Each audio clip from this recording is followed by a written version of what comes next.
weather we're having, a little rain in the afternoon, help keep some of the fires down. Like to call this meeting to order. If you, our regular meeting of July 8th, and for the record, it is 1:05. If you'll call roll, please.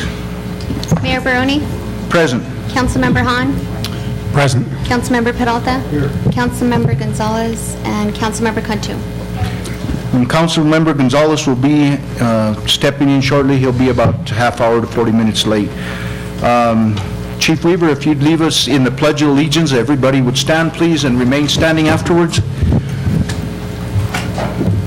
pledge allegiance to the flag of the United States of America and to the republic for which it stands, one nation, under God, indivisible, with liberty and justice for all. If you'll remain standing for a brief moment, I would look to Governor Romero, who's honored us with his presence, if he would lead us in a prayer, if he would.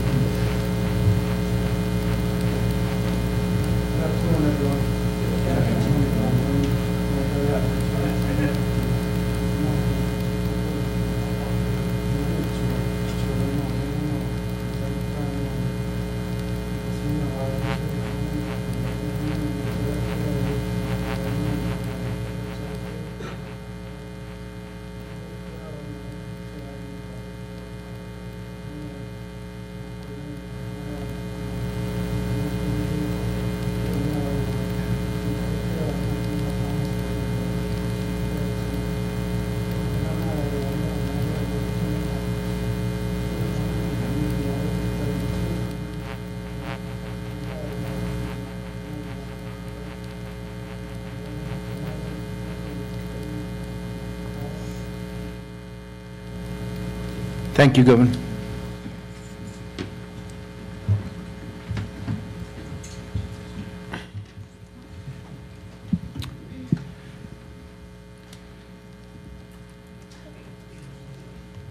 Council, we have approval of the agenda. I know that there's an item that we have a number of people in the room here, and it's item 11B. Council, I would just make a recommendation that we might, I know that this was an item that was placed on the agenda by Councilor Gonzalez requested this, and he's not here at the present time. Maybe we can move that to after Citizens Forum, because instead of keeping everybody waiting for that item. So moved, Mr. Mayor. We have a motion. We have a second to that. We have a motion and a second. Call for the vote, please.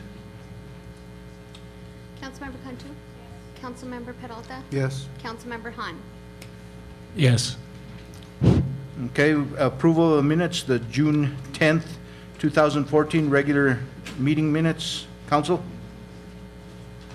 Move for approval. We have a motion to approve. Do we have a second to that? I'll second that. And a second. Call for the vote. Councilmember Hahn? Yes. Councilmember Peralta? Yes. Councilmember Cantu? Yes. Go to item B, June 16th, 2014 special meeting minutes. Council? Move for approval. We have a motion to approve. We have a second. I'll second.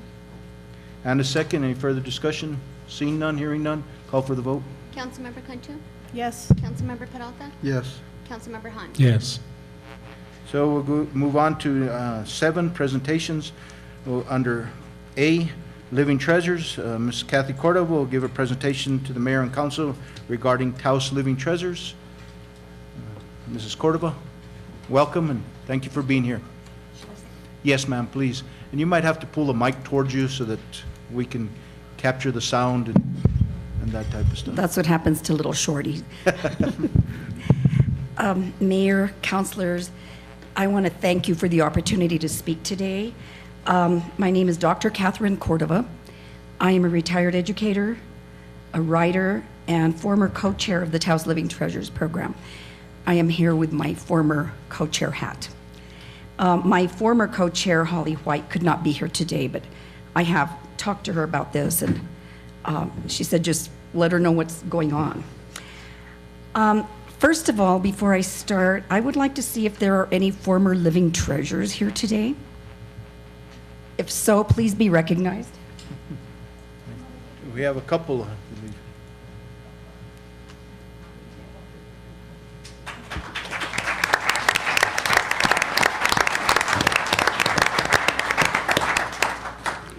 I think it's very significant that they're here because you can see then what goes through the judges' minds when they pick people like this.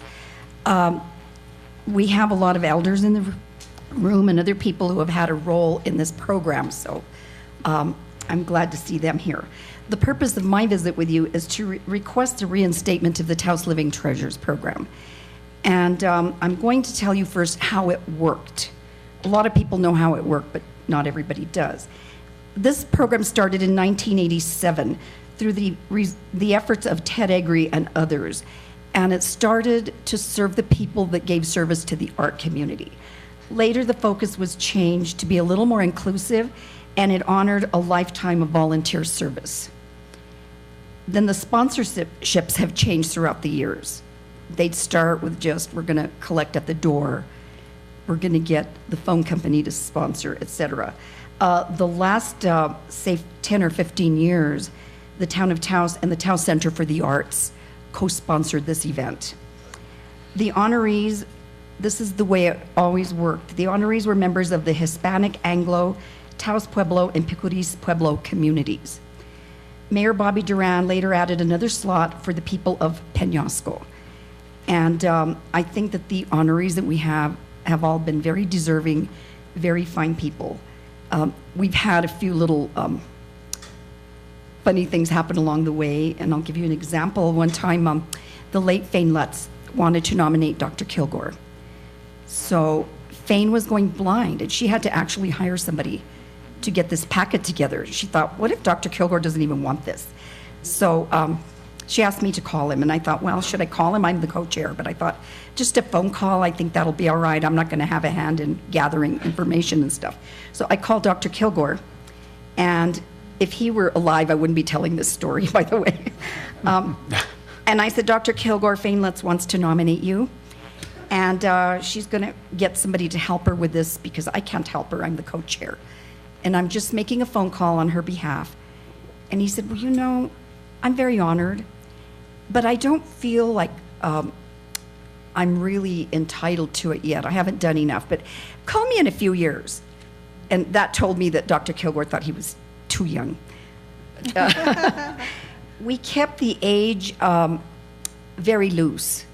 Whoever considers a person an elder and wants to nominate them may do so. Because we got into a big thing with the judges one time of somebody who was almost 100 years old as opposed to somebody that was 70, and they got in a big argument, and we said, you know what, whoever's doing the nominating should then decide if this person's an elder. So we kept it a little bit inclusive so that we could have more people nominated, and that worked very well.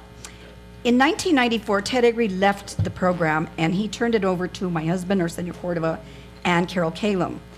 Then Arsenio decided to go to school for his master's. He said, could you take my place? Sure. When he came back, he said, I think you're enjoying it a lot and you're doing a good job, so you get to keep this. So I don't know if I won anything or not, but I kept it. I did enjoy it tremendously, I do have to admit that. I feel like this is the most inclusive award competition in this town. What we would do, we'd call the newspaper, the radio, we'd do flyers. Taos Public Library gave us a whole display case so that we could advertise the Living Treasures. And then we had some other friends, and I saw one of them in the audience now, Cultural Energy gave us a monthly program. And so within that program, we would talk about, you know, you could nominate a living treasure, but we would also have the Living Treasures on the radio talking about their lives and stuff. So that was, we had a lot of publicity. And then as we got this publicity out and we would give a deadline date, people would send letters. And we allowed them to send letters throughout the year, but we're cutting it off on this date. And the reason we changed the rules to do that is because we noticed that, boy, during that reception, people would be sitting there and I'm going to nominate so-and-so, and then the nomination wouldn't come in. So we thought, boy, strike while the iron's hot. They want to nominate now, let them, and we'll just keep them in the file at the TCA till it's time. So the residents would send letters of nomination. We tried to keep it very, very simple. We just said, your letter should say why this nominee deserves to be selected, and please discuss their volunteer service. And that worked pretty well because we got a lot of nominations that way. Then we would select the judges. We waited to select the judges until after we got all the nominations.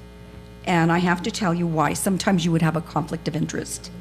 For example, the judges had, we had a formula. We would alternate between the sponsors. So one year the Town of Taos would get a judge, another year the Taos Center for the Arts. We didn't want the judges to feel like the sponsors were ganging up on them and having 2 votes, so we alternated. Former Living Treasures would be judges, because they understood what the program was. We get someone who worked with seniors, and that's why we had to wait. Sometimes you get somebody from Ancianos, from the Taos Retirement Village, or from the Taos Living Center. So we had to wait and see who was being nominated. One year we had people from all 3. So we got a private duty nurse who took care of elders. And we would always try and be very, very careful who we selected. The Pueblos selected their own treasures. So I don't know what process they used. We would call the governor's office. And so Governor Romero, I think if they reinstate this program, you have a job to do. You'll have to pick a living treasure. Anyway, Holly and I facilitated this whole program, but we didn't vote. And I have to stress that because when you're working with this, it's so close to you and you just can't do it. If I had to vote, I don't know what I would have done. And I would tell Holly every year, oh, I couldn't have done it. And she said, me either. So we were kind of lucky we got the better job. By the way, this was a volunteer position. Then we would check with the winners. And would you believe once or twice a couple of winners tried to get out of it? No, I don't feel worthy. And so one of them, I just said, well, you know, you had 3 nominations. Here are the names of the people. Please call them. Inform them that you have turned us down, and I'll call the judges again. Oh, I can't tell them. Then you're going to have to be a living treasure. So we'd go through that kind of thing once in a while. I even recall, I'm sure Councilman Hahn is sitting there thinking, oh, I remember that. His mother-in-law was nominated, and she had been a speaker for Dr. Wilson. She had done a beautiful job, but she made the family call me and tell me to take her name out of nomination because she wasn't going to do that. So we've had all of this type of thing. After we check with the winners and they accept, then we let them select their musician, who's going to give them musical tribute, and their speaker. Each honoree would receive the following: a feature story in the Taos News, and I had the pleasure of writing a few of those, a plaque provided by the Town of Taos, and the plaques were very beautiful and they were produced in-house, a verbal tribute, a musical tribute, all followed by the friendship dance and a meal. And we would either have this at Bataan Hall, the Convention Center, or the Taos Community Auditorium. A lot of relatives would come from out of town because they felt this event was very important. I specifically remember Martha Dixon came from Japan for this, so that's a big deal. Mayor Fred Peralta, who is now Councilman Peralta, commissioned the publication of a book. And this book is housed at the Taos Public Library. It gives the entire history of the Taos Living Treasures. And one of the things that we would say on the radio program was, go to the library, look at this book. And there's one in the reference room that remains there. The other one may be checked out from general circulation. And then there are also videos of the event. And Councilman Peralta, I'd like to thank you for that service because I think a lot of people would go, they'd look, and then it would give them ideas on their nomination. So I think it was very helpful for us. Now, this last part I'm going to talk about is the demise of the program. Here's where I do boo-hoo-hoo. In 2010, I had fallen into disfavor with former Mayor Cordova. I was worried about the program because I thought I'm involved in it, and I'm afraid he might, cut us off or something. The TCA director, Ron Usherwood, said, oh, I'm not worried about that at all. Just don't even worry about it. Just proceed. You are our institutional memory because you know what's going on. The judges met. They selected living treasures, and I am going to give you the 3 people that they selected alphabetically. The first one was Chet Mitchell. Second, Jeff Northrup. Third, Felonis Trujillo. The Pueblos had not yet made their selection. Shortly thereafter, I received a call from Ron Usherwood. He asked me to go to his office, and then he showed me a letter from Mayor Cordova, which stated the cancellation of the Taos Living Treasures program. I took this very personally because I felt that, this is my fault. But then Jeff Northrup thought, no, it's because of me, because I was selected. And maybe the demise was for both. I don't know. Anyway, I thought, gee, we already have these people named. Felonis Trujillo's son had already bought a plane ticket to come. I was in a bad position. So I thought, I've got to try and save this thing. So I got the Taos News to let Jerry Padilla and I write the feature stories. And I said, I'll do it for free. I work for you, but I'll do this one for free. So, okay, that's fine. I asked the musicians to play for free, and they said they would do that. Then I organized people to donate food, and I had a lot of food donated. And then, I guess I'm hitting all of you today, Dan Barrone. I went to him and I said, Dan, we need this money for the Living Treasures. I'm in a mess. And can the county help out? And he said, Kathy, this is a very last minute thing. And it was last minute. Plus, we already have our budget and we don't have extra money. I'll tell you what I'll do for you, though. Della and I will donate $300 to help you, which I thought, wonderful. We'll buy lemonade and paper goods. And then I got Maxine Cordova, who was the kitchen director at the Ancianos, to organize the table and stuff so that we wouldn't just have things thrown all over. So I thought, okay, we're doing well. The Taos Community Auditorium, they said that we could use the auditorium. I was very happy about that. I thought my only worry then is going to be the plaques. I'm going to go to a former student who owns this business and see if he'll help us out. When they're in my class, they're stuck with me for life, Anyway, then Ron Usherwood called me in and said, I need $1,000 for rent. What? Yes. It costs me a lot of money to open my doors. I have electric bills and stuff. I did not have $1,000. I could not find a place large enough. The size of the Bataan Hall and stuff. I checked the Juan I. Gonzalez building. I checked Ancianos. They just were not big enough for, what we were doing. So I didn't know what to do, and my son said, Mom, you know what, I'll make some certificates. He made certificates, I bought frames. I wrapped them as a gift and took them to the honorees. That's the best I could do for them. And I always felt terrible about that. I feel like I did a disservice to them. They don't feel that way. They're not blaming me. But I still feel terrible. I feel like 3 fine people were given an award, but not given an award because they didn't have their ceremony. But that's my own thing of the demise. Now, my conclusion, my request for reinstatement does not mean that I'm requesting things to remain the way they were. If you folks decide to reinstate the Living Treasures, you have to see what you want. Do you like what was done? Do you not like what was done? I think the mayor and council members need to choose co-chairs. They need to find sponsorships, make the decisions as to the venue, budget, etc., if the request is approved. So I'm just asking for reinstatement and for you to think about it.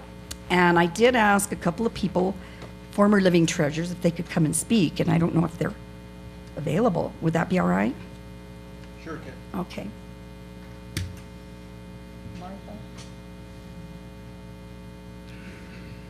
Martha Dick and Jeff Northrup are here, I think. Okay, Jeff. Thank you. I didn't prepare anything, and I didn't know I was going to be speaking, so I'll just say that I feel partially responsible for the demise of the Living Treasures, and I think you'd be doing a great service to the town if you reinstated it. It was a wonderful program. Thank you. Thank you. Martha, did you want to add to that? Oh, okay.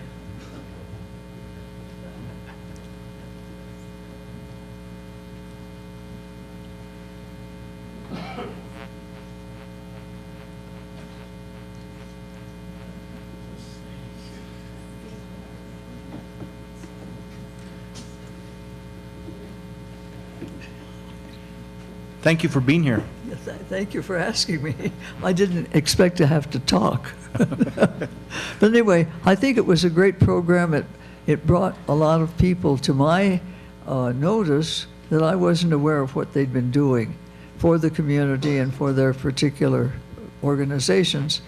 And it was a great honor to be chosen.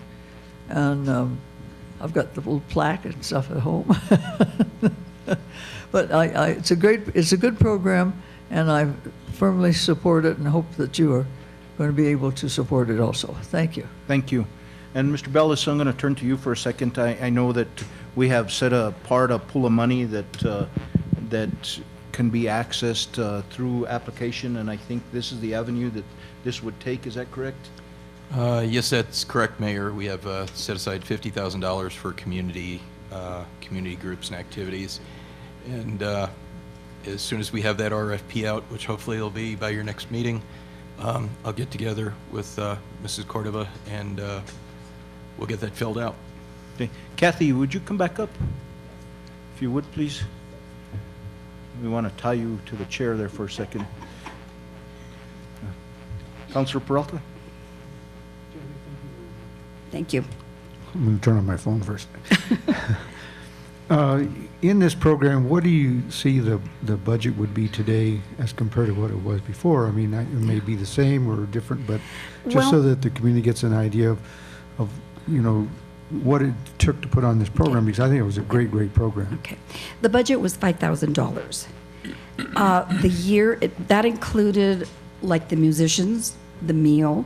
It was a full meal. It wasn't just little finger food. It was like enchiladas and, it also included advertising.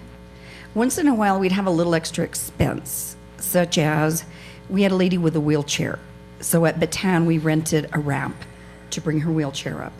Another time, we had to tune the piano at the TCA, and I think that was like $50 or something. So it covers extra little things like that. I think the meal is probably our biggest expense, in the advertising and the music. Oh, and paperware, things like that. So the expense of the hall that it was that donated to you most of the time? or- The hall was donated and the plaques were donated. Except for the last time that the Yes. TCA wanted $1,000? Yes. Okay. And I don't know even if the TCA would want to be involved again. I haven't asked them. I didn't want to put the cart before the horse. I thought first we need to see if there's a program, Right. and then we proceed. So, Okay. Thank you. and I didn't, I'm not offering myself as a volunteer. I just wanted to get the program reinstated. If I'm needed, I'm happy to serve, but I'm not like trying to get a free job for myself or anything like that. Thank you. Thank you. Okay. Okay. So if you'll get with Mr. Bellis, and there is a Shall time I call frame. you? Yeah. Okay, thank you. Okay. Thank you. Anything, Councilor? Dr. Cordova, thank you for helping to reinstitute this fine program. It's about time. Thank you. I think so too. Judy? Yeah. I love the Living Treasures. I'd look forward to that section of the paper when it would come out, and I think it's really important to treasure our elders and the living treasures, and I'm glad you brought this. I thought of one more thing. We did have an attempt to reinstate the Living Treasures some time back. The Living Treasures themselves wanted to do it, and I thought, wow, that is really something, and they've already proven themselves. So a lady named Anna Bryson had actually started the Living Treasures in Santa Fe. Then she moved to Taos, became known, became a Living Treasure here. She wasn't a Living Treasure in Santa Fe, by the way. She just started it. And she was going to get everything going. Anna died very suddenly. And she had some people on her list. She had Martha Dick, Ted Egry's widow. She had Medalia Martinez, several people. She said, I'm going to call them, and then we'll call you for a meeting. I never heard from her. By the way, I do have all the records for Living Treasures for whoever needs them. And then I read in the paper that Anna died. So I started asking the people that were on her list, did she call you? And they said no. So that was our early attempt. And maybe some of the Living Treasures should be involved in it this time around as well. Thank you. Thank you. Thank you. Thank you. Appreciate it. So we'll go on to item B.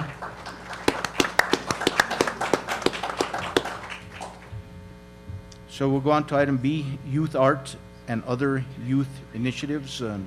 Siena Sanderson. Thank you. Good afternoon.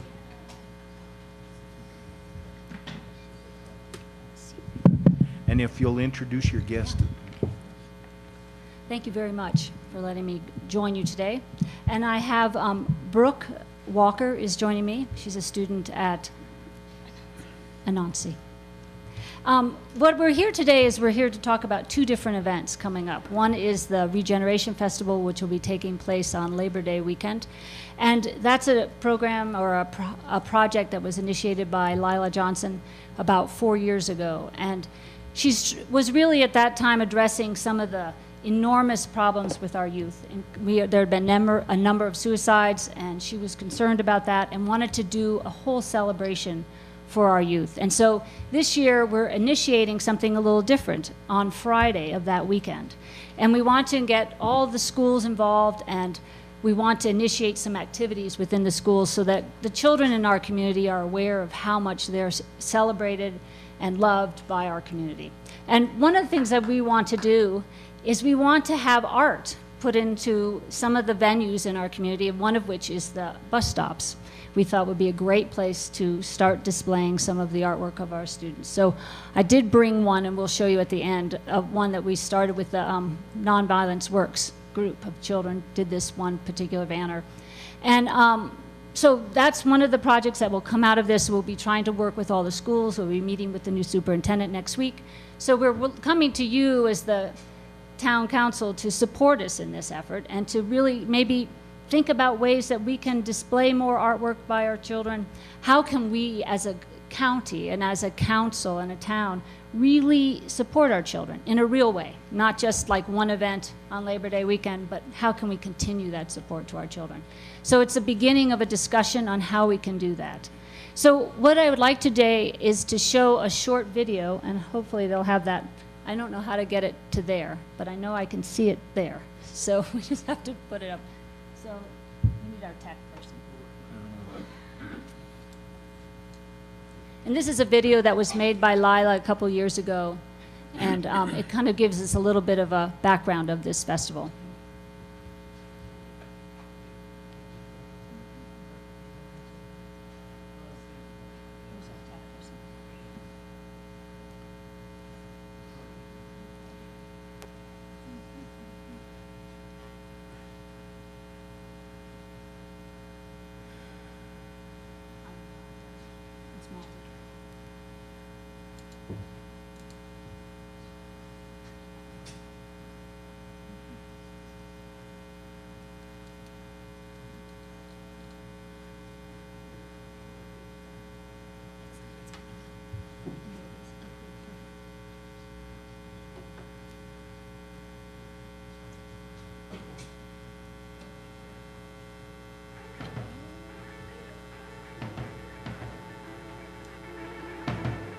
So what would you give to the children born tomorrow if you give them anything?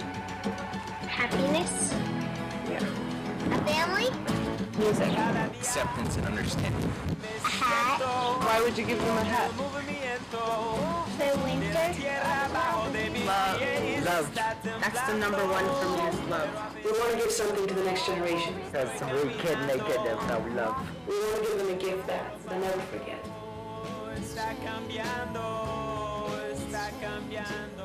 It all started with the suicides, 4 in 1 month, and the next summer 8 of us died, and just last month 2 of my friends have been shot and 1 OD'd.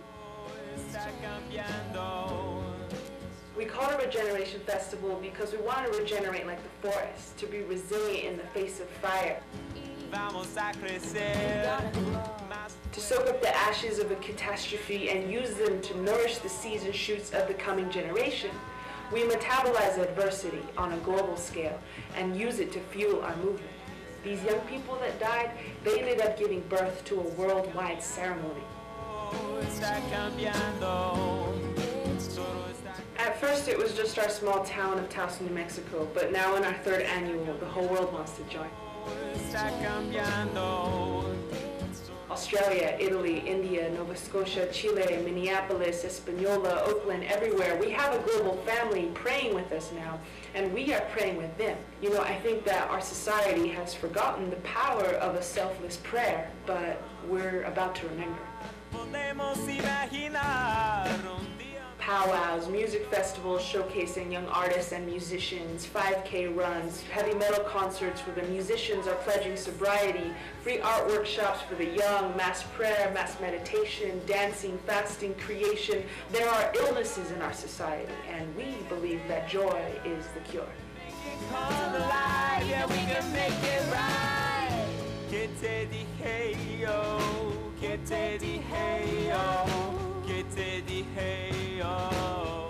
All the friends that I've lost to heroin, to the gang wars, to suicide, to a lack of love, I dance for them.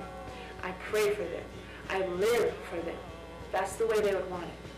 And my younger brothers and sisters, they will never forget now what their people did for them when the ground began to shake.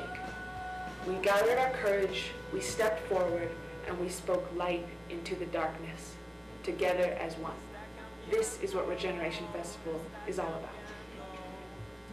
Todo está cambiando. Está cambiando. Está cambiando. Todo está cambiando.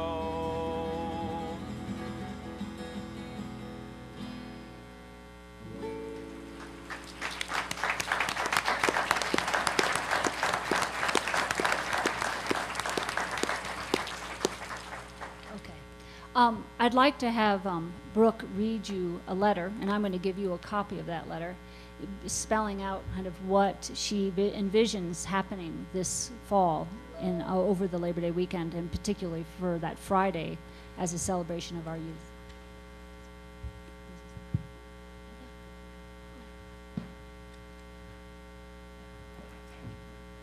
And I just wanted to say thank you for letting me be here, and this is a great opportunity. So this is written by Lila Johnson, the founder of the Regeneration Festival. Dear members of the Taos Town Council, thank you very much for taking the time out of your busy schedules to explore the possibility of a suicide prevention measure we would like to realize. The recent suicide of our dear friend Cooper Beacom is a clear indication that our youth are suffering.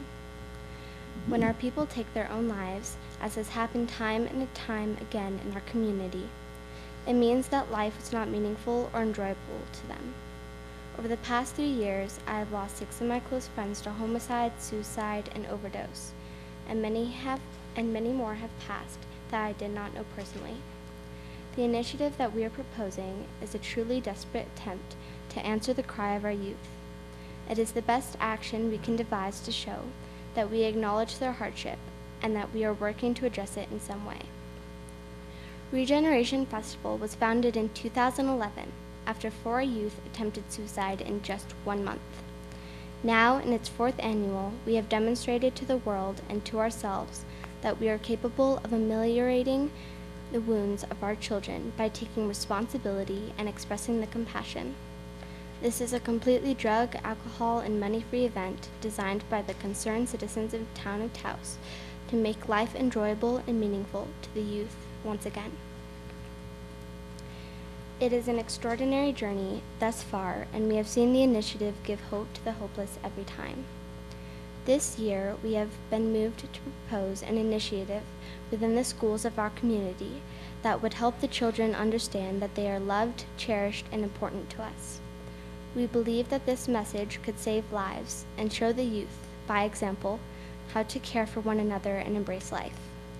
Although many of the deaths and addictions occur with teenagers and young adults, we feel that working with young children is an important preventative measure. In essence, we are proposing to have a special Youth Appreciation Day sometime during the 2014-2015 academic year. Preferably, this would be on Friday, August 29th, which is the traditional start date for the town's 4-day Regeneration Festival. Inspired by a young girl's vision, we have discussed the possibility of a kind of activity potluck, where some or all of the teachers bring a creative and joyful activity for the youth to participate in. This day, we imagine, would be heavily focused on joy, community, and kindness. We believe that it can be a model to the youth, the beauty that comes from collective gifting and joyful celebration. Then they will be more likely to keep and protect their lives in the future. We also believe that one of the most important lessons we can provide to our children as educators is the lesson of true happiness. A student may know their timetables back and front, and they may know how to spell correctly, but if they do not understand the meaning of compassion, collaboration, and community, then they will have not truly had a meaningful life. Based on the astronomical rate of suicide in our small town, it is clear that these life skills must be integrated into the curriculum as soon as possible. The late and great Maya Angelou once said, "People will forget what you said, people will forget what you did, but people will never forget how you made them feel." Our stance is very similar as the dream of this special day. It will not matter so much what is done or what we say. What will matter most to the children is that their community came together as one to give them a special gift that they will never forget. If we can somehow convey this message that they are so loved and so cherished, we may be able to spare a mother and father the deepest heartache of losing a son or daughter before their time. This is our dream. If we could bring meaning to even just one person's life through this event, it will have all been worth it. Thank you very much for your time and consideration. We are very open to your ideas and input as to how something like this might take shape in the name of our children. Sincerely, Lila Johnson.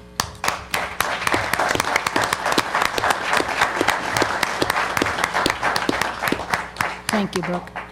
Thank you, Brooke. Yeah, thank you. And I want to reiterate that invitation to our council and to our community that's here today, to welcome ideas on how we can help celebrate our children in our community. And I also have a proclamation that's been drafted as a potential proclamation to be declared that weekend.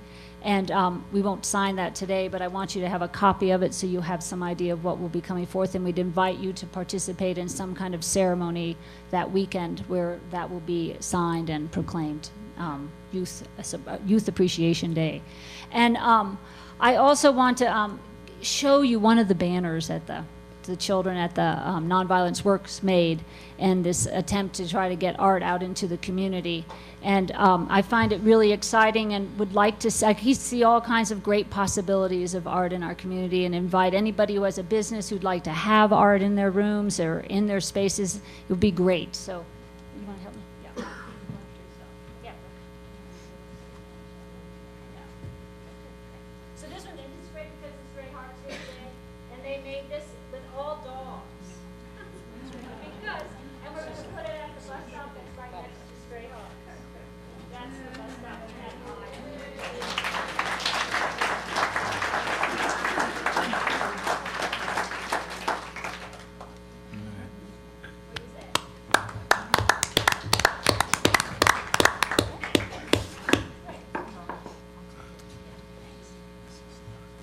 Okay. Thank you very much. I appreciate your letting us come today, and I know you have a full agenda, and appreciate taking some time today. Thank you. Do you have any questions for us? Yeah. Jake, you've met with her, and there's no issues that we know of. Mr. Mayor and members of the council, no, I haven't met with Siena yet. We've talked on the phone. Yeah. Okay. I don't see any legal issues surrounding the display of these arts on the bus stops. We have to kind of compare it against an ordinance that we have regarding advertising on bus stops, but I don't see any conflict. Thank you. Okay, great. Appreciate it. Make sure you just follow up with Jake. Yeah. I supported 100% when we can bring kids together and move forward. So thank you. Great, thank you. Thank you, Brooke. Thank you. Siena and Brooke, I wanted to thank you, but most importantly, you're already out in the community. You're in my very poor neighborhood of Cruz Alta every Wednesday with free lunches and about a dozen, maybe 24 children where the gazebos are on Gustorf there, midway between the middle school and the high school. And I'm very grateful, and you're touching many lives. So in a sense, regeneration already began. Yeah, right. Well, we just got to keep it going. Thank you. Thank you. Councilors? Yeah, thank you for that presentation. That was wonderful, and I did attend one of the festivals at the park that Lila put on. I believe it was year before last, and it was Great. wonderful. Yeah. And with such a sense of hopelessness for the kids these days, because it's such a hard world. I think what you're doing is really reaching out there. It's crucial to all of us. I lived in Albuquerque with my children on a couple of occasions, and we were from Taos.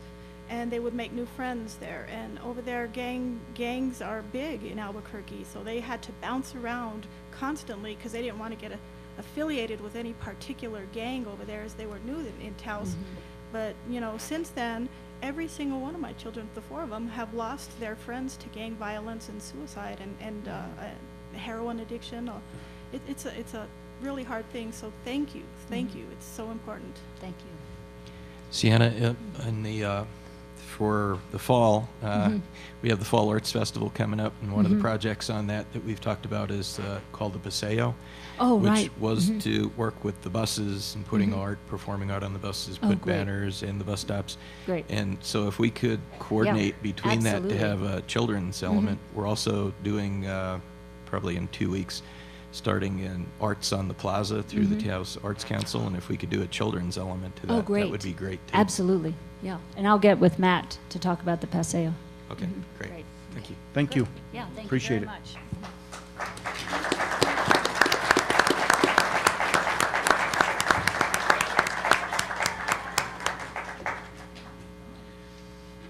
So the next item on our agenda is citizens forums, and I know there's a couple of items on our agenda, if you wish not to, I guess, we have the 2 items, one is Stray Hearts, the other one is the renaming of the park. We'll take those items under those certain specific titles. If there's anybody that would like to speak to any other issues besides those, we would hear this now under the citizens forum. So if there's anybody in the audience that is wanting to speak, please. Thank you. Thank you. Mr. Mayor, members of the council, good afternoon. I'm Dennis Manzanares, and I'm now entering my 3rd month as the chairman of the board of directors for the Taos County Chamber of Commerce. And I've got to tell you, time flies when you're having fun. On behalf of the chamber, we wanted to again come before you to thank you for, again, the cooperative spirit that we've been able to enjoy with the town. It's very evident that our membership growth in the community is based on the fact that we're seeing a lot of positive action put forth by the chamber, by our staff, and our individual members, and we are very, very appreciative. Some of the simple things that you've been able to do, obviously the farmers market on Saturday morning in town. As I walk the plaza, and I've done that for several weekends now, talking to individual members. Yes, there are a couple that still have some issues, I believe, with that, but for the majority of them, they're very happy. They've seen an increase of attendance in their shops, and economically, it's benefiting them. The free parking during the hours that the market is going on has been a big boost. We're seeing a lot of local people come back to the plaza, and we're very encouraged by that. So as the chamber stands ready with you shoulder to shoulder to develop what we can, not just around the plaza, but around the town of Taos, and we're branching out into the entire community since we are the Taos County Chamber of Commerce. We're actually developing some plans to move into Peñasco, Picaris, up north to Questa, and trying to encourage the economic development that we know is so very, very vital to our local community. So we stand ready, and Mayor, members of the council, Mr. Bellis, if there's anything the chamber can do to help you in any of the programs that you've got going, we're just a phone call away. Thank you. Thank you, Dennis. And one of the things that we, later on in our on our agenda, there's under 10C, under Farmers Market, there's a date that we're trying to set to meet with the downtown merchants. We promised we'd do that after a few weeks had gone by and get the feedback from, and I'd appreciate it if you'd be there also. We will be there. Thank you. Thank you, Dennis. Councilors? No?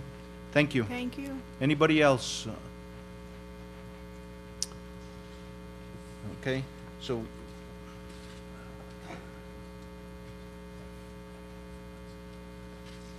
Anybody from Ancianos that wanted to, in the Ancianos program? No? Okay. So we'll go ahead, and we did amend the agenda. The next item would then be matters from the mayor and council, and the item B is renaming of Kit Carson Park, discussion, consideration, and direction, or possible action by the town council. At present, there was action taken, and Councilor Gonzalez did want this on the agenda again, so, and was voted on. So we will, at this time, anybody in the audience that would like to speak on, for or against, I'll allow that. Mr. Bellis, I know you, go ahead. Mr. Mayor, the governor and the tribal secretary are here, and out of courtesy to them, if they would like to speak, if we could recognize them first. Please. Governor?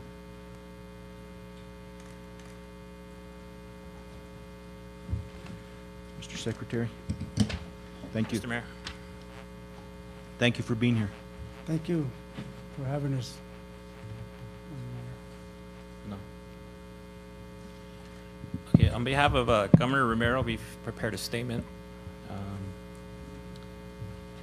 Mr. Mayor, council members, thank you for the opportunity to come before you to address the recent naming of the Kit Carson Park to what is now being named Red Willow Park.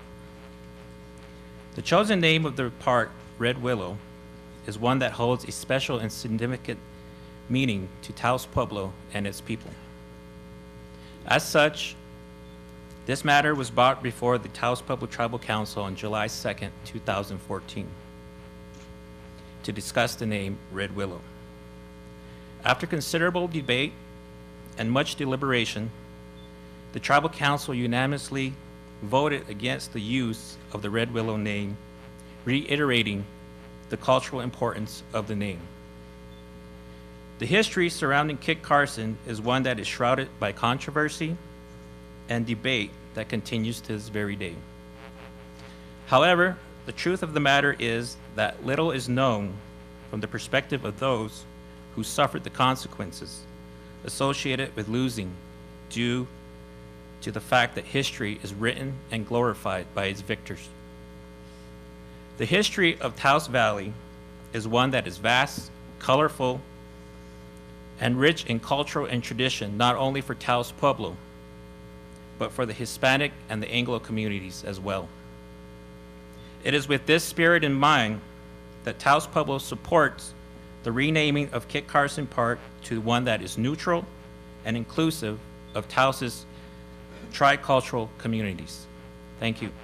Governor Romero has a few statements as well. Thank you. Thank you, Mr. Mayor, councilors. As tribal secretary said, you know, this was taken into tribal council to let them know what had gone on with the renaming of the park. And there were some opposed to the name, but there was many that were for the name. So I think the renaming of the park is entirely up to you. You as councilors are the ones who named the park. We didn't have nothing to do with it. We didn't have no input to it. So as tribal secretary says, there are people that are for the name, that would like to have the Red Willow name for the park. Very few that are opposed to it. So, you know, like I said, me and my staff, we had a talk this morning. We discussed this title, and we support it. So it's entirely up to you, councilors, if you want to keep that name or whatever name you want to change it to. But like we say, we're in support of it. There's few people that are against it, but here and there I hear from other tribal councilmen, you know, it's a good thing, so we can remain friends, become friends, make new friends, and you know, as be there as one community. So, you know, whatever you councilors decide on the name, it's up to you. But thanks for thinking about Taos Pueblo and the Red Willow people, and we support it. Thank you. Thank you, Governor. Ta- Counselor, any question? Thank you for your Secretary. time. Thank you. Thank you. I'd like to just add that no matter what action the town council takes, it will no way hinder our ability or our friendship with Taos, Town of Taos. We want to improve our relationship with the Town of Taos. So, Thank you. Appreciate it, as we do. Yeah, thank you. Thank you, Mr. Secretary. Thank you, Mr. Governor.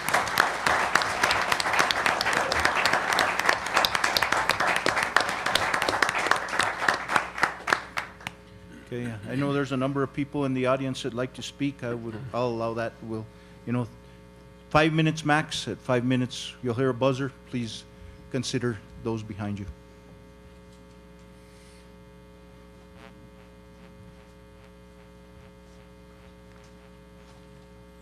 Arsenio Cordova from El Prado. Good afternoon, Mr. Cordova. How are you? Good. Good. I don't know that I can give a history lesson in 5 minutes, but I'll try. I have been a professor at the university. I teach Southwest Studies. I teach history and political science. And I see, I want to thank Councilor Peralta for saying that we should have this discussion open, to the public. And I compliment you for doing that. Fred and I don't always agree on everything. But anyway, I'll give you a little history lesson. I just, in doing all these studies and things like that, I grew up in Taos. My grandfather, great-grandfather, great-great-grandfather, one of my grandfathers was the lieutenant governor in Socorro during the Pueblo Revolt of 1680. But we were brought into tradition. I was born at Taos Pueblo in 1944. My dad took my mom to the Holy Cross Hospital, and there was no room in the inn. So anyway, I went to the Pueblo Clinic, and I was born there. And during that time, a housekeeper at the hospital there, Pablita Giron, asked who was going to take care of me because she knew my mother was a teacher. She said, my mother is. And she said, well, I want to be his other grandma. So for 16 years, Pablita Giron took care of us. I was there when she didn't have any children. We were her children, my brothers, myself, my sister. And, I was there when she died. I was there when they had the ceremonies. And, we have had very close ties to Red Willow. But, a lot of times we try to save the people, and by trying to save us, you try to separate us. Nobody has done more to preserve the Spanish culture and the Spanish feast days than the Taos Pueblo has. And that's very, very important to us. During the Civil War, a multicultural force was set up at Taos Plaza by Kit Carson, organized by Kit Carson, and by the people of Taos Pueblo and Taos community, Hispanic community. And they heard that the Confederates were headed here from Glorieta, and they surrounded the flag, the Union flag. They buried it in the middle of the square. And Mr. Governor Romero can tell you that their symbol of government is that cane that was given to Lincoln for doing that. President Lincoln sent the Pueblos that cane as a symbol of their gratitude for protecting the unity and going against slavery. And also gave Taos the right to fly the flag 24 hours a day for the rest of its history. My great uncle, my great grandfather were scouts for Kit Carson. In 1867, one of my uncles was taken prisoner by the wandering tribes. We know of that history, never to come back, along with another small Hispanic boy. But my grandfather came here to ask help of the Taos Indians and also of Kit Carson to go look for his son, and they did go. So there is a good side. I I read a Facebook where we compared it to Hitler. But I just want to say that during the Civil War that happened. My grandmother was a Kiowa Apache, married a Hispanic man from Arroyo Seco, and she was thrown out during 1924 from the Indian lands as you head up to Arroyo Seco, across from what we now know as the Sabroso restaurant. We're trying to remake history and erase history. We cannot do that, but there are the goods and bads. I was really shocked to see that we had a Dennis Hopper Day. The guy that brought drugs to our community and destroyed our children. Our school children became drug addicts. I was a social worker that had to deliver many of our kids to a mental institution in Las Vegas. And those are the things that we glorify. Are we going to glorify? Are we going to condemn? Well, if we're going to condemn, I'd like you to condemn me in public meeting too, because I have done things that are not perfect in my life. Thank you. Thank you.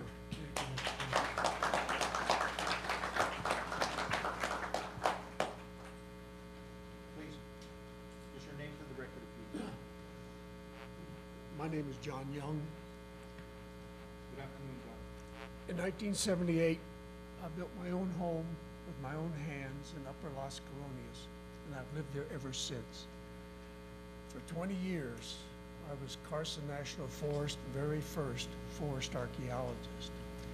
And in the name of full disclosure, there was 1 year in my life where I was assistant director of the Kit Carson Memorial Foundation. But I rise this afternoon, or sit down this afternoon, on 2 points, and I promise they'll both be short. The first point was this thing about Kit Carson being some kind of an Indian hater. Nothing.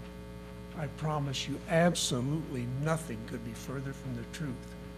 Carson was married 3 times. 2 of those 3 wives were Indian. For a goodly portion of Carson's life, he served as an Indian agent, and those he served trusted, admired, respected, loved the man. And I promise you, Carson returned that affection and respect. He climbed out of his deathbed. Kit Carson was dying in the post-surgeon's quarters, Fort Lyon, Colorado. He climbed out of his deathbed in order to be able to lead a delegation of Ute Indians back to Washington, D.C. And once Carson had gotten the Utes everything they wanted, maybe just a little bit more, he went back to Fort Lyon, climbed back into bed, and he died. The other Indian hater, come on. The other thing I want to address is this foolishness about the Long Walk and Bosque Redondo. First of all, and this is not really very important, but first of all, Carson did not lead the Long Walk to Bosque Redondo. Some of his subordinates led that walk, but Carson himself came back to Taos for a little rest and recreation with Josefa and their children. And just a little sidelight. Kit and Josefa had 8 children together, but they also adopted 3 Navajo children into their own family. Indian hater that man was not. And the really important thing to understand about Bosque Redondo is this.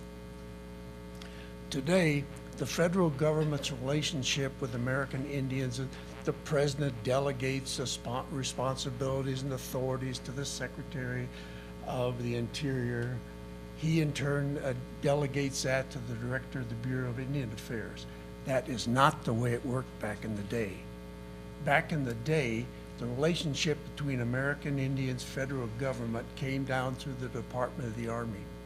And after the Civil War, Kit Carson is no longer General Carson. He's just plain old Indian Agent Carson. He's the Utes Indian Agent, Fort Lyon and Colorado. And at the end of the Civil War, the commanding general of the Department of the Army, headquartered in Santa Fe, was William Tecumseh Sherman. And so Carson now is working for his old friend and now boss. He's the Indian agent, but he's working for the Army. And one day Carson comes down from Fort Lyon, comes down to Santa Fe to see old friend, now boss, General Sherman. And Carson says to Sherman, "Surely you can see, General, this experiment down there at Bosque Redondo turn the Navajos into peaceful farmers like the Pueblos ain't working, boss. It's not working for squat. In fact, it's a complete and utter disaster. And Carson then said to Sherman, General, I believe the time has come for you to let my people go. And Sherman saw the wisdom in Carson's advice, and that's precisely what he did. He released the Navajo from their internment, their captivity at Bosque Redondo, and let them once again return to Navajo land. And ladies and gentlemen, come on, I beg you, I beseech you, please, please, please, please, return the name of that great and good man to the cemetery in which he's lain all these years. Thanks.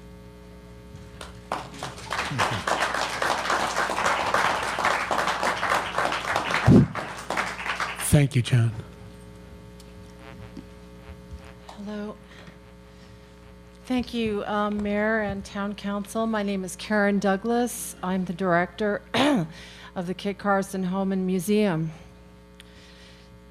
The Kit Carson Home and Museum exists as a nonprofit organization formed to preserve the historic Taos home of Kit and Josefa Carson, and to provide a forum for discussion, research, and preservation of the history of the times of Kit Carson.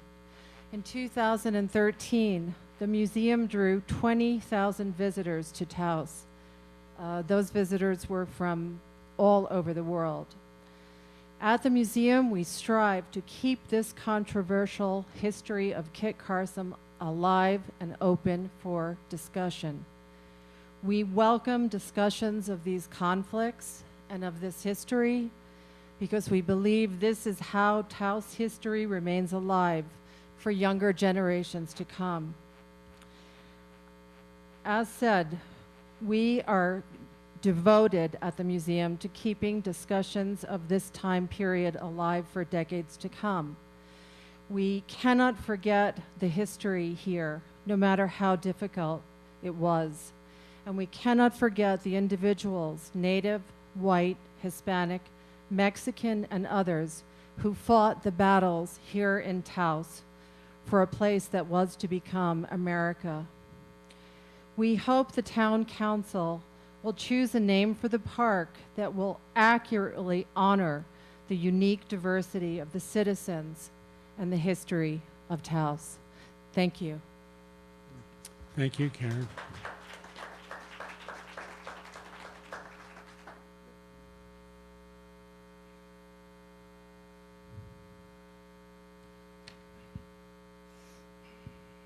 Mr. Mayor, Councilman, Councilwoman. My name is Ben Trujillo, and I'm a Spanish American. I'm one of those that these people were talking about that were here before 1847. My family came with Coronado in the mid-1600s. He was a sergeant in the military.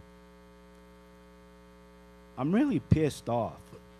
I'm really very upset at you people, especially you who called my relative a killer. You know what? My grandmother had two first cousins. One of them was named Josefa Jaramillo, and the other one was named Maria Jaramillo. Josefa Jaramillo married Kit Carson. So I'm here as a relative, and I'm here to speak for a dead man, I guess. But anyhow, and just the gentleman said that she had 8 children. That was a Christian woman who had 8 children from Kit Carson.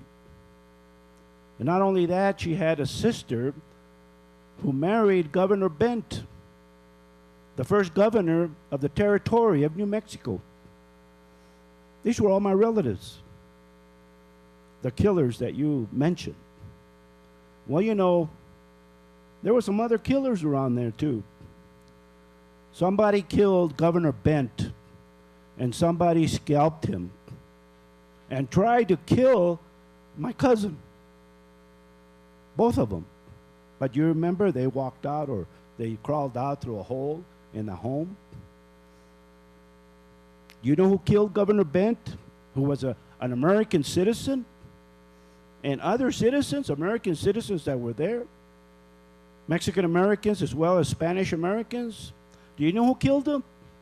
The relatives of some of these Indians here, whom I love very much. But they killed Governor Bent. And they killed a lot of Taoseños, of which evidently you don't know about, because you haven't studied history, especially your own history. Call them killers. Call their relatives killers. You called my relatives killers. How dare you? How dare you be the way you are to speak in public and call other people Taoseños, matadores? Who are you that can speak like that?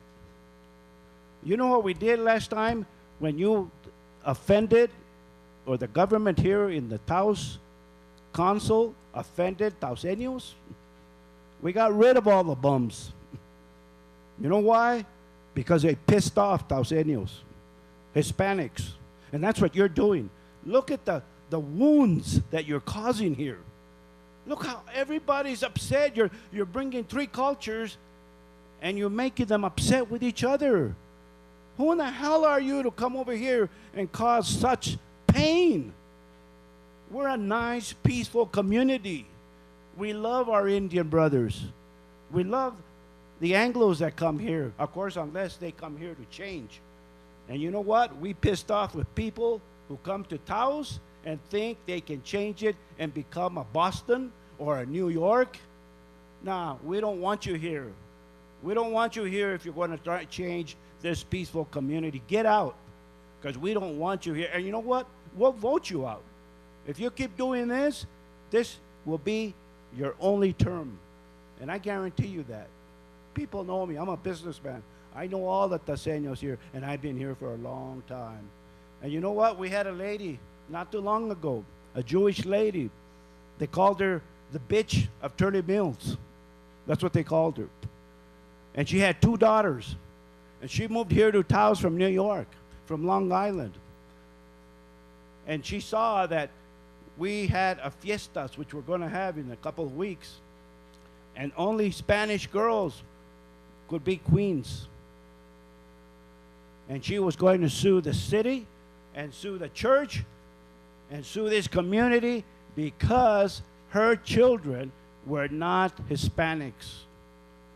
Is that what you want? Change? Change our traditions, our history? Because that's what you're trying to do. You're changing our history. And who in the hell are you to change our history?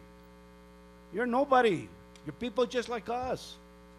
You know, come here to Taos, live here, enjoy Taos, but don't destroy it and don't destroy the people. Don't destroy the Hispanics, the Indians, and the Anglos. Because that's what you're doing. You're creating hate. We're not a hateful people. We put up with the hippies when they came in, and we loved them too. So the thing about it is we want to love one another, but we do not want to grow pain in this community, because that's what you're doing. And you know what? I talked to that Jewish lady, and I talked her out of suing the city, suing the community, because it was wrong, because those are traditions. Those are our Hispanic traditions. Well, you want to change things? Well, you know what? There's Father Martinez, the bishop. Thank you, Ben. Is my time up? Yes, sir. Thank you. Well, you need to get rid of him too. Thank you, Mr. Trujillo. Thank you. My name is Andres Vargas, and I am here to praise and support those councilors who took up the issue of renaming Kit Carson Park. Their action is unprecedented historically, and for this they deserve your respect. For the first time in the history of Taos, we have a group of enlightened councilors who have respectful knowledge of history and are not afraid of thinking and changing the way things have always been done. It is unimaginable that these councilors would have voted, for example, to put parking meters in our historic plaza. What these present councilors have done is honorable, and they have responded in good faith to the concerns of many who have sought to address the issue that has festered in this community and elsewhere about the appropriateness of naming a public park in honor of a man who committed brutal acts against the Navajo and the Mascaleros during the time of war by the U.S. against the Native Americans. So, the time for decision is now, and rather than let this long-standing issue fizzle in endless bickering, as Dr. Silvio Rodriguez so aptly stated,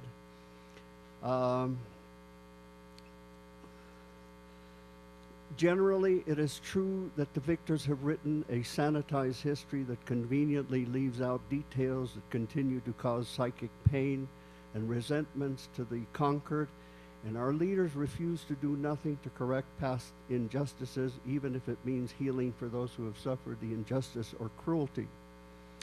For example, not mentioned by the apologists for Kit is that the Indians that rose up against the Americans were insurgents fighting the invading Americans who were hell-bent on eradicating the Indians who stood in the way of their hegemonic manifest destiny. And likewise, the Chicanos and Indians who killed Governor Bent were also insurgents resisting the invading Americans. Both Indian and Chicano insurgents were promptly meted out swift American justice in swift trials, public hangings, and executions. Nevertheless, it is shocking to witness the ignorance and the rationalizations by those seeking to excuse and thereby become apologists for Kit Carson's brutal acts against the Navajo and the Mascalero, which resulted in the deaths of over 3,000 in the concentration camp and the many others in forced march to Bosque Redondo. I am further perplexed by the anger expressed about the change of the name to a parcel of land rather than a person, say like Jimmy Lujan, who died a prisoner of war in Japan, or Medal of Honor recipient Joe P. Martinez from Taos. It is equally troubling that the apologists for maintaining the name Kit Carson Park should not be changed because it denigrates Kit Carson's legacy of being friends with the Taos Pueblo, and the Taos Pueblo has no problem with Kit Carson. They also state that Kit was not a racist because of his preference for women of color. He married 2 Native American women and 1 Chicana. There are others who complain that they were not informed that this issue was before the town council, and since they missed that meeting, they can voice their concerns today. However, as noted by Councilor Peralta and Cantu, this issue has been debated for over 30 years. Nevertheless, even our famous and wonderful historian, Dr. Mark Simmons, my history professor at UNM, and author Mark Hamptonsides, who love Kit, as they affectionately call him, object to the naming and say that the council and those who support the name change are wrong to judge Kit Carson by today's standards. After all, Kit was merely following the orders of General Carleton to kill all the Mascalero males and to spare the women and children, and then subjugate the Navajo, which he did by employing scorched policy, thus starving the Navajo into submission and killing those who resisted. After their surrender, he marched them about 400 miles to Bosque Redondo, Fort Sumner, in winter. Many died in droves, and those who couldn't make the trek were killed or left behind. Baton Death March, the internment of Japanese Americans. Thousands more died at the concentration camp, and after 4 years and thousands of deaths, even the U.S. government saw the error of the policy of the imprisonment and eradication and closed the concentration camp and allowed the Mascalero and Navajo to return to their lands and recognize them as sovereigns. Kit Carson apologists seek to excuse these brutal acts by saying that he was friends with the Pueblo. He was merely following orders, albeit reluctantly. Following the orders of their superiors didn't work as a defense for the initial Nazi defendants at Nuremberg, and it shouldn't work in 1864 or now. Those who favor Kit allege that he should be judged by the standards of his times, not by today's standards. Mr. Vargas, you would finish up, you go ahead and close it. Anyway, these Christians conveniently forget that the biblical stricture against killing was existent even in Kit Carson's time. They also don't mention the fact that the Navajo and the Mescaleros were insurgents fighting the invasion by the Americans in fulfillment of their hegemonic establishment of a nation from sea to shining sea. Finally, the council's decision to rename the park has reopened this issue that has been long and festering, and since, anyway, thank you. Thank you. Sorry for that. Thank you, Andres.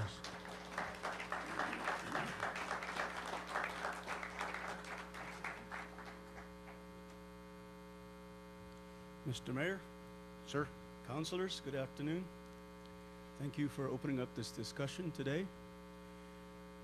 I'd like to just go back in time. If you'll just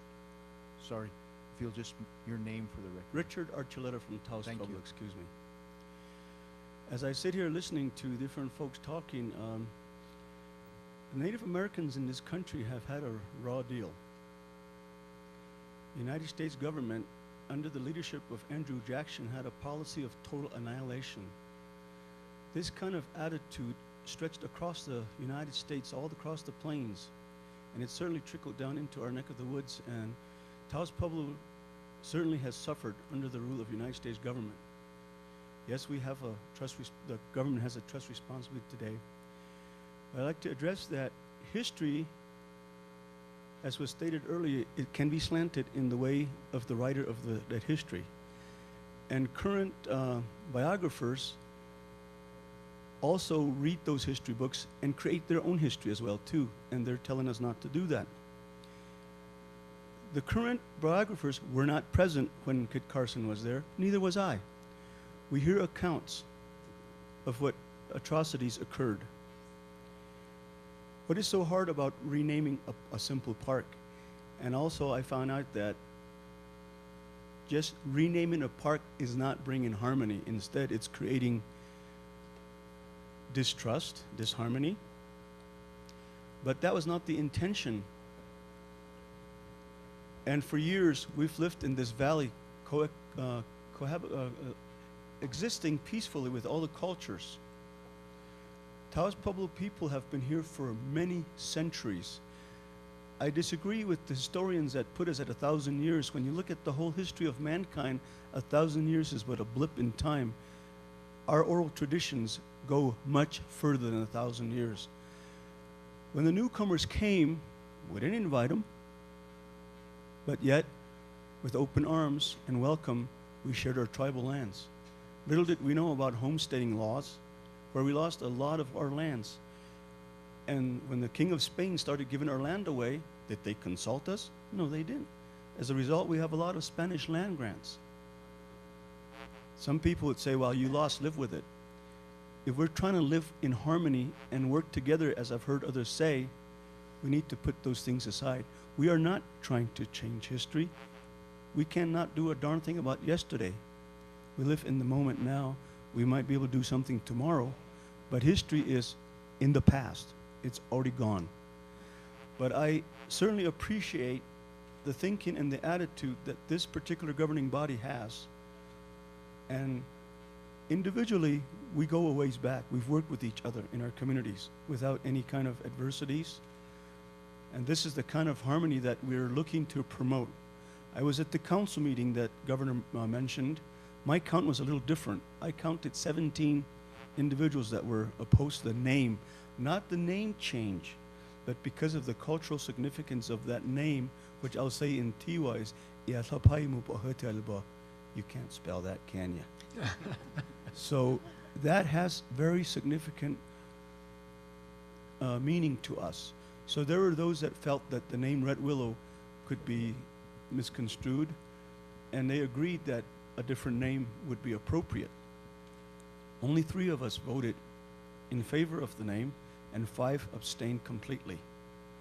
But the fact is that because of the traditional uses of that name, while they agreed with the name change, did not want to use that name. But again, we're not trying to change history. History is written by those that were there that would like to slant it in their directions. Somebody mentioned that Indians killed Governor Bent. If you read between the lines, there's a powerful man of the Catholic Church named Padre Martinez. If you look at it carefully, I believe he's the one that orchestrated the whole overthrow. His authority was undermined when the president of this country put in a territorial governor, because the state ran the church ran the state back then.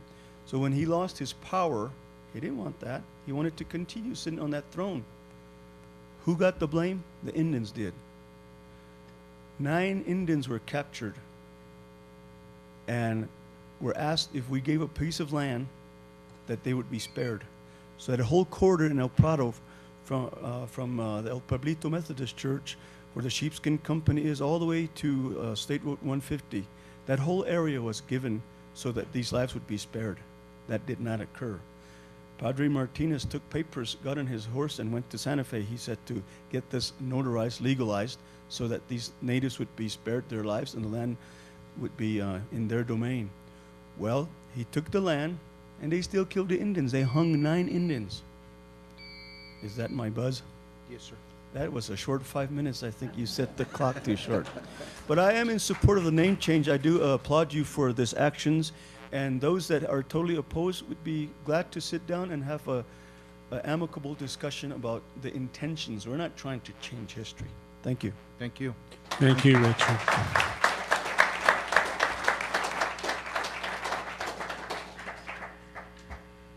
Good afternoon. Dabona Dugwe. Council members, thank you very much for this opportunity.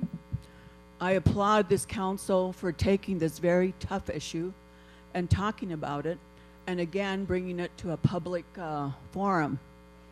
I am not, my name is Linda Bernal Yardley Monto.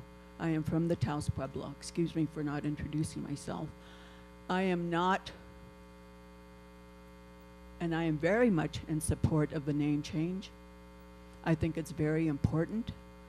But based on what you're hearing, not only with the public forum, but also in internet land, Facebook land, etc., there is a whole lot out there that is painful to our people, specifically to our people. And yes, Mr. Trujillo, there's a heck of a lot of pain, let me tell you that. Nobody has ever talked about the pain that our people has endured. I spoke about my own personal issue when I was in high school, and I'm not going to go into that at the first meeting that you all had. But I do want to encourage, and I highly recommend, that the name of the park be not the only thing that we talk about. There is so much in this community that needs discussion. A lot. I think most of you have seen that. We need to repair that, the wounds that have now become open and that are really bleeding. And I recommend that this council look at a reconciliation and resilience type of committee with members not only from the town of Taos, from your council, but also from the Taos Pueblo. I really think something like this needs to happen. This has risen so many ugly things that we as people, where we are, know exist. Just the other day I was talking to some young women that go around into town and they shop and look at gifts. And I was reminded that, you know, if you have a dark skin and you look like you don't have money, you are not given any kind of attention. And you know what? That happens way too often in this town. Our money is green just like everybody else. That is why we do not see our people coming into town and really looking at what is available in the town of Taos. Instead, where do they go? Albuquerque, Santa Fe. And it is time that we all work together to do a better job for our children. I'm not going to be here in 30 years, but my grandkids will be here, and your children and your grandchildren might be here.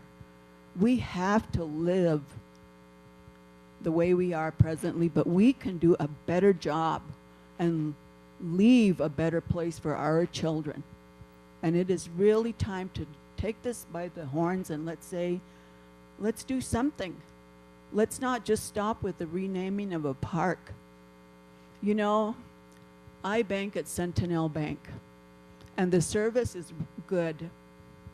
I think the tribe also banks at Sentinel, right? But you know what? When I look at that damn emblem, every single day I go to the bank, it bugs me. Because that's what we are portraying, is the conquistador, which is a conqueror. And you know, we still have that mentality in this community. And I think it is high time that we do something productive, cooperatively, collaboratively, and work together on making the lives of our people better.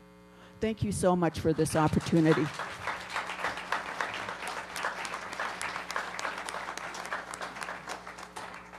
Thank you, Linda. Thank you very much, Linda. I wholeheartedly agree. My name is April Mondragon Abbott. There were a lot of things said here about who we are, where we're from, so I'll just recite last names of my family. Yellow Bear, Mondragon, Martin, Langbin, Abbott. That's the patrilineal. The matrilineal will always be Yellow Bear, because that doesn't change matrilineally as we go along, as you know. Anyway, in the spirit of regeneration in our youth, as you have heard, we all have a certain amount of generational trauma in our community, and our children know it.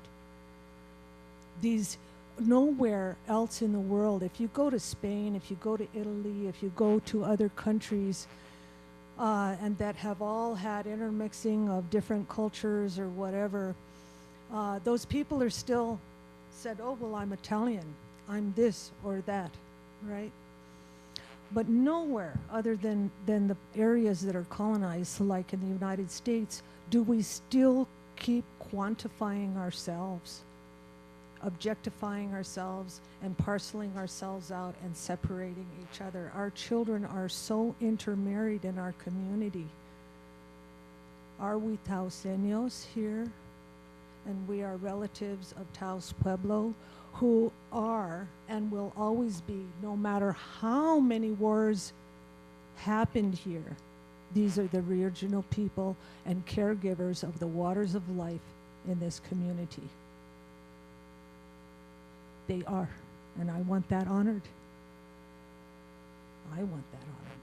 And it's not just another name, but what we've heard from our elders here, asking for a name that is going to bring all of us together. And I agree with Linda, it's time that we begin anew and start exploring what kind of healing that we need in this community, really look at what kind of a community we want, because we aren't free here. We do not have food and energy sovereignty like there was once, and we have that in our memories here. We could feed ourselves, take care of ourselves, heal ourselves, and now we have all these other imposed things called progress and civilization, but we still have this pain and these wounds. And our children jump off the bridge over it because they're not white enough, not yellow enough, not green enough, not red enough, not this enough, or whatever kind of separations that we have. What do you think our children are feeling? Why are they drinking and using and numbing their pain for? So in the spirit of regeneration, why don't we just ask that we all come together as a community and start really thinking of a name that's going to celebrate the future generations of all of our children. Thank you very much.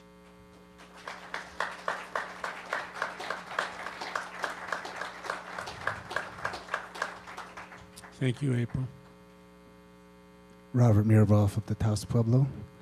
These are my children, Aspen Dawn, Kona Sunrise, and Masa Rain.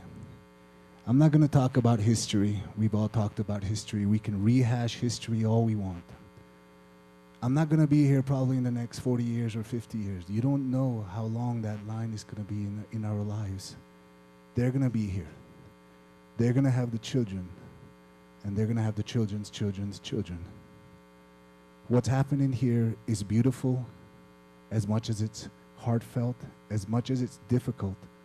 I think it's a wonderful thing, because I don't think I would be here if this wasn't the case. So I applaud you guys, town manager, councils, mayor, the governor, the war chief, and all the people that have rehashed feelings that need to be aired out. At one time or another, those feelings need to come out. Wellness comes when you unearth the things that are not so well. And the wellness of one man is the wellness of all communities. And the water that comes from our sacred lands, and our sacred lakes, and our sacred springs, and our sacred river feeds this community. We are, as a community, the Red Willow Valley. It's not over there at the Pueblo. This whole valley is the Red Willow Valley. We are part of that community, and we need to receive that name. We need to receive the name for our future. In one generation, our language can no longer exist. And it's not just happening here. It's happening all over the world.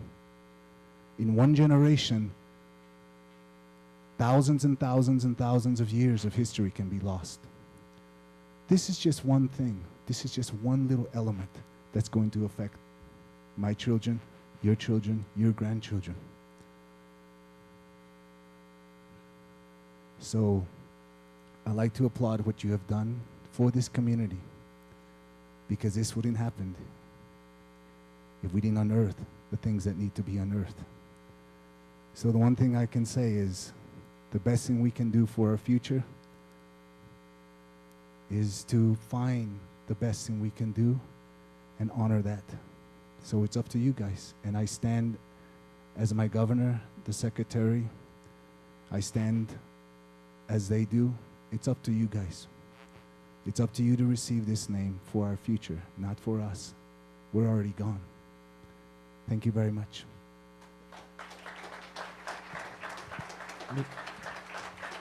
Mr. Mayor. Thank you, Robert. If I could just congratulate Mr. Maribel for being one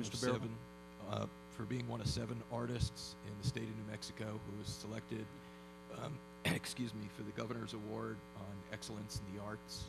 And you make us all proud here. Thank you.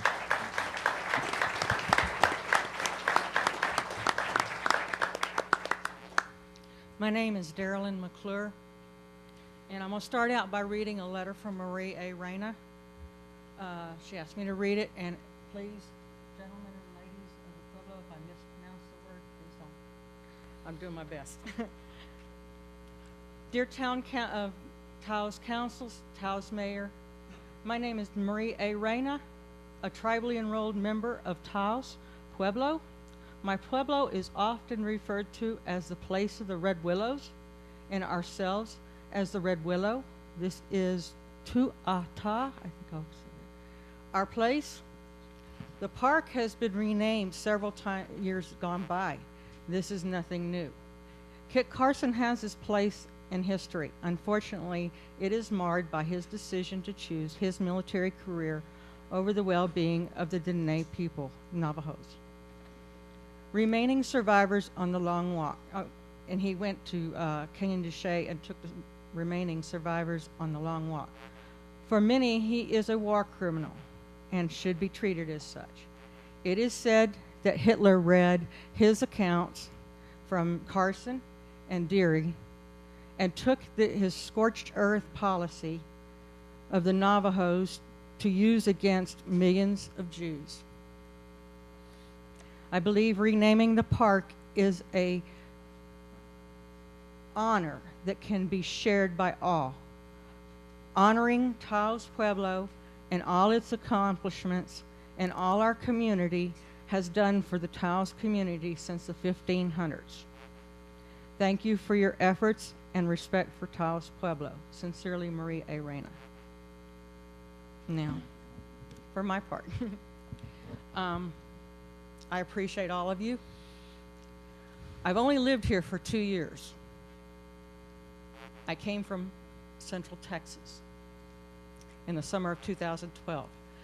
After meeting people like Marie Reyna from Taos Pueblo and her amazing father, Mr. Tony Reyna, Robert Mirabal, and becoming involved with the Regeneration Festival and Lila June Johnston, I found myself in awe of this beautiful town even more than I thought possible. In this time in our world with so much war, hate, greed, discrimination all over the globe, why can't we just take a moment, step back to realize that our mayor and city council have taken a bold step in trying to heal some of the ills of the community? They should be applauded and supported in renaming the park Red Willow Park.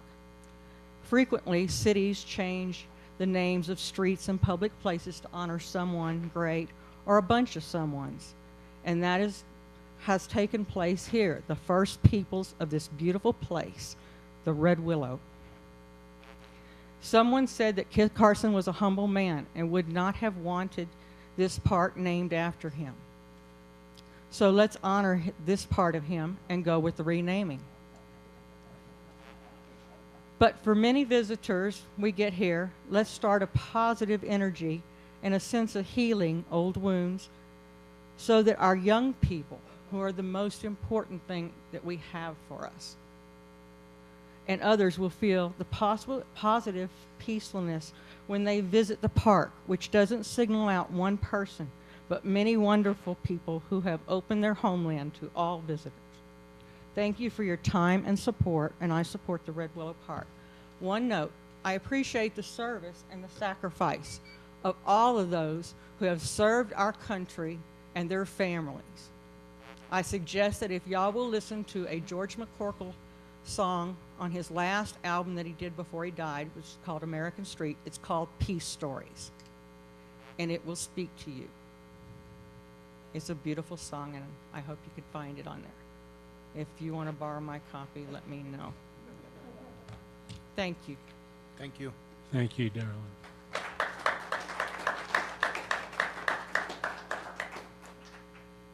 Mr. Fernandez.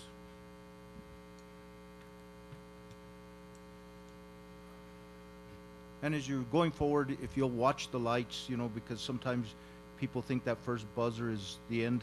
The light will turn yellow, and then it'll go to red. So you have a little time between the yellow and the red. So just so you know. Mayor Barrone, members of the council, thank you. Good afternoon. I'm David Fernandez from Taos. Kind of like Mr. Trujillo, I'm one of these Taoseños, you might say, to the bone. Having been born from here and part of the community here for hundreds of years on the Spanish side, and then also through my own DNA side as well, going much, much farther back.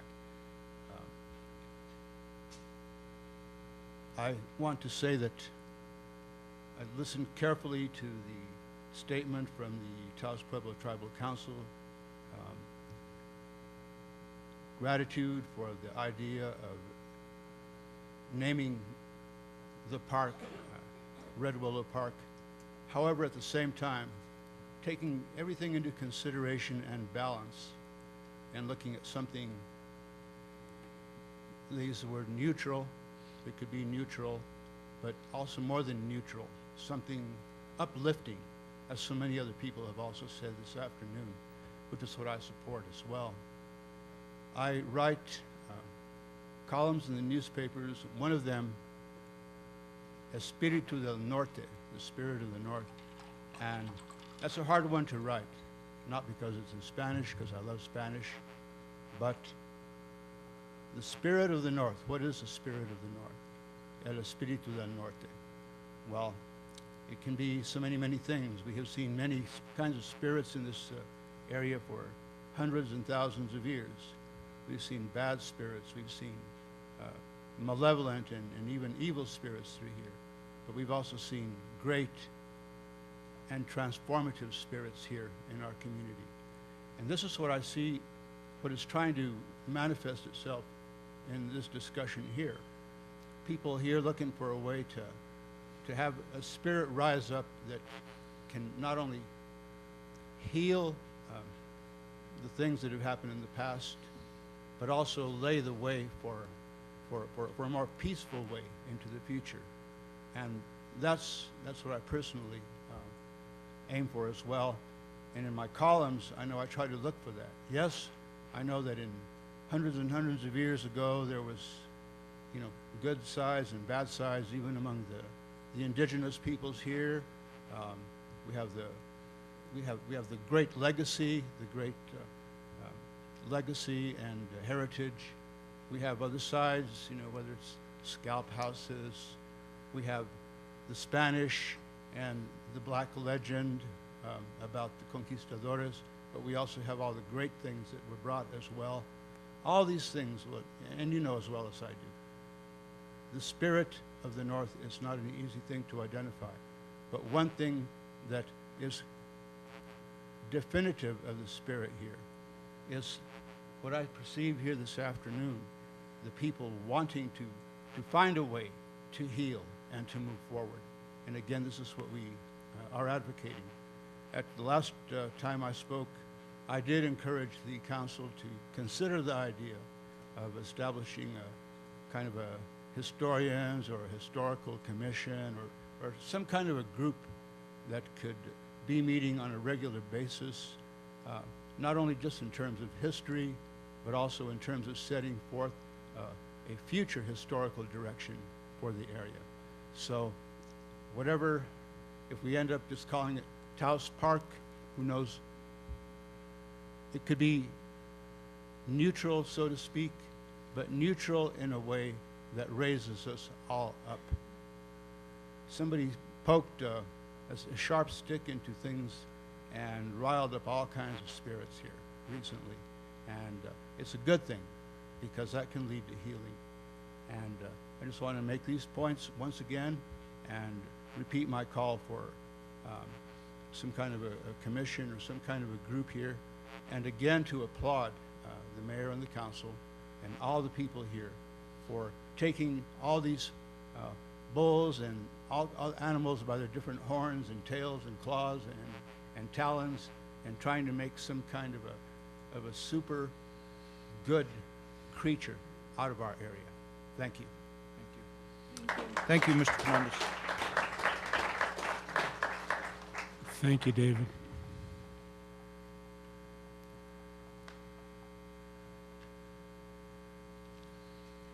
My name is Sylvia Rodriguez. I'm a Taosenia. My family on my father's side was certainly living on the Loma when Ken Carson was here. I'm sure they were here in 1847 when the Taos Revolt took place. I've spent the last 30 years writing, studying, trying to understand our town and the surrounding region. The first thing I want to do is to thank the town council again for their courage and vision in voting to change the name and then in reopening the decision for public discussion, not once, but twice. No one could have predicted the firestorm they have evoked.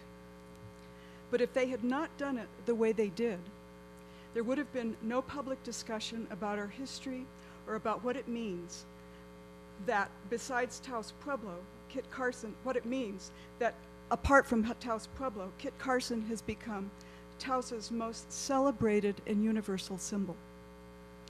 This controversy is a wonderful opportunity for Taoseños to reopen the seemingly closed book of history that begins and ends with the glorious, manly exploits of Kit Carson. But this debate is not really about Kit Carson or who he was or what he did. It is about who we are and what we do and why and when we name things and why and when we decide to change the names and who gets to decide and the significance and the consequences of these decisions. Critics say the council and name changers are trying to change history and that they are ignorant of history. But what do we really know about Taos history? Is Carson, as Hampton Sides claims, really the most important historical figure associated with Taos? At least two other figures who changed the course of Taos history are buried in what was originally named the American Cemetery. And there are many unmarked burials there, including, in all probability, the woman, Maria Teodoro Romero, Padre Martinez's housekeeper, who donated the land to bury the 17 Americans killed in the 1847 revolts. Where are the insurrectionists buried? What were their names? What happened to their families? What effect did that episode and its aftermath have on the people of Taos? Is there an enduring intergenerational legacy of this trauma? Why are the only published accounts of the Taos revolt from the American perspective? Why has no major historian undertaken a full-scale scholarly study of the 1847 revolt, or of Padre Martinez, or his housekeeper? What about who decided that just about everything in the town and surrounding region would be named for Kit Carson? When and why did this happen? Let me propose an alternative to the official story. The imaginary mythic figure of Kit Carson was propagated in the late 19th and early 20th century in Taos by the Masons, that is, Bent's Lodge, in order to shape and control the public narrative of the American takeover. And of course, the figure of the frontier leatherstocking, the white man dressed like an Indian who lives with the Indians but also kills them and marries their women, is an unbeatable icon to promote not only tourism, but a certain ideal of American manhood. Let me propose that instead of being the true face of Taos history, Kit Carson, or the image and myth of Kit Carson, has become the virtual pill of forgetfulness. It has functioned unwittingly, and I should add unwittingly, to deepen our historical amnesia about what actually happened here in 1847. The only true memorial we have to that history is the ruined church at Taos Pueblo, and we owe the Pueblo a debt of gratitude for not covering it over with a billboard of Kit Carson. Perhaps as a community, we are starting to awaken from the sleep of forgetfulness, to shake off the amnesia, to face our history in order to reach for a better future. Yes, to rebrand ourselves in a creative, inclusive, restorative way. The young people who have given the park its new name are brilliant in their choice of a beautiful medicine plant with many uses associated with water. These name changers represent our future, and we can learn from them and from facing our rich, painful, and complicated past. These are the regenerators, the people who want the park changed. Thank you, sir.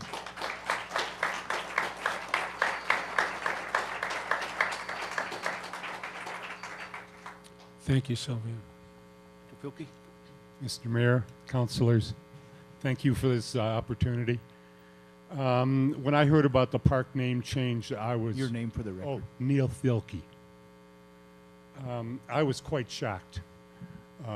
Mainly, my main issue was that how it was felt that this was necessary. I haven't heard from Councilor Peralta, and I'm consciously waiting to see his read on this. I could pass my hat around if we lived in a perfect world.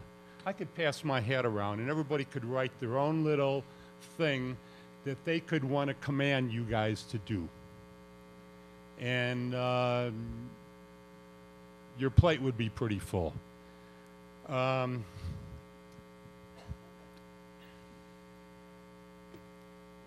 There's a lot of discussion about the figure and the name, but to change the name to something else, I think you're going to have a can of worms on who gets to decide that. And I think your only way to get out of this uncomfortable situation is to realize that you are snookered by a group of people that like to use the word festering. I don't think it was necessary, and I would certainly like to see a motion to remove the previous resolution to change the name in the first place. Thank you.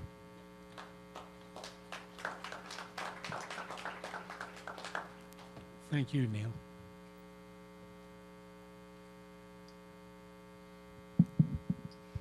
My name is Fabi Romero. Mr. Mayor, councilors, first I want to thank you for taking up this issue and giving it so much time. It's a very important issue and deserves all the time that you're giving it, and thank you. I've always had a problem with exceptionalism, the cult of exceptionalism. That is that one person deserves to have a mountain or a park or anything named after them, because what that says is that the rest of us don't. I don't think that anybody deserves that much credit for anything, unless we all do. So I've always had a problem with the Kit Carson Park. I've had a problem with Kit Carson Electric Co-op. I've had a problem with Kit Carson Road, Kit Carson Museum. It's the cult of exceptionalism, and we need to get over it. I have also had a problem with the culture of war. We celebrate military people too much. Wars, the people who make money off wars have sold us a bill of goods that wars are about protecting freedom and democracy. Wars are about making some people rich, but mostly wars are about death and destruction. They're about how much destruction and death we, the good people, can rain on them, the bad people. So I'm really glad that the name Kit Carson is going to be removed from at least one item in this town. And I really appreciate the stories I've heard about the Red Willow name here. I didn't know what Mr. Mirabal talked about, that this is really the Valley of the Red Willow. I think it's extremely appropriate and a wonderful name, and I hope you keep it. Thank you.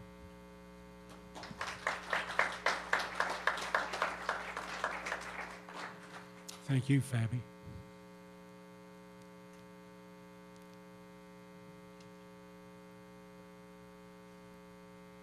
Good afternoon. Good afternoon, Mr. Mayor and members of the council. My name is Adam Consiglio. I'm a frequent visitor to Taos, and I sort of live here part-time. I don't have history like most of these folks do, looking to purchase a home here. I was also shocked when I saw the name change to the park. I've been coming here for years, wasn't aware of issues that might have happened in the past, and I respect those feelings. I personally have an issue with trying to whitewash things that happened in the past, which I think is what some folks might be trying to do. On the other hand, I understand the need for healing. You could look at my skin color. I've had my share of problems in the past, but I don't try to change the past. I try to move forward. I've heard a lot of discussion on both sides, and the question was who has the right to change the name? The park belongs to the town, the citizens of the town. Has the thought or the concept of maybe a vote to whether or not to change the name come up? Or are we just leaving it up to a select few and those that might have time to come off during the day to make comments? It's the town's park. I don't have a big dog in this fight. I plan on living here. I like to see a community that's whole, a community that's peaceful. I love it here, so I want to come. This has really, really turned me around because of the turmoil that I see and the feelings that I see going back and forth. So maybe let the town decide. That's my suggestion. Thank you.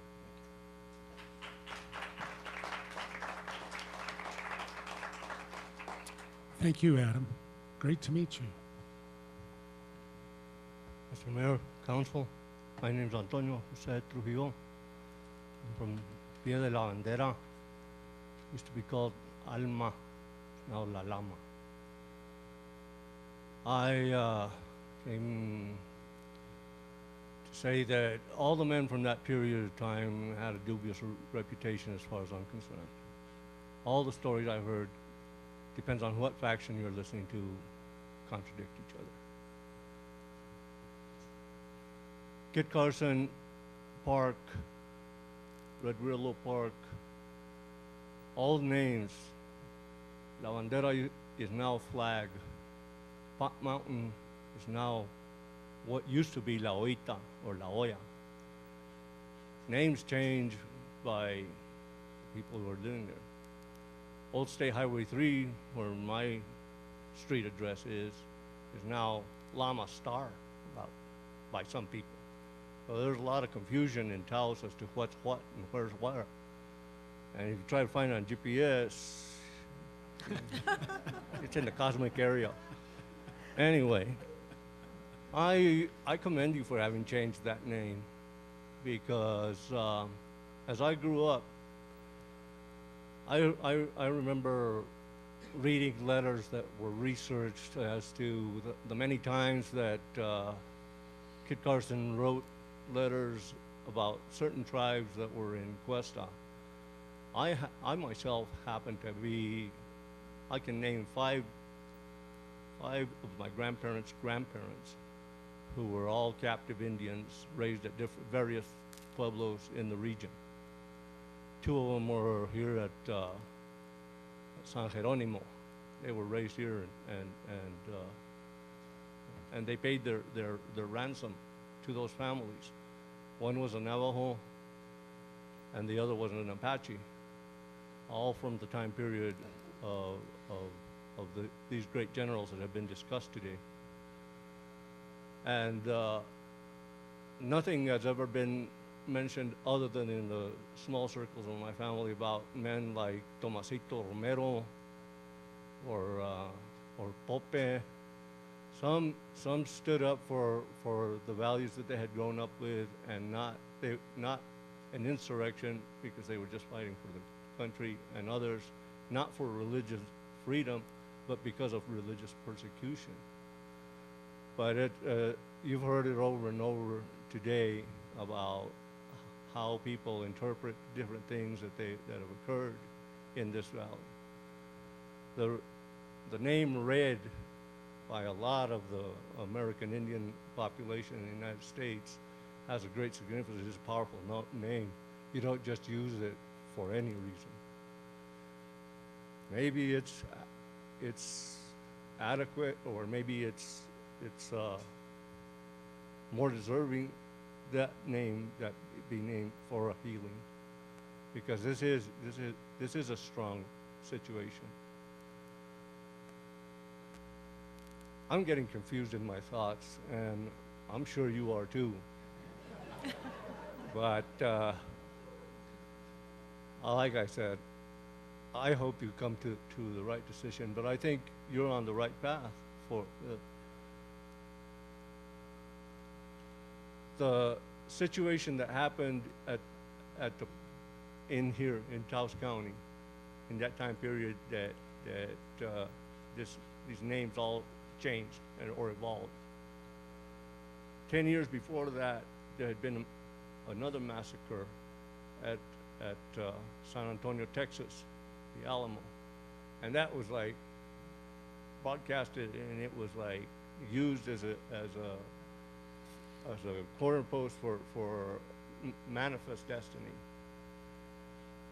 The same type of killings happened here at the Pueblo, and you never hear anything about that. It was just people standing up for what they believe and being subjugated by other people. At the time that the Bent situation happened here on this street almost, General Carson was on a campaign through the Californias for the Fighting Bears. He killed two negotiators, or that group killed two negotiators. They were famous twins from the Southern California area, and they subjugated the people of the Taos. It's all a clear pattern that you can't erase. Thank you, Mr. Trio. Thank you. Thank you, Antonio.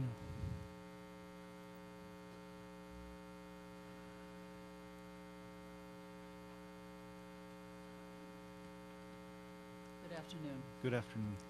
Mr. Mayor and council members. I had actually not prepared anything.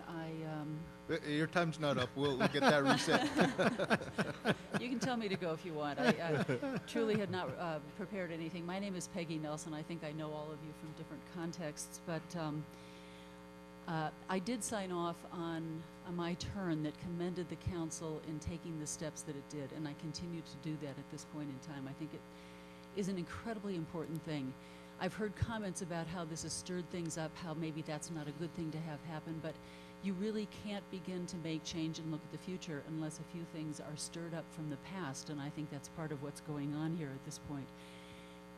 I really want to say that I think the greatest applause here today was after Lila Johnston's video about regeneration and this community and what all of that means. And I think we actually have the opportunity at this point in time to take up Linda Yardley's suggestion that there be some restorative process that takes place in this community. I've spent 40 years here. I still consider myself a relative newcomer. It took me a long time to feel like this would be my home, and yet it has been.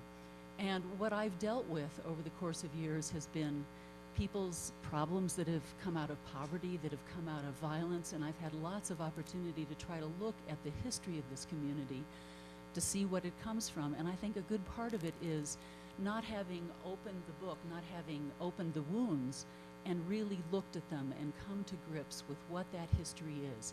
And for those who would say that we're trying to whitewash history, I want to say symbols are important, and we get to choose our symbols. And there's something that came to mind, and that's actually the reason that I came up here. With the University of Pennsylvania, no, I'm sorry, it's Penn State, scandal that occurred with Jerry Sandusky, who ultimately was convicted of many counts of rape and sexual abuse. His portrait was on a mural at Penn State. And when that happened, the people at Penn State said, hey, you know what? We have another model we can put in that place. His face was erased. Dora McQuaid, who's a poet in our community who fights against violence and who has chosen Taos as their home, now has her face in lieu of his. That's the choosing of symbols. That's how you face the future. That's not a whitewashing of history. It's saying that we choose as a community to project something else. And I think now is the time to project something other than Kit Carson, because this debate is not about him or whether or not you believe one version of facts or another, but rather what are we about for the future. So thank you very much for what you've done. I hope you stick by it. And again, I commend you for that. Thank you, Judge.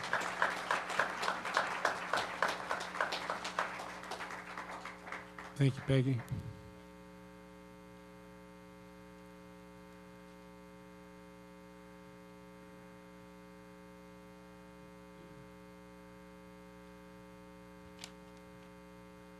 Yes, how are you? I'm Pablo Gonzalez from Ranchers. And I would like, you know, there's different options about the name. I would like to say that maybe we could change it to the Bataan Death March, because we have different people from different nationalities. I would say that the Bataan National Forest would be the proper name for the Kit Carson Park, being that different people fought and died at the Death March. And I would say that that would be a superb name. And also, I think that the breaking point as to whether we give Kit Carson that name would have to be decided as to what happened at the Battle of Valverde. There's different versions about that battle, and you know that each author is the fundamental. They have different, each one has different stories.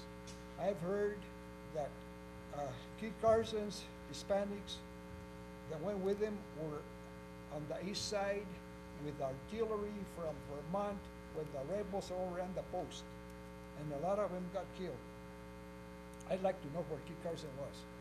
And then there's the 2nd New Mexico battalion that doesn't have any name, but they were Hispanics.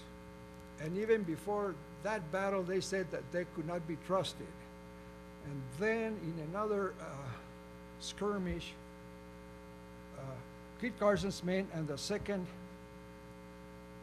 New Mexico Hispanics, who I don't know where they came from, but they were from New Mexico. They were supposedly going to attack the enemy on a pincers movement or a double counterattack, and the 2nd New Mexico troops withdrew, got scared, and that's what caused the whole battle to go in shambles. And now they're accusing the 2nd. They're finding they're accusing the 2nd battle, New Mexicans, for losing the battle at Valverde. So I think we need to do more research on that as to what happened there. Where I'd like to know where Kit Carson was, you know, because I've read 3 different books, and they all tell different stories. Now, they mention, we talk about other times, other places, other people, but we never mention about the here and now. We're having a lot of problems over here in New Mexico, and as I told you, Mr. Barrone, we're having problems with acequias and Rancho de Taos. I've been fighting this case since 1978, and just recently, well, it's been 4 years, but 4.5 years, I had the misfortune that I had to tackle the acequia madre with Francisco Gonzalez, where he accused me of breaking the water valve. That case lasted 4 years. Does it take 4 years for a case, it goes to magistrate court and then to district court? Does it take 4 years to solve it? Actually, I went through hell, let me tell you. So we have to solve problems here on the here and now. I didn't know that Francisco had filed a summons against me in magistrate court. So somebody called me and told me to report over there. And when I went over there, I already had a warrant for my arrest for $5,000 plus $100 to serve that summons. And Francisco intentionally gave my address as Camino Bajo la Loma, but there are no post offices in Camino Bajo la Loma. I received my mail in P.O. Box 23, Rancho de Taos. So whoever helped Francisco was not Ortega, even though I do have problems with Ortega that came later on. But whoever helped Francisco was somebody with authority, because when I got there, Mr. Ortega didn't know anything about what was going on, and it took him about 15 minutes to change the whole paperwork. And I was being accused of, they wanted $198 for breaking the water valve. But every time that I took witnesses against Francisco, he would not appear. On one of those cases, when we went back, Judge Ortega allowed him to bring the price for breaking the water valve from 198 to 219. Later on, he changed to $216. No, $269. You're Okay. getting short on time, or your time's Turn up. it- No, turn it no, off? no, your time's up. Well, okay. So just wrap. Can I say something? Sure, before? go ahead. Yeah. Okay, now they say, so I'm gonna drop over here, okay? I'm gonna drop this case. But they talk, you know, they've been talking about the victors deserve the spoils, no? Can I, even though this is not pertaining to Kit Carson or the acequias, but you know, it says that the victors deserve the spoils, and I want to read something about, the victors deserving the spoils, being that it was mentioned through 4 persons on the North Journal about the victors deserving the spoils. So this is goes back to Berlin. Well, No, about well, victors deserving the right spoils. now your time is up, Okay, and we'll. thank you. Yeah, But thank you. Can I say something? Something else? We No, we what I did wanna we tell did you is allow you 5 I've been minutes. fighting this case with the Waters, and I have a letter over here about the Attorney General and the governor, and looks like they don't want to get involved. So let me tell you, where do I go to solve this problem? You know what? I'll ask you to talk to our attorneys. Maybe he can help you, and we can. Town attorney, okay. Yeah. Thank you. I've been everywhere, and. Thank you. So this. Thank you, Pablo. Okay. Thank you, Pablo.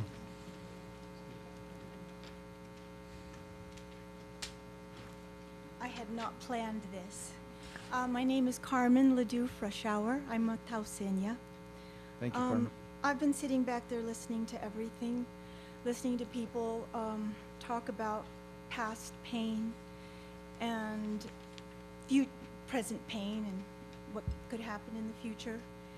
I believe the only healing can come from the Almighty God, and that we need to seek the face of God to heal any type of history, present things going on, our youth. I believe that that's the only healing will come from seeking the face of God, and I just wanted to express that to you all. Thank you. Thank you. Thank you, Carmen. Good afternoon. Hello. Thank you for this opportunity that you are courting us all to speak to this issue.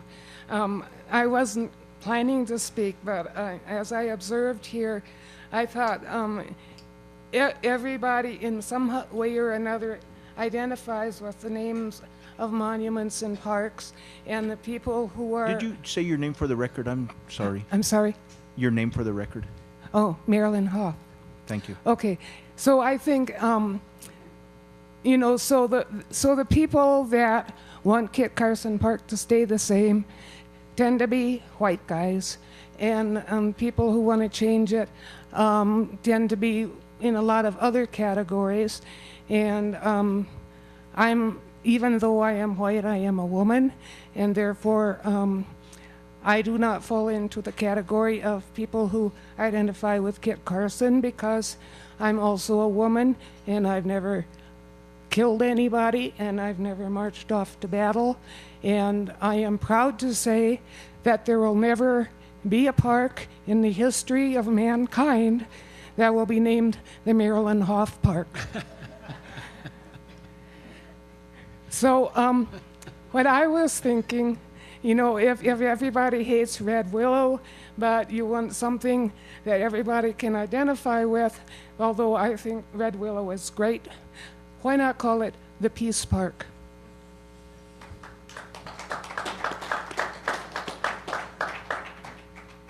Thank you, Marilyn.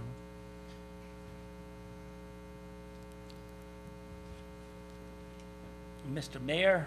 Sir. Councilman, Councilwoman, appreciate the opportunity. I have been here before, and I don't want to repeat what I already said. Mostly I'm here because I want to express my sympathy for your situation. I have been there before, and if you look back there, you'll find Miss Peggy Nelson. She has been there also. Mr. Arsenio Cordova. We've been in this kind of a situation before. Your name for the record again. Gabriel Chavez from Thank you. Los Cordovas. Taos, New Mexico, the land of enchantment.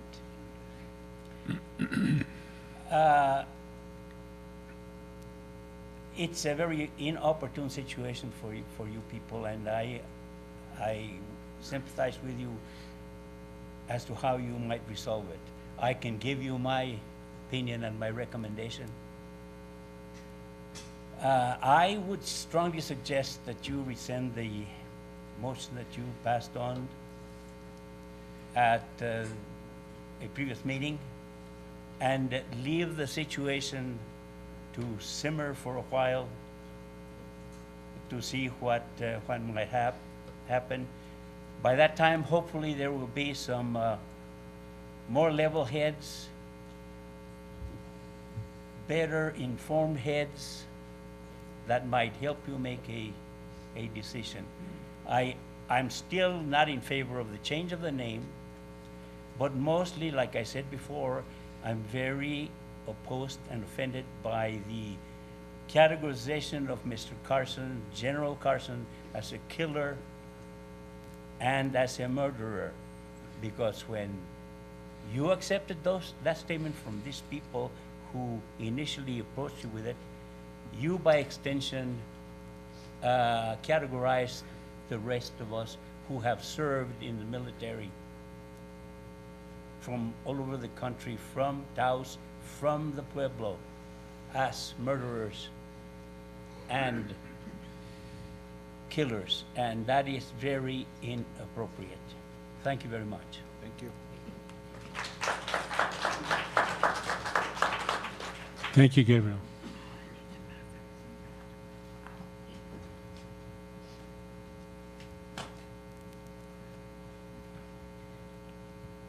Hi, Jean Green.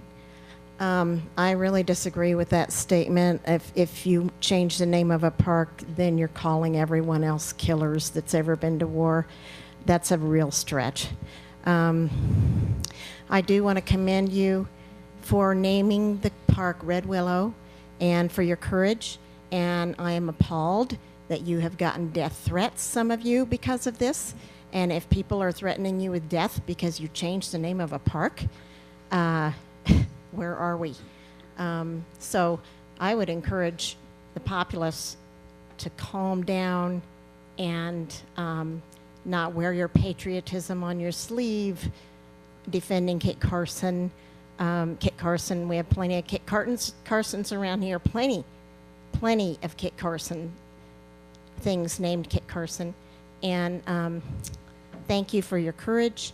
I truly hope that you don't get any more death threats or being caught in the alley and affronted by people.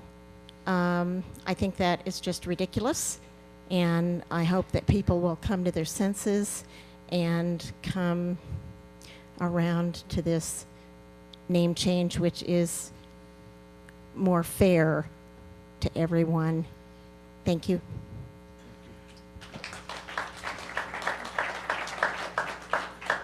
Thank you, Joe. Anybody else?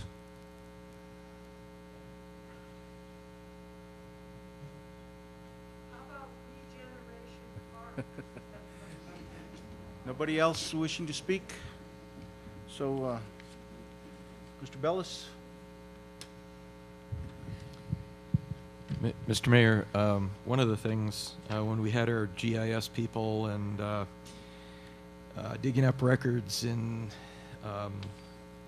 was that in going through and noticing that prior to the 1930s that the cemetery, which someone earlier, I believe, identified correctly as the American Cemetery, was a separate plot.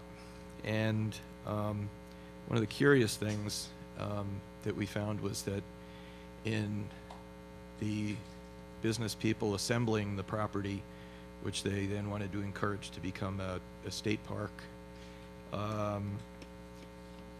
that plot was merged with all the other lots so that there was a single deed that was conveyed to the state and then conveyed from the state to the town. And in a lot of the emails that we received, I think people misunderstood because in the 1880s, a memorial park was a name used for a cemetery. And so that those that are not familiar with the park felt that we were renaming the cemetery. And I would like to offer a suggestion as sort of a compromise, and that is that The original entrance to the cemetery is still there with the iron gate that marks it as Kit Carson Memorial Park, including the gates that open to allow caskets to have been buried in there. And we do have very good records of all the people in all the graves, including those that no longer have stones on them. And that the deed we have currently says that the permissible use for that property and its conveyance is recreational. And I don't think anybody, no matter what you think of Kit Carson or the naming of the park, saw 9,000 people drinking beer, smoking pot, having a rock concert as part of a commemorative cemetery, or a dog park, or an arts and crafts fair, or basketball courts, or volleyball courts, or anything else. And one thing that the town might consider doing is actually redeeding that original parcel of the cemetery and dedicating it in perpetuity as Kit Carson Memorial Park, as the sign and entrance on Dragoon indicate, and separating that from the recreational portion of the park, which clearly has no connection to the cemetery. And in that recommendation, that would mean that we would maintain that park which is not being maintained now? Over the years, in talking to some of our staff that have been here, or have had relatives that have been here back to the 30s, there actually were still human remains placed in some of the crypts as late as 1995. But as families moved apart in every community that's happening, and moved across the country, or members that were here died off, increasingly people were not maintaining the graves. And in fact, those that are familiar with the history understand that the fence was put there because it was a very popular thing to do, to take souvenirs of the headstones at one point, or to vandalize them. And I think our staff has done a pretty good job of trying to maintain that cemetery. But yes, part of that obligation of deeding that out in perpetuity and forever naming it as Kit Carson Memorial Park would be to accept the responsibility to maintain perpetual care for all those stones and those remains that are there, and to perhaps restore some of them. And I would further suggest to protect that property that you could, that the town could actively seek from the Department of the Interior and the Historic Trust a designation of a national landmark in that cemetery, because indeed, while we may not agree today, a lot of the people who seem to not get along deliberately chose to be buried next to each other, knowing who they were being next to, forever. And it's amazing we can't work it out here based on our differences, but they seem to get it done then. But the town, you could really be Founders Park for you know, the actual description of it, because artists, all the families, good and notorious, are buried in that park. And I have to say, I was amazed when I actually took the information and went grave to grave, and it is a wonderful story to see all the people and families that are there, and how they came together. And the whole history of everything you read that the Historic Society puts together is right there in front of you, all of those people. Councilor Peralta? Mr. Mayor, members of the council, along the lines of what the town manager is talking about, is that back probably around the year 2000, no, earlier than that, in about 98, the town council decided that there would be no more burials in the park, and that because there were other descendants of individuals who were buried in the park that wanted to have themselves buried there, and we decided that it was two things. One is that we felt that it should be left the way it is, and the people who are there and their history behind them, whether they got along or didn't get along, in death they lived together. But that we should memorialize it in the sense that it be closed to any further burials, and that the history of that park and what you see there now remain, and that it not change, and it be part of our history, and be something that can be studied and preserved for future generations.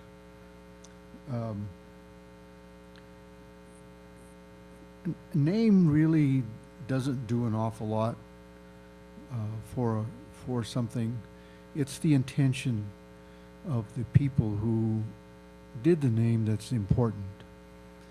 And what we're looking at here today, and one of the reasons that I voted no before, because I said we need to have public input into what the feeling of the public is about their community, and how we should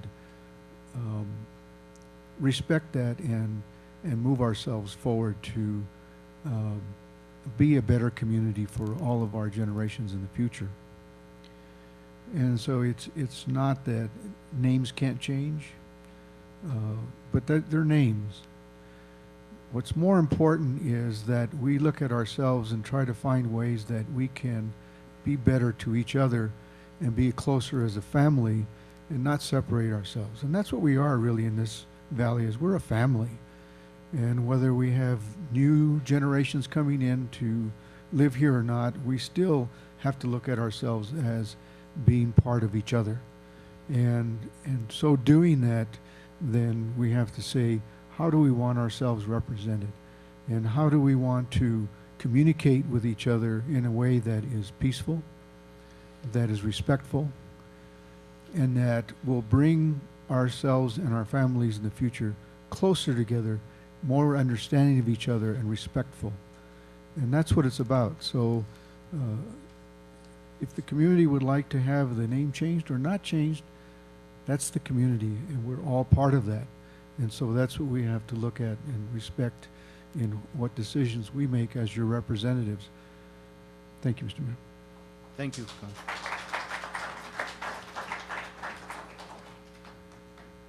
Council?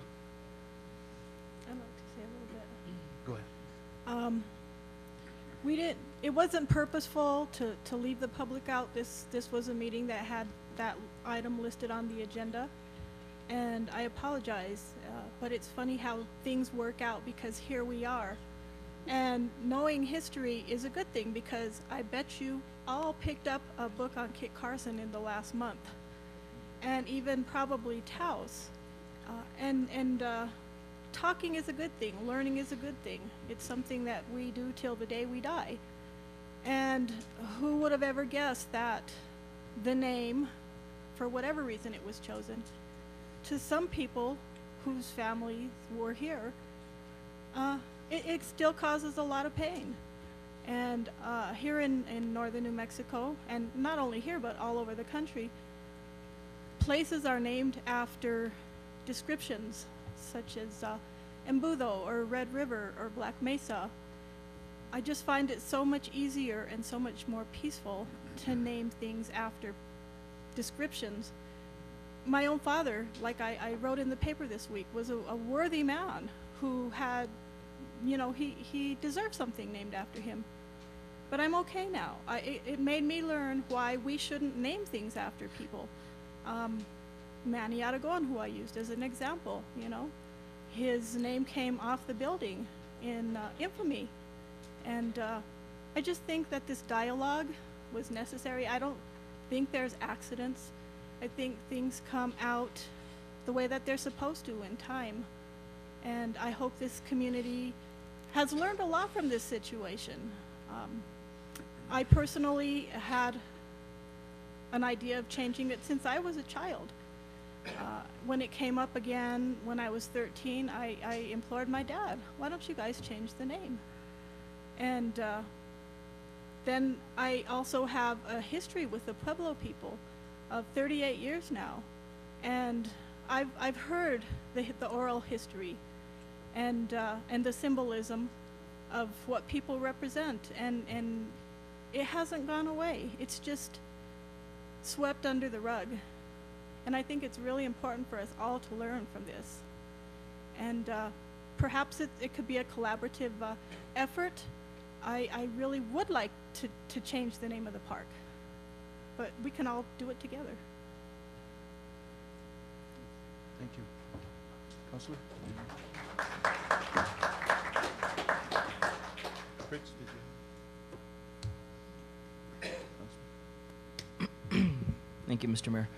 I want to thank each and every one of you again for attending this meeting. As you know, I was the counselor that asked for the recall of this meeting to be brought back, specifically for the reason that I felt as one counselor that had previously voted for it felt that I had done a huge injustice to the general public with regards to not filling their full input.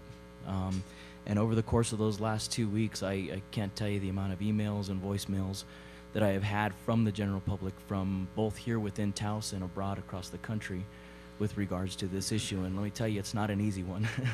And I don't think, much like some of the individuals have said out there, that it's a hard seat to be in right now, because it affects not just lives previous, but also what is in the now, what's happening with our community.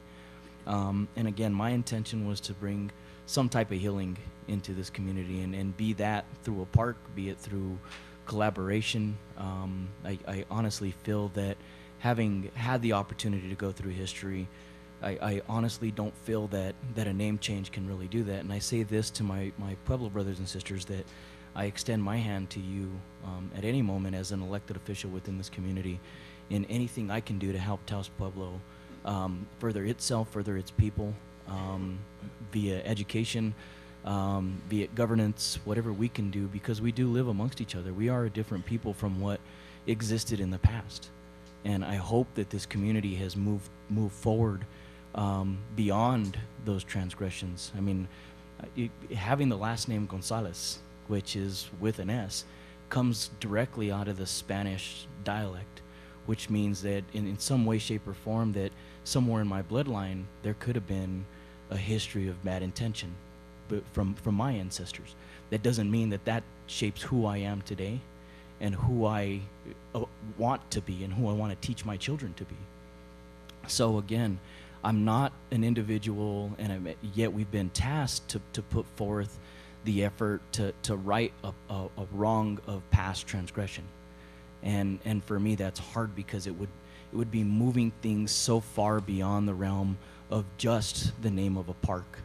I mean, we can't censor history. We can't censor history from our kids. It's what we learn and live by, what not to do again. So, Mr. Mayor, I believe we are in a really tough spot. I like the idea of putting it out to a vote, but I think at the same point, we as elected officials, you, the community, entrusted us to make those hard decisions for you, to not bear that weight upon your back, yet that vote comes as an anonymity.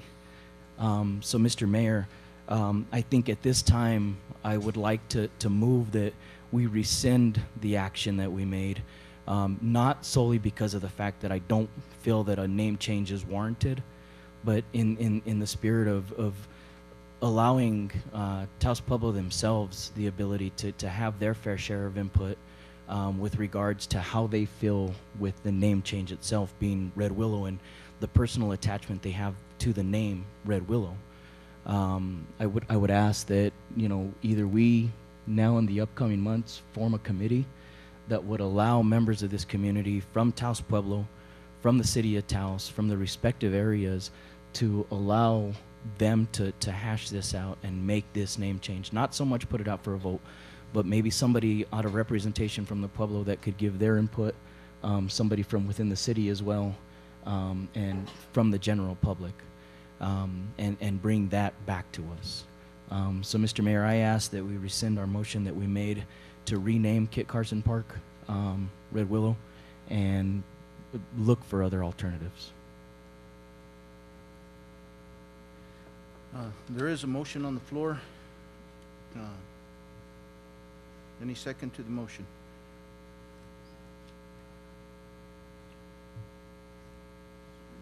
Motion. Oh. I'll second it for discussion. Okay, discussion. I'm not quite sure I understand the motion. Mr. Mayor, I'll second it for discussion. I'm not quite sure I understand the motion and the direction that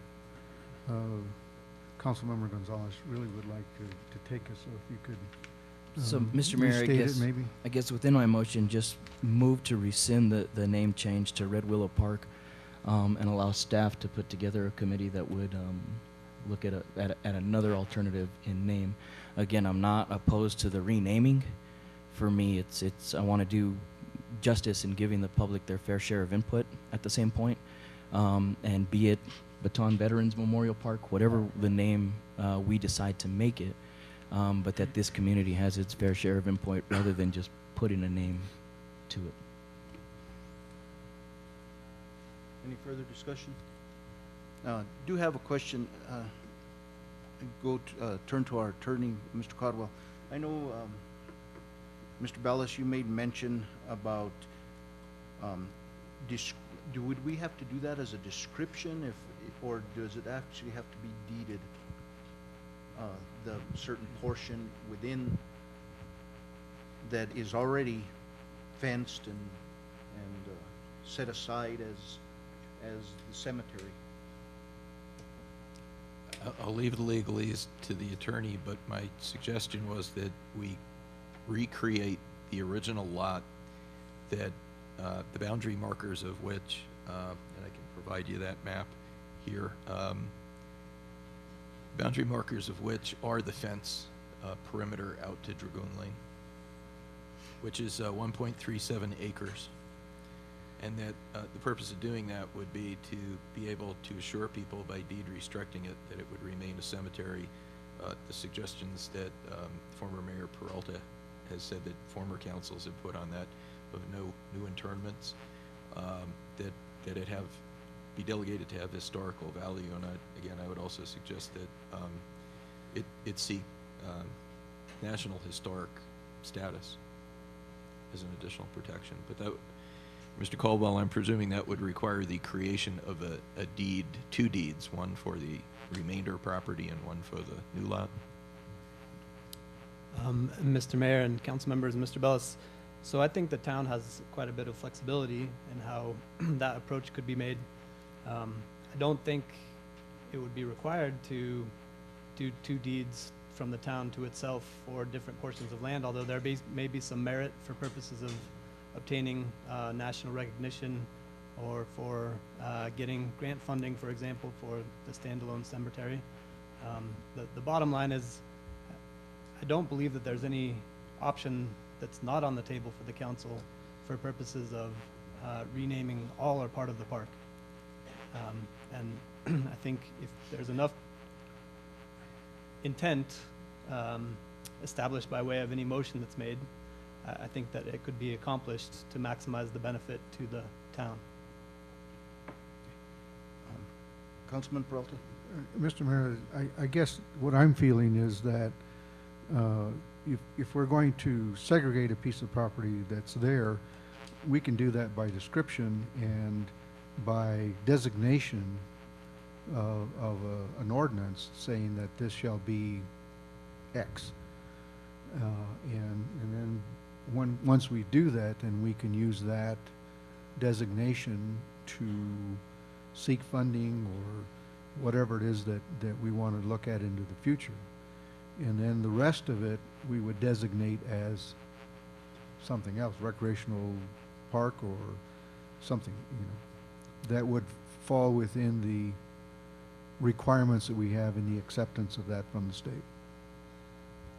Mr. Mayor and Councilmember Peralta, yeah, I agree. I think maybe the rule of thumb will be the more steps and process you go through to put something in place, the more of those steps and processes your successors will have to go through to undo that. And that's a matter on display today, frankly, because I don't believe there is any ordinance or even resolution in place that really prescribes the activity that can take place on the park, with the exception of the original quitclaim deed from the state. Governor?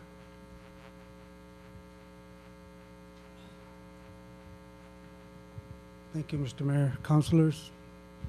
I just wanted to say that being present here at this meeting this afternoon, I saw a lot of mixed feelings, a little bit of anger, But you know, if you guys didn't do this, you know, we wouldn't have brought all these people together today. You know, there's a reason why things happen. So today was one of them. You know, after you decided to change the name, brought all these people together so we can work things out as one person, one nation. So, you know, I just want to commend you on doing this. But on the park issue, I think the cemetery and the Kit Carson Park should be separated somehow, and give the Kit Carson, the cemetery part, its respect that it deserves, and separate the park for a different name. That's how I feel about this, and you know, this is just my comments from my personal self. So. Anyway, I thank you very much for inviting us this afternoon, and that's all I have to say. So I hope we can all work together. You can work these things out, sort things out, and come up with a name. Thank you. Mr. Mayor. Governor, thank you for being here, and thank you for the opportunity. And again, you know, this is one way that we can come together with consideration and balance. You know, we're a family. We're all a family. You know, the whole Taos, the town of Taos, the county of Taos, the pueblo of Taos, and we need to live as a family. And sometimes there becomes some imbalances, and we need to bring it back into imbalances, and this maybe be one of them. And hopefully we can come to a resolution and continue to fonder and move the relationship between the town, the county, and the pueblo, and continue to bring up those relationships, you know, as we move forward and, you know, abate the settlement and the different type of settlements that we see within our community. You know, we're glad that you're open-minded, and that we can continue those relationships. And I think, and I thank you. You know, one of the things that, you know, as we continue to move forward, you know, we talk about revitalization of the acequias, and there's an acequia that runs right through this park, and we recently have met with a couple of entities, and hopefully we can get that acequia revitalized within that park. You know, it did have water 8 years ago, and this is some of the opportunities that we have to work together to continue to revitalize our community together, not just as one, but all together. So thank you, Governor, for being here and sharing with us your thoughts. Right. Thank you. Mr. Mayor. Councilor? Governor, if I could just ask one real quick question with regards to the name Red Willow. Based on what I've heard from Tribal Council, they weren't opposed to a renaming, but they were opposed to using the name Red Willow. Did I understand that right? The elders didn't seem to agree with using the name because of other uses. It's our name, and there's mostly the elders were against it. Thank you, Governor. Mr. Mayor, so with that, I'd like to withdraw my motion, my previous motion, and ask that we still rescind the vote with regards to the name Red Willow. Allow for the segregation of the two parks, the Memorial Cemetery, which would still bear the name Kit Carson, and put the committee together to start looking at a name that would do justice to all entities with regards to the park itself.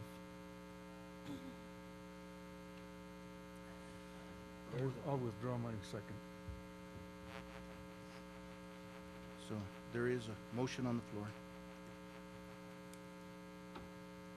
Hearing no second. I'll second. Oh, we have a second to the motion. Any further discussion? Call for vote.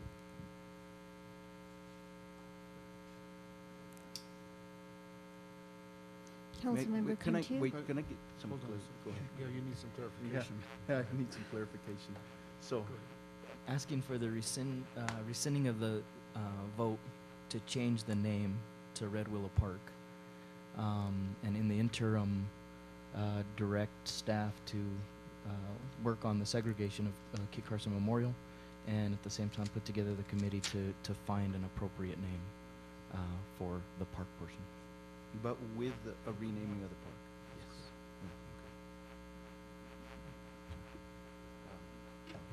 Yes. Everything's clear? Call for the vote. Councilmember Cantu, Yes. Councilmember Han, No. Councilmember Gonzalez, Yes. Councilmember Peralta. Yes. Okay. I just want to say one more thing, and because it was voted on by the tribal members, and according to Mr. Archuleta, there was 17 that were opposed.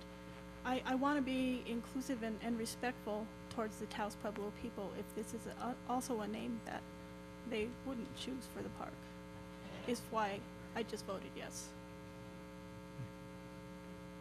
So I just, to make sure we know what's going to come forward, is there will be a renaming of the park. There'll be a committee put together with recommendations for that park, the naming of the park, and the portion that has been set aside, as mentioned by the governor, that was set aside for the burial of those that have passed, will be carved out, and we will come together on a name. Mr. Mayor, one other thing, just out of the issue of one of the other issues that was brought to my attention in the name change was perhaps giving ample time for some of like the Chamber of Commerce and some of these other entities that have already printed publications with Kit Carson Park on it to filter through their inventory, as to not have to make it, but to give ample time to get everything put together and properly. Okay. Councilor Peralta?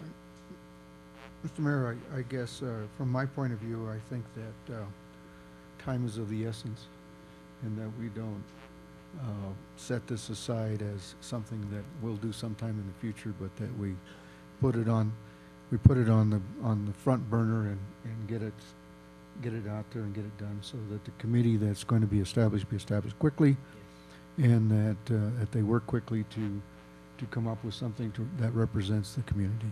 Thank you. Thank you. Thank you, Mr. Archuleta.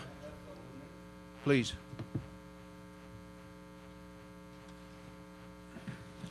Again, it's Richard Archuleta from Taos Pueblo, and in promoting tricultural harmony, I would like to extend an invitation to every one of you and all the members of this audience to our Taos Pueblo powwow, which is going to happen next weekend. 3 days of celebration, and it's open to everybody. And the Taos Fiestas are just a week after that. And you'll see a lot of us Taos Pueblo people in there, despite the fact that we don't really care for the Conquistador parade portion of that. But we've shared this parade for a long time, and then there's the San Jeronimo Feast Day on September 30th. Most everybody's been to that, and those kind of things are the bridges that promote this kind of harmony, and I'd like to extend that kind of invitation. Thank you very much. Mr. Archuleta, thank you for bringing that up, and every year I go, and I'll continue to go. So Mr. thank you. Archuleta, and we also welcome Taos Pueblo to our opening ceremonies as well. I think we can extend a formal invitation, Mr. Yes. Manager, Mr. Mayor, to our formal opening ceremony of the fiestas. Please be with us. Thank you.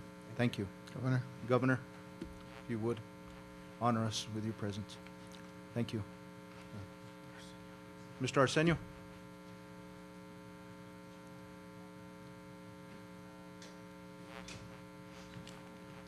It was very interesting to see the debate today, but one thing that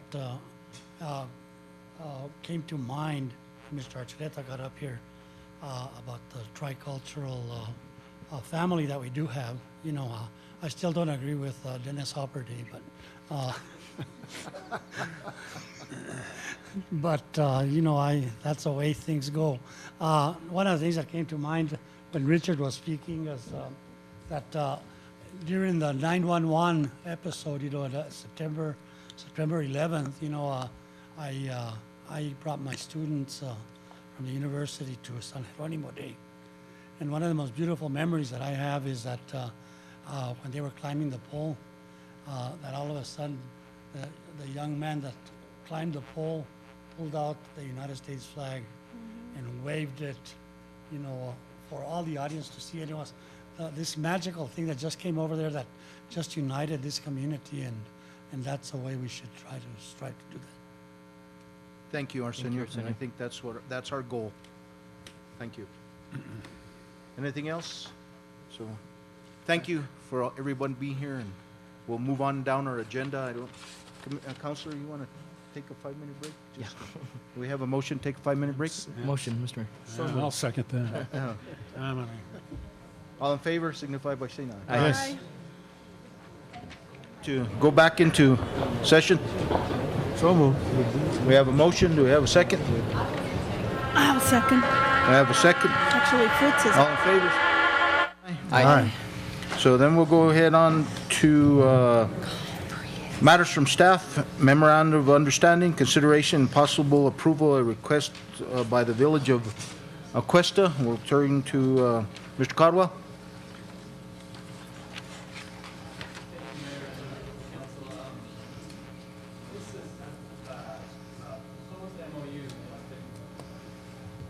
Sorry, Mr. Mayor. This is in your agenda packet, a proposed MOU that's been prepared and presented by the Village of Questa. In discussions with the town manager and the mayor, have written back to the village administrator and mayor, suggesting that the town would be very interested in helping the Village of Questa out with their capital outlay for this year. I think there's 5 or 6 grants that they are not allowed to accept without finding a fiscal agent. I did, after those discussions, suggest to Loretta Trujillo, who's the new village administrator, and to Mark Gallegos, the mayor, that the town might ask for an administrative fee in order to serve in that capacity. And I hadn't heard back as of this morning. So as of this morning, I was prepared to suggest that you just be aware that this issue is pending, and that you might consider it in the future. But I did hear from Ms. Trujillo this morning that the Village of Questa would understand our imposition of an administrative fee, would ask some lenience because of their economic situation, particularly in light of the closure of the molybdenum mine. But in any event, that they'd like us to consider it still. So I wrote her back immediately and said, well, do we need to do this today, or is there a tremendous urgency? And I haven't heard back yet. So I'm presenting a couple of options. One is that you consider approving the MOU with a couple of amendments. One, by adding an administrative fee that we can discuss, and one making it contingent on DFA approval, which I think is necessary, and I think DFA will require. Or we can table and take this up at the next meeting. It just depends on what your comfort level is. Council? Mr. Mayor, I'd like to make a motion that we enter into the Memorandum of Understanding under the 2 conditions indicated by our attorney, that DFA approve it, and secondly, that we have an administrative fee, or that be negotiated with staff if necessary. Okay. Second.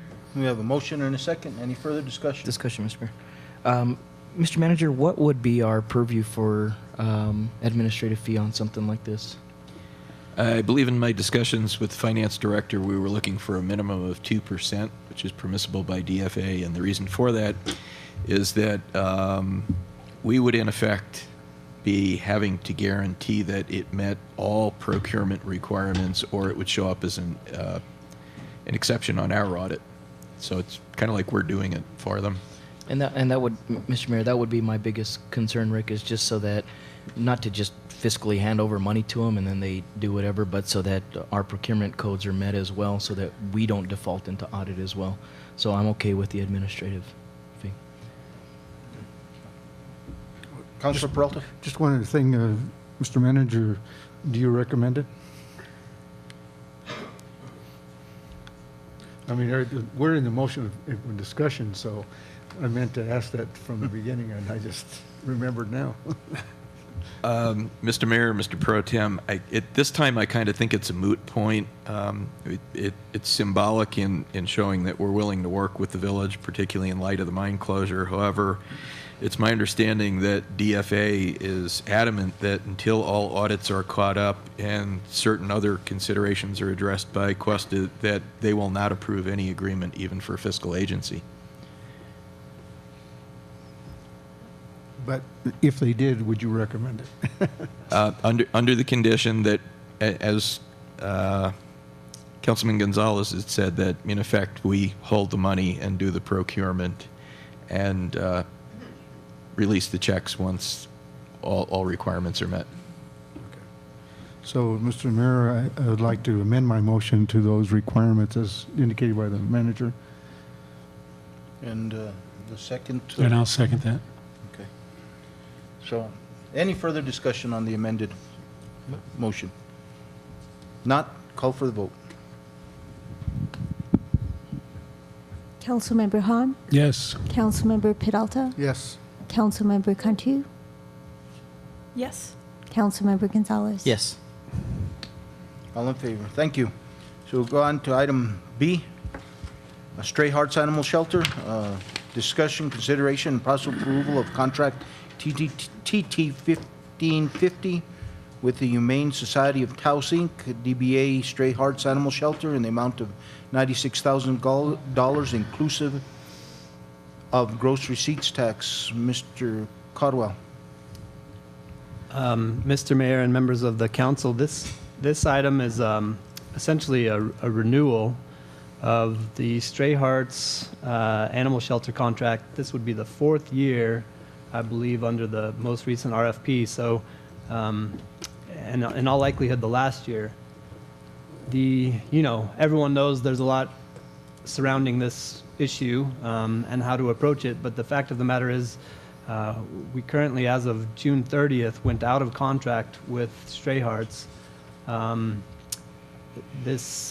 So we just realized that, frankly, because I think we all got a little distracted about the conversations about governance and some of the other issues surrounding the entity. But so in any event, in your agenda packet is a draft contract. The essential terms of the contract are carry forward of last year's terms, $8,000 a month flat, including gross receipts tax. There are a couple of notable additions. One is that it allows termination with 30 days notice. And 2, there's the addition of a provision that allows the town to conduct some form of independent audit using the services of an independent veterinarian.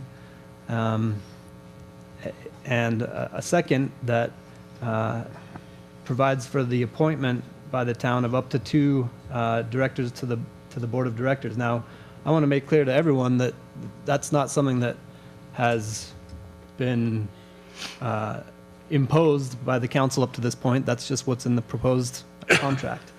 And it's certainly an item potentially for discussion. These provisions, incidentally, almost mirror provisions that were requested in Taos County's recent request for renewal with Stray Hearts, and my understanding of that is that that hasn't been agreed to up to this point. I don't know if that is still the status or not. Mr. Mayor, as you're aware, there was a joint meeting between the town and the county, with yourself included in that, and the board of directors, and that the conditions on the month-to-month, the inspection by an independent veterinarian, and I believe my recollection is that it was the consideration of 1 member from the town on the board, 1 from the county, and I think that perhaps County Commissioner Blankenhorn, in seeing that 2 members, thought it was 2 from the county and 2 from the town. But, Mary, am I correct? Please. Please, Mary. And if you could address Mr. Caldwell's issue about, we were informed by I the think I county. can do that. Thank you. Hello, councilors, Mr. Mayor, Town Manager Bellis.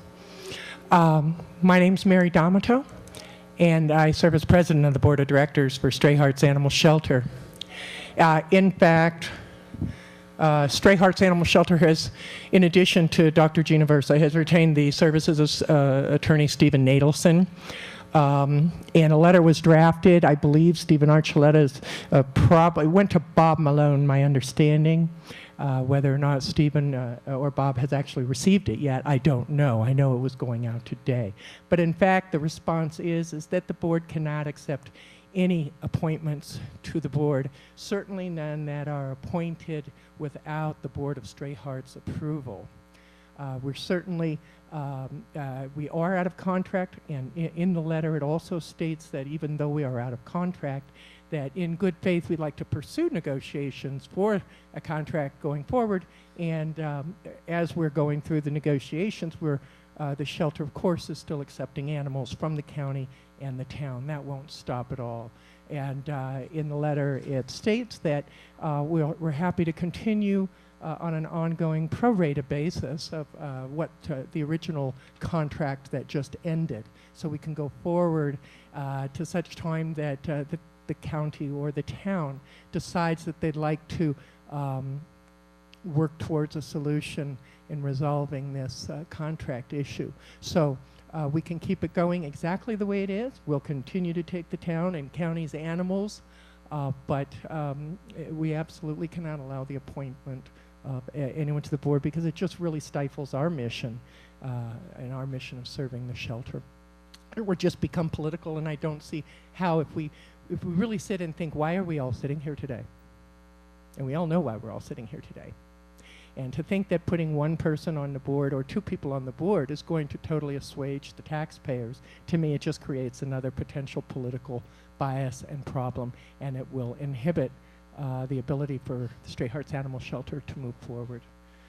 Thank you. I hope I've answered your question. Now, Mary, I do have a question.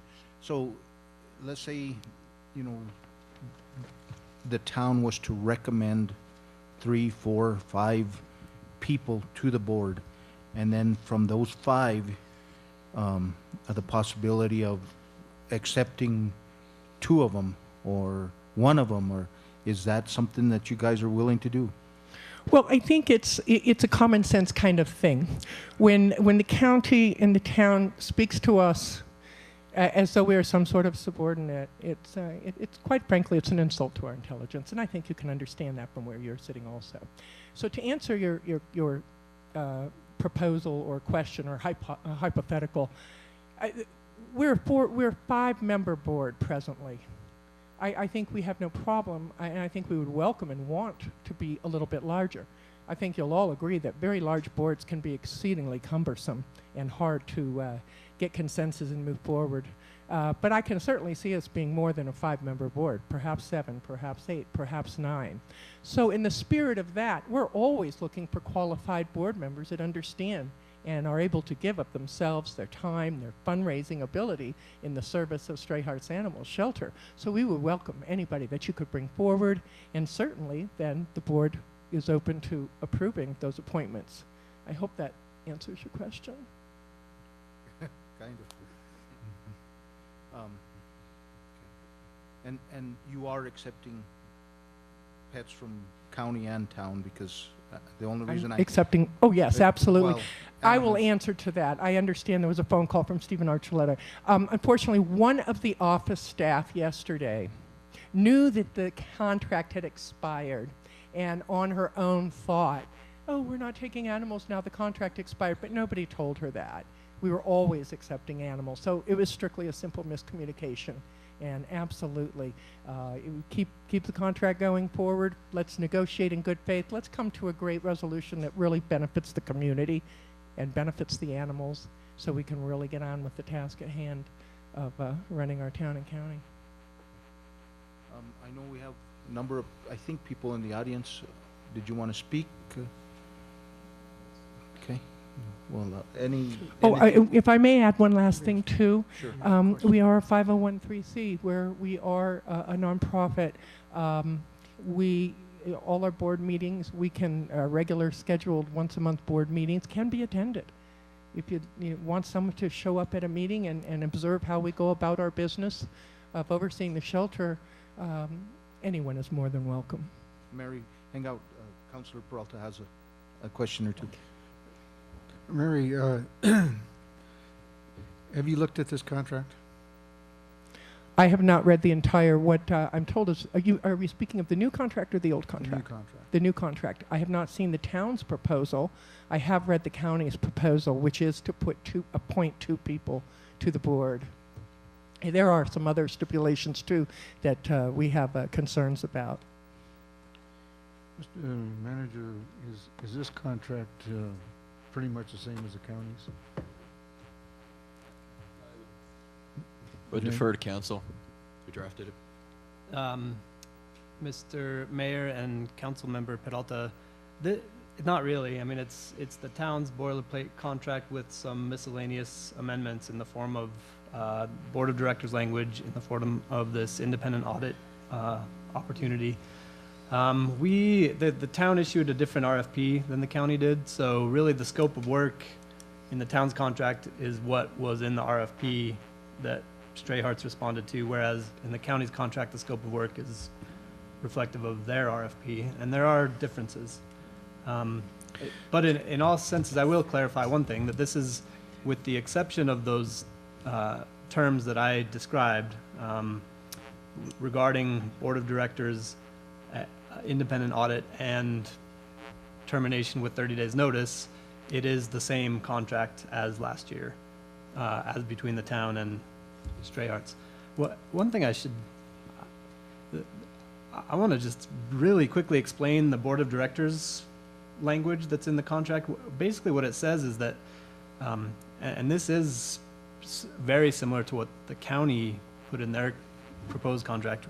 It essentially says that if Stray Hearts has to change bylaws in order to accomplish this, that Stray Hearts has up to a certain date, September 1st, to have accomplished that.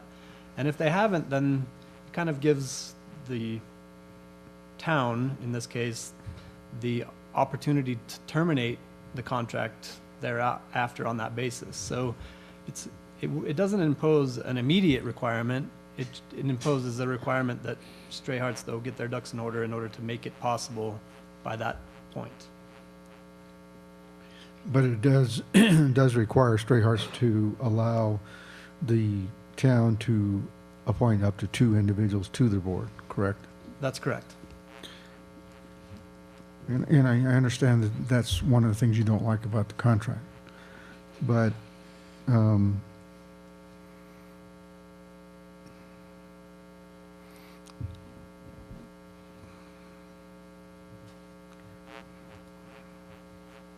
I'm just trying to figure out, it's going to be impossible, actually, I guess, in a sense, to negotiate a contract here tonight. So I'm wondering if it's something that we need to put off as a council until you've had an opportunity to review the contract and make comment or work out or negotiate changes to the contract with staff before we can approve it. Well, I suppose that might be the best thing. And since we've retained Mr. Nadelson services, it's probably best that we approach it now that, we're in this legal position of trying to wade through this and come to some sort of compromise. Pardon me. What I've learned in a lot of towns and cities as I've gotten deeper involved in this shelter business is it is so common when you have an independent shelter who is contracting with the town and county to run into these types of situations because suddenly money is being given by the town and county and suddenly constituents have the ability to let their voices be heard. And then the town and county decides how to respond. And that's the pickle we're in now. What's a lot cleaner is for the town and county to have their own municipal shelter, your own way of picking up the town and county animals. And the Humane Society can operate independently and separately, just as that, a humane society, receiving owner surrenders, adopting out animals, and performing lots and lots of low-cost spay and neuters to help get at the root of the problem in our community. However, we're a small town. Austin is an example. The same very similar situation happened where the shelter was receiving a little over $500,000 from Austin. The town or the county, I'm not sure which, wanted to impose some similar situations with them. So they said, take your money because we can't operate this way. And so now Austin is paying about $1.5 million a year doing it themselves than the $500,000, because, so I you know, why we're sitting here is really at the end of the day is there's a lot of emails, there's a lot of innuendo, and there's a lot of stuff, but no crime has been committed. And what you got, people are trying to work hard to save animals every day, to do best by the approximately 200 animals in the shelter. I'm trying to run a business, and I'm trying to devote as much of my time to this because I care about it. I'm a businesswoman. I think I'm a pretty successful one. I can see the business of running an animal shelter. This is about the shelter, and it's not about some of the extraneous thing. It's not about someone's feelings. It's not about the fact they got to do something for 6 years and somebody's changing it all up and taking their livelihood away from them. This is about the animals, the shelter, our town, our community. It's a much bigger picture than that. So, you know, I will leave you with that. Being a small town, I think if there was a way that we could continue to work together, where 8,000, 12,000, you can say it's a lot of money, but you can also decide how much it'll cost if you do it alone. It just is what it is. I think we represent a great value to the town and to the county, and provide a great service with benevolent, very empathetic, caring, skilled people at the helm of the shelter. If it wasn't true, I wouldn't be sitting here today. So I plead with all of you to let's try and use some common sense and come together and compromise on this issue for the good of our community, for the good of the animals. Because I think it would cost too much if we could do it on our own. Because if we said, fine, then don't renew the contract if you're unwilling to bend, then guess what? Now we can be a shelter with 50 to 80 dogs instead of 200. The cost of operating the shelter goes way down. We need a little bit of a bridge gap with some of the donors until we lower our operating expenses. But we've got small people on board. We know how to write that business plan, and we can do it. So I say to you, let's come together, though. I think if we both work together, that's where the best solution is. Mr. Mayor, if I could, under the old contract, which expired the first of the month, correct? That's correct. Is there a provision in it for a day-to-day until a new contract is? No, Mr. Mayor, there's not, and Mr. Pro Tem. It doesn't mean we can't amend what's proposed in today's agenda to reflect such an arrangement. That would be my next suggestion, because what I'm hearing is that there's a likelihood that we'll propose a contract that won't be agreed to, or we'll walk away and live in this gray area, and I'm not frankly that comfortable with either, because of a number of reasons. I shouldn't have to explain them. I think maybe we could consider a week-to-week on a prorated basis, based on the same monthly amount as a carryover from last year. And if it seems clear that the board member appointment is going to be the thing that prevents that from happening, then we'll probably take it out for now until we can figure out a next step. Mr. Mayor, if I could, my concern is that they haven't had an opportunity to look at the contract in total. And so I don't know that they're going to be willing to agree to a contract, even if we were to take out that provision. You know, there's other things in there that I would suggest that they would want to review with their attorney before an agreement is made. So my thought is that we come to an interim agreement and then move forward with that. But I'll stand and let anybody else want to have their input. Thank you. Yeah, Let me just, if I could just say, I think I'm in agreement with what you're saying. We need some time to sort through this. We need some time to get the information together, and we need time to come to the table, because the last thing you want to do is draft another contract, have it not be accepted. Let's just work together, shape it, make it work, and then draft it one time. So however we go about that, I think we're totally open to that. So, Mr. Mayor, Councilman Peralta, I essentially agree. We've got a malpractice suit in process with the vet that still needs to be concluded. We've already gone on record as stating that we would like a third-party investigator from the state go into the shelter. I disagree with the day-to-day or week-to-week. Really hard to run a business if you're thinking week-to-week. I'd rather see our old contract extended by a month to month, until we can resolve these issues. I do agree with Ms. D'Amito that perhaps the ultimate solution is to bring the concerned parties together. That is, some representatives from the board,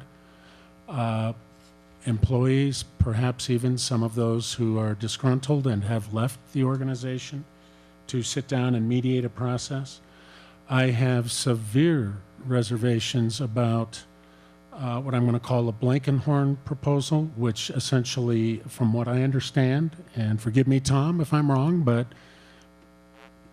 placing 2 county and 2 town representatives on that board without a proper vetting process opens Stray Hearts up for political manipulation, and I think offends this council's attempt at being open and transparent, as we've all witnessed this afternoon. I am thinking a little bit of the way Holy Cross Hospital's board has been reshaped over the last year, 18 months. So I'm envisioning something like an application process for those who would be interested in applying for membership on the board, a vetting process where county and town actually would collaborate, other citizens as well. We'd need to create that kind of nominating committee, vet those people, and if we, in this hypothetical, have 10 applicants and the vetting committee approves 5 to pass on to the board for consideration, and then the board would simply vote up or down on each candidate. This helps the 501c3 to maintain its independence and helps to remove, at least a little bit, the political variables that inevitably will present itself as time goes by. So that is how I would approach the board of directors membership. I do feel that 30 days is appropriate. It gives the organization time to adjust. And I have very grave concerns about the Town of Taos appointing 2 people to sit on the board. I'd rather see that opened up akin to the way Holy Cross did. Thank you. Thank you, Mary. Thank you. Anybody in the audience? Please. My name is Cecilia Dove. I live on Lama, been there for 18 years, volunteered at Stray Hearts in March of 2013. And last year I fostered 30 kittens and 4 more this year too. But when I returned the last 4, I was fired as a volunteer. I was sent a letter of dismissal from the executive director saying that I had violated a confidentiality agreement that I never remember signing. I was not accused of any wrongdoing. I was never approached prior to receiving this letter. I have spent over $1,000 last year of my own money fostering these kittens, and I never wanted any power at the shelter. I never had an axe to grind. All I wanted to do was foster kittens, and that's what I did, and I did it very well with Ann's help and with Felicia's help. They were my rock. And so I was dismissed. I don't know how you can say you fire a volunteer since I was never paid. But on top of that, I was banned. I was banned from the premises. You may already, this may be all old news to you, but I still have to say it. I don't even know if it's legal to ban someone from premises that's a community resource. And I don't know the legality of it, and I'm not going to hire a lawyer to figure it out. But, so my question is, now we're talking about open meetings, which we have not had in 3 years. The board has not had an open meeting in 3 years. Now we're talking about an open meeting. And it's my tax dollars, too, that are supporting that shelter. So, am I banned from the open meeting? Am I banned from commenting? Have I given up my right of free speech? Because that is the only power that I have. And it is the only power that I wish to have to exert on this situation. That's it. So, it wasn't just me. There were 7 volunteers. There were years of experience lost. And the letter was identical to all of us. And we were never accused of any wrongdoing. We just violated. And the violation, by the way, was a letter to the editor that I wrote that was never published. I copied all of you. I copied the board. I copied everybody on it. And the letter basically questioned the direction that the ED was taking in firing 7 employees out of 13 in a 6-month period of time, all of which had some very good experience. And I questioned that. How can this happen? I mean, this hadn't happened in years, and all of a sudden in 6 months, half the employees are gone? Anyway, the letter was never published, but it did go to the board, it did go to the council, and the brouhaha, and it wasn't just me who wrote letters, the other volunteers did too, and the brouhaha took place. And that was our sin. And so we got banned. So I just thought maybe in case you all weren't familiar with this or didn't know about it, you ought to know how I feel about it. And if there is an open meeting, and there should be, I will be there. Thank you. Thank you. Thank you, Cecilia. Anyone else?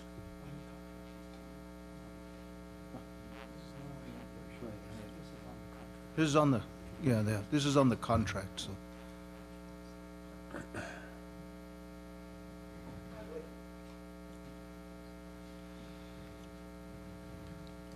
I'm Nancy Woodworth. I am also one of the fired volunteers. I strongly recommend that you do insist on appointing somebody to the board. Now, I have no objection to you opening it up to the town for recommendations and vetting and such, but the board needs transparency. There's never been a public meeting. The president announced last week that the board meetings are open to the public, but she said that she would put it on the Facebook page. That has not been done. I called the shelter to find out when the next board meeting would be, and they didn't know. And I was told to contact the president of the board. That is not a public meeting. How can you go to a public meeting if you don't know when it is? Plus, if it's held at the shelter, I've been banned from the shelter. It means I cannot go. The shelter board needs some help. It needs some variety. It's been an old boy shop for the last several months, and I think it needs variety. I think it needs not being appointed by the present board. It needs some other variety, and I hope you hold to your guns and insist on appointing somebody to the board. Thank you. Thank you, Nancy. Anything else to do with the contract? If you'll come up to the mic, if you would, Mary. I would just like to respond regarding open meetings and closed meetings. I've only been on the board since November. I will just say that there's 3 people right there who are board members for the last 2 years. So if you'd like to know why the meetings weren't open, you'll have to ask your friends here. Other than that, I can't speak to that. Thank you. So just contract items? Contract items. So we just looking at the contract because that's what's on the agenda. Yes, please.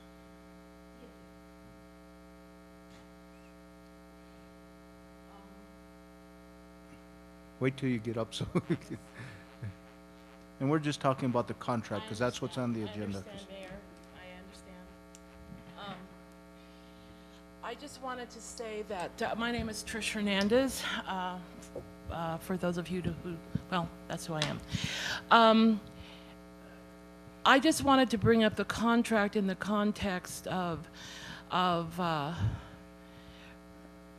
reminding you, if you've been here long enough and have been involved in the animal industry long enough, like you have, Mayor, of course. I think the only, I don't know what was going on when you were Mayor, Councilor Peralta, but I went through a series of situations a few years ago where, and I'll tell you one thing, I don't know, I must be getting real old, but I was on the board of directors at the time for Stray Hearts Animal Shelter, and the executive director refused the county contract. We had to take away all the county animals. Animal control from the county could not bring any animals into the shelter. The place that the county finally found was the armory, where the sheriff's department was. Are we dying here? And at the most, I think there probably was, and Mayor, you may remember, I think there was maybe 10 by 10 cages behind there. They were all outside. It was in the winter. The county hired Penny Wardlow and V. Adams to run the shelter, very part-time because they both had businesses. It was a nightmare. Could not keep any cats in there because all the cats they brought over there escaped, you know. You couldn't keep more than maybe 10 to 15 dogs there because that's all the room you had. Now you've given the crates, the county has given the crates to Questa for the most part, in, you know, working with the Questa new administration. We looked and looked for another place to put the animals. We went to many different sites. And if it wasn't, because, you know, sometimes it may be big enough, but there were no windows. There was nothing for drainage. I mean, there's all these little things that you can make these decisions, but you got to think of what it takes to have an animal cared for in a shelter. All these ladies here, I know some of them better than others. There's at least 2 in that audience that I care about extremely much, who've helped me very much through my problems and things that have happened. But I don't think, well, for one thing, I've been around a long time, and none of these ladies here have been around as long as I have and gone through what I have gone through with the county and town contracts and the shelters and whatever. So I just want to say, please keep in mind what these animals will go through, and a lot of it is euthanasia. There's no question about animals being euthanized for space when you don't have any space. We tried to get, Penny and I made 2 or 3 trips up to the Buddy Center in Denver trying to get animals out of that county so-called shelter, because there were orders coming down to get rid of the animals within 3 to 7 days. I don't know what, I think it's probably 7 days for the county, because there was no room, and animal control was just up to here, not knowing what to do with dogs and cats, especially dogs. So that's what I want to say about the contract. I want these wonderful ladies who worked so hard. I mean, I admire all of them. Unfortunately, I'm on, I hate to say side, but I support Stray Hearts, and I know why I'm supporting Stray Hearts. And if any of you known me long enough and read my column long enough, you know that animals come first, people come second when I'm working in that industry. And I would never support anybody that didn't treat an animal well and take care of them, or a shelter. And there's proof in the pudding in that. Just go back a couple years, 3 years in my columns, and you'll see. So that's what I want to say. There's this little things. There's going to be high euthanasia. You cannot handle the amount of animals from the county, and even if you get 20 pens, and you don't double up on animals, on dogs. Anyway, thank you for the time. I just wanted to have time to say that. Thank you, Trish. Okay. Thank you, Trish. And one of the things that we want to continue to move forward on is, you know, it seems like every 2 years or every couple of years this blows up again. And we want to keep it from blowing up, and, you know, how do we get to do that? I've been around long enough that every 2 years we see kind of the same regime, and we want to try to make it as best for everyone as we possibly can. So go ahead. And my again, name's- we're talking about contracts, so, Yes, yeah, I'll- that's, okay. I'm changing what I was going to say. Okay, it's all right, go ahead. I'm Jill Wazd, and I served on the board 5 years until August of last year. The only thing I will say, I do want to respond to Mayor Barrone. What you said about this seems to blow up every couple of years, and that was what I had originally. I've been around through those blow-ups. You may recall in December of 2010 was the last major community furor. That was caused, essentially it came to a head when several of the dogs were euthanized by mistake. They were animals that were put on the pet page. We had a shelter manager then who was a little euthanasia happy, and it caused a real problem. Well, I will just say that I'm not about with regard to the contract, I'm not at all surprised to hear that the president of the board, along with the executive director, are going to play hardball with you. They don't only know hardball. This has been the problem. The furor that's now raised its ugly head is again about authoritarian tactics, and people don't like to be treated in an authoritarian manner and intimidated. So I hope that you will, I don't know, I agree with everything Trish said. She's absolutely right about the success of trying to deal with these animals in another way. You're up against a rock and a hard place. I realize that, but I know that the executive director wants things her way or the highway, and that's what you got. Thank you. Thanks, Jill. Councilors, councilwoman, any comment, questions? Oh, please. Just remember, what's on the agenda is a contract, so we don't want to, yeah. Hi, councilors, mayor. My name is Wynn Coleman. I've spoken here before. I am a former board member of Stray Hearts, and this is Ann Weaver, also a former board member. Shall I go first? Yes, please. Okay. I encourage the council to stay involved with the shelter by appointing members to the board of directors. It is in your contract. It is your contract, and it is in your interest to ensure that the shelter is being operated well and serving the contract as you want it to be served. We'd like to share some numbers that we believe tell a story that your board appointees should be of interest to the board appointees. Four board members have resigned since last summer, and now a fifth has resigned just in the last couple of weeks. 7 employees have been fired since November of last year. 5 employees have resigned and made it clear that their resignations were in frustration and anger at management.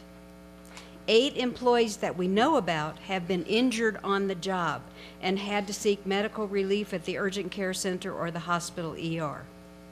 10 volunteers now, at last count, have been dismissed and not given any reason for their dismissal. These numbers are clear indicators that something is wrong at the shelter. What do they tell us? Training is insufficient. Managers are punishing employees and volunteers rather than working with them to improve the work environment.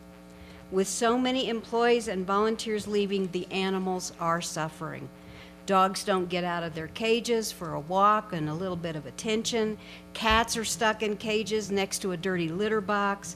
Kittens that are too young and weak to resist infections are stuck in the isolation area and can't get out to foster homes. Adoptions are falling through because of the long wait for spay-neuter surgeries. These are all issues that a board of directors should be overseeing.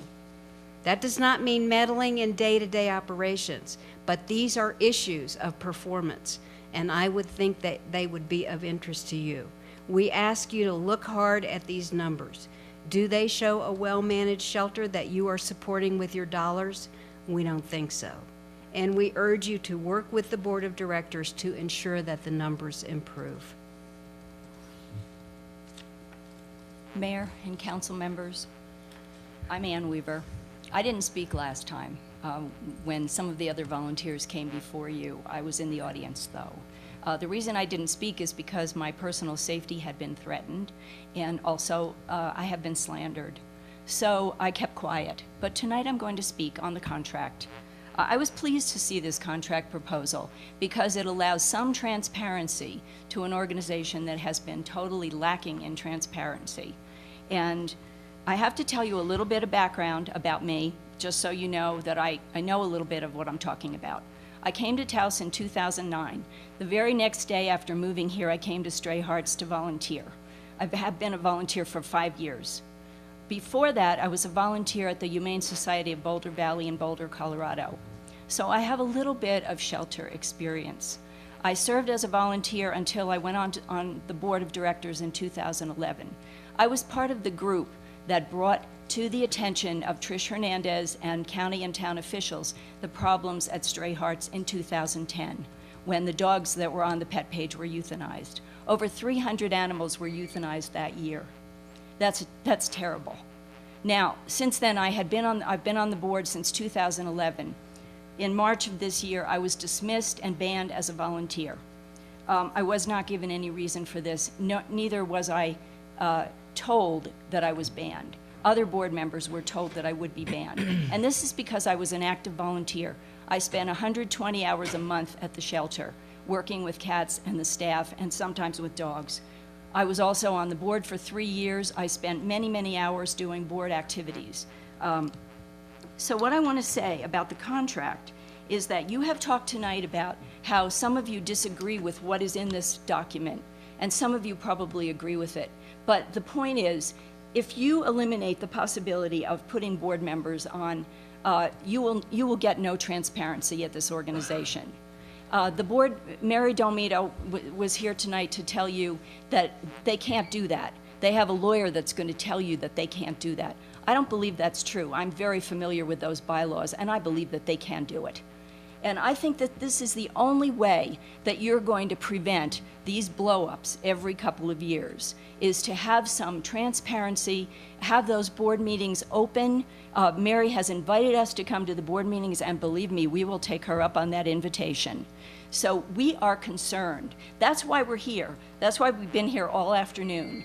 We want to see a better shelter. We want to see our employees treated well, and we want to see our volunteers treated well. And is that my 5 minutes? Yeah. Oh, Yeah, gosh. but Okay. we're on the same time, so. Oh, okay, good. So I might have a little more time. Okay. So I also support the... Had you started that timer over, or is that for both I of them? started it when? Okay. So we're still in our first 5 minutes. We're still in the first time. Thank you. So I also support this audit of the contractor's practices and procedures. You need to get a look into the shelter from a professional's point of view. It's fine to walk through the shelter. You see the public portions. You don't see the isolation areas. And we know that there are things in the isolation areas that a professional would be very interested to see. So stick to your guns here. Let's get this transparency. The county is sticking to their guns. I would really like to see you do the same. Have some of us, this side of the table, this side of the room, on that group that's going to sit down and look at how to implement this contract. If you are going to open it up and talk to the board and have a discussion about how to put board members on, then invite some of us to come. We would love to have input in that. And I also wanted to tell you that I was very impressed with what Robert Mirabal said earlier, and it's applicable here. He said, wellness comes when you unearth the things that are not well. That's very applicable in this situation. So let's unearth those things. Let's get some people on the board that have an objective point of view, and let's open up the meetings so that all of us can express to the board when we have a problem. Thank you very much for your kind attention. Thanks, Ann. Appreciate it. I have a question. Judy? These members, the county, the town, whoever, you know, being appointed to the board would be as ex officios, right? Voting members. Voting members. Okay, I just was wondering that. That's what's proposed in the current contract, correct, Jake? Mr. Mayor and Councilwoman Cantu, yes, that would be my interpretation of what's proposed. That they would be full-fledged voting members of the board. Okay. So, Councilman Peralta, kind of turned to you, kind of made a just in a resolution or a compromise or?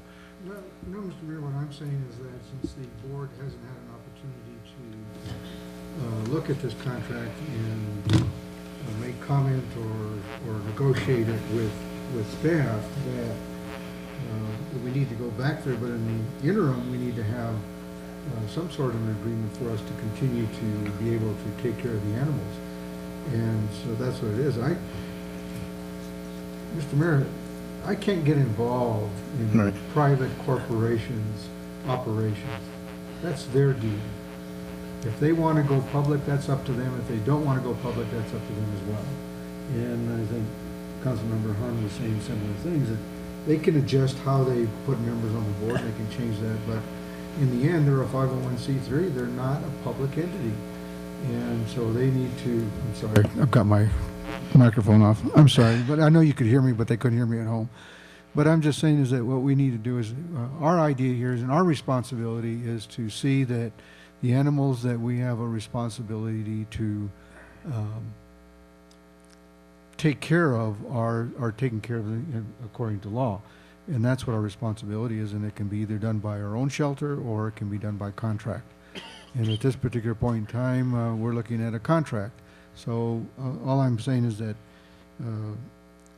what has been said here this afternoon is that they haven't had an opportunity to look at this contract, or so for us to approve it is, I think, not appropriate at this time. So I would suggest that we try to find a interim agreement and negotiate this contract out with Stray Hearts, if that's the feeling that our staff would like to go in that direction.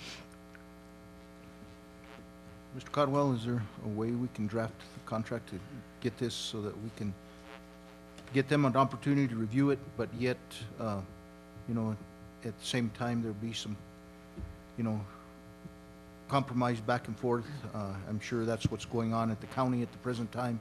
Is there's some compromise being done? Mr. Mayor and members of the council, certainly. I think that you could give staff in the form of the town manager discretion to negotiate a provision regarding either presence in the form of ex officio presence or as a full-fledged member of the board. I think you can negotiate, give the town manager the discretion to negotiate the matter of the independent auditor if the feeling of this council is that those are the two sticking points. Or you can do anything in between, i.e. take it out completely or stick by your guns. The other issues I believe to be less controversial, the amount, for example. And so I think that could be approved tonight. And then the final thing that I think needs to be addressed is whether it's a week-to-week or month-to-month contract in the interim while those things are negotiated. And Council, I would recommend a month-to-month. I think that's kind of where we kind of negotiated a month-to-month, because there's a couple of things that need to be addressed. One was the veterinarian, and then the Stray Hearts agreed that they would hire on recommendation of Mr. Bellis, a third-party set of eyes to actually go in and look at the shelter itself, and then bring back the findings to the both parties.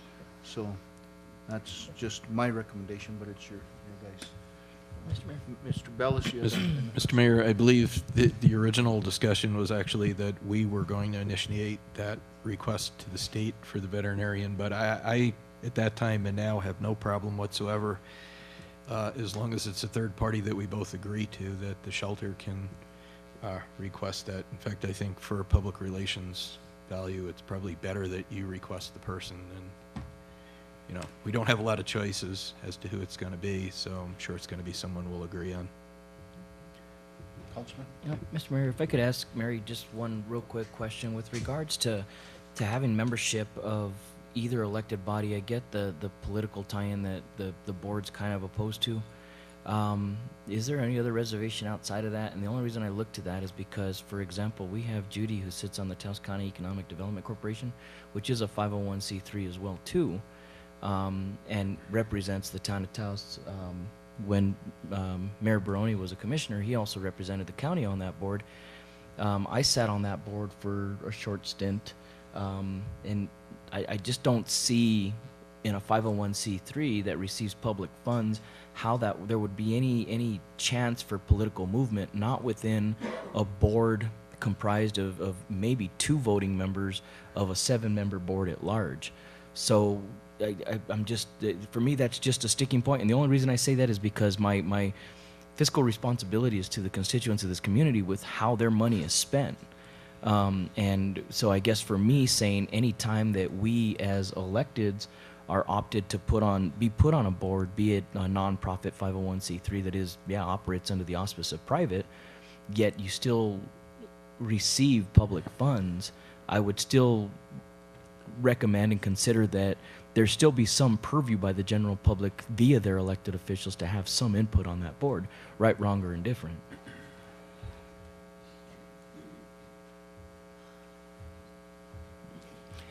I think the reticence is the fact that you're asking for something that in order to do it requires us to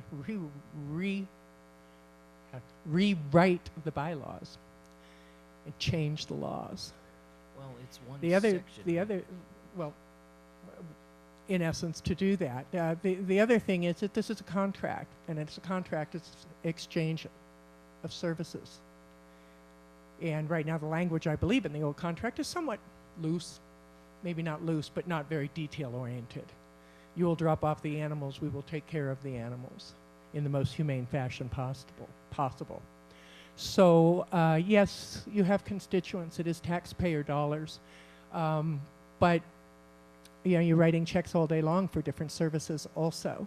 And I think it's just really important to know you know, what's creating a situation that is making a town and county feel that they need to put someone appointed to a board. To me, it's just a gesture. At the end of the day, if that board member isn't a watchdog person or is just a board member, how in the world does that really assuage the public's opinion? How does that really make them feel more comfortable? That's a Band-Aid that's not effective, if you ask me. I don't think we've seen enough reason that necessitates putting someone appointed on the board. Or as I said, we'll grow the board. Bring us people who you think are really valuable and would provide a great service to the mission of Stray Hearts Animal Shelter. But at the end of the day, you're right, it's a private entity. It's a business of a shelter. And I know with my corporation, no one, I don't care how great my manager is, no one is indispensable. The corporation will survive, and it's my fiduciary responsibility to ensure that Stray Hearts survives, but not only survives, but thrives. That's my responsibility. My single-minded vision is about that. I would terminate every employee in my store in one day if they weren't on board with me. And that's what you got going on here. You finally got talent coming in, an executive director who's been doing this for 40 years. She knows shelter business inside and out. No one has ever been in this town. She has a lot to offer. The problem is she hasn't been able to do her job. So she finally needs to get rid of some employees that are obstructing and undermining her authority. That's exactly what's going on here. There was a lady in here, Christy, who had the cat on the hot plate. I just must say this because I followed up and called her and reached out to her. After our conversation, she was so upset. She said, I think I was part of the problem and not the solution. I'm so sorry. Now I get it. My husband and I took over a company once. They wouldn't get on board because our vision was different than the old owner. We had to let all 7 people go. Bam, just like that. I get it. You have to do it. You have to clean house. She also apologized because the hot pad was only 108 degrees, not 180 or whatever she said. But that's my long answer to your short question, Council. And I completely sympathize with the privateness of business and how private business works. I mean, I'm a private business owner myself. And yes, my vision should be the vision of my employees to be disseminated upon that. I guess the problem I have is that if I had somebody willing to come to my door and not charge for services, I would ask them, yes, to come on board to my vision, but at the same point, how do you discipline somebody that's there free of charge? I mean, how do you scrutinize their work? And for me, it's saying that not everything has been done poorly or wrongly, maybe questioning management in how things are operated and run. I would ask my employees to do the very same with me. If I'm doing something unethical or you know, with outside the auspice or the operations of what they felt was comfortable, I would expect my employees to hold me accountable at the same level I hold them accountable. It's a give and take relationship in business. That's just the way it is. I look at it, because I mean, I don't run a dictatorship within my business. I run an open door policy with every single one of my employees that if I'm not in the trenches with them, then they won't respect me for the individual that I am. That's what's been the key to my success. Now, and I look at that with Mayor BARRONE as well too within the lumber business, because he's out there humping logs with his guys. It's not just an oversight of directorship. I understand each business is different. The business model remains the same. So I'm not trying to say how the animal shelter should operate or how it should run. I'm saying you receive and intake public funds, the public is going to want their fair share of input. Now, be that through an elected individual, and I'm not saying that, you know, you're looking for a yes person or somebody that's going to buy into every philosophy that the executive director has. The difference between that is that you put somebody there that will see things as a whole. Much like we just operated with Councilor Peralta joining the hospital board. How much does Councilor Peralta know about the hospital business and healthcare? I don't know, but he brings a wealth of business knowledge to that board. So I'm not saying every single member of the board of directors has to be versed and knowledgeable in animal care. I'm saying that each person brings their own perspective to what that is, and be it any one of us or anybody at the county that sits on that board of directors, I just don't see that. I see that, for me, Mary, and just in all honesty, is pushback from the board to say, we don't want anybody from this county or the city there. And I don't understand I did not say why. that, and nor did I. I said we'll grow the board. You can choose people and bring them, but is not the hospital board at Holy Cross, does not the board approve those people? With guidance from an advisory committee. So yes, they do. I mean, and I don't know what the process is for choosing your board members, but I do know, much like Taos County Economic Development Corporation, there is selected spots because there is representation from those two areas under economic development. I guess I'm just going to, have to reiterate that this happens very frequently in municipalities across the United States, where you take a 501(c)(3), a private corporation, and you get the town and county involved, and it becomes political. And so, no, in theory, I'm not against it at all. There's no problem. What I want is a smooth running shelter, a shelter that grows, that, we have big donors just waiting to help make things happen. But we got to get through this. So, we don't want to go on anymore. I know this is a contract issue, but just know that there is no negotiating on the town and the county making the appointments themselves. There's certainly negotiating points to wanting to appoint people with the board's approval. I think that's something we definitely can talk about. Absolutely. Again, I feel there's total compromise here, and we can work towards something that, in the end, with the population of the town and the county, we want a shelter that's running very well, and that's the bulk of the constituents are out there. They're not in this And I room. think for me as an elected, that's the only care in the world that I have, is that those animals are treated humanely, safely, and I mean at the best of everybody's ability adopted out. So for me, it's just saying, look, if there's one slot appointed to a city councilor, one slot appointed to a commissioner, they still don't have the ability to sway full decisions on the board. I mean, there's still 5 other members. Make it a 7-member board. I mean, however you guys want to operate it. But I just look at it from the standpoint of saying, when either one of us brings something back to our council that says, look, animal shelter's in dire need because we have the tangible evidence that says, look, this individual sits on that board, they see it firsthand, they attend those meetings monthly, this is the reasons why. Now, we get the pushback from the constituency that says, hey, you give $20,000 to Ancianos and you give $150,000 to the animal shelter. You know, that's a tough seat for us to be in, but at the same point, if we had some inside purview as to the operations, as to what was going on, that's where I think inside this whole realm the contract lacks. You know, there's a chance we might get a larger contract if that happened. But anyway, again, I do believe with the board's approval, and if it was a sensible appointment, the board needs to approve it because the board knows where there's conflict and potential political problems. So it doesn't mean that the bulk of the people that one might want to present to come on the board wouldn't be just fine. But we really have got to have that ability to do that. It's for obvious reasons, but I take to heart what you've had to say, Councilman. Thank you, Mayor. Councilor Hahn? So, Mr. Mayor, I'd like to move that we approve on a month-to-month basis Stray Hearts contract, that we ask our town manager and the county manager to put together a study committee with a councilor and a commissioner, representatives from those that are having issues with management and representatives from the board to sit down on a weekly basis to begin to hammer out the malpractice issues with the vet, the third-party independent investigation that the town has requested, that and that we begin to look at the board makeup and how we can attain our goal of transparency and accountability.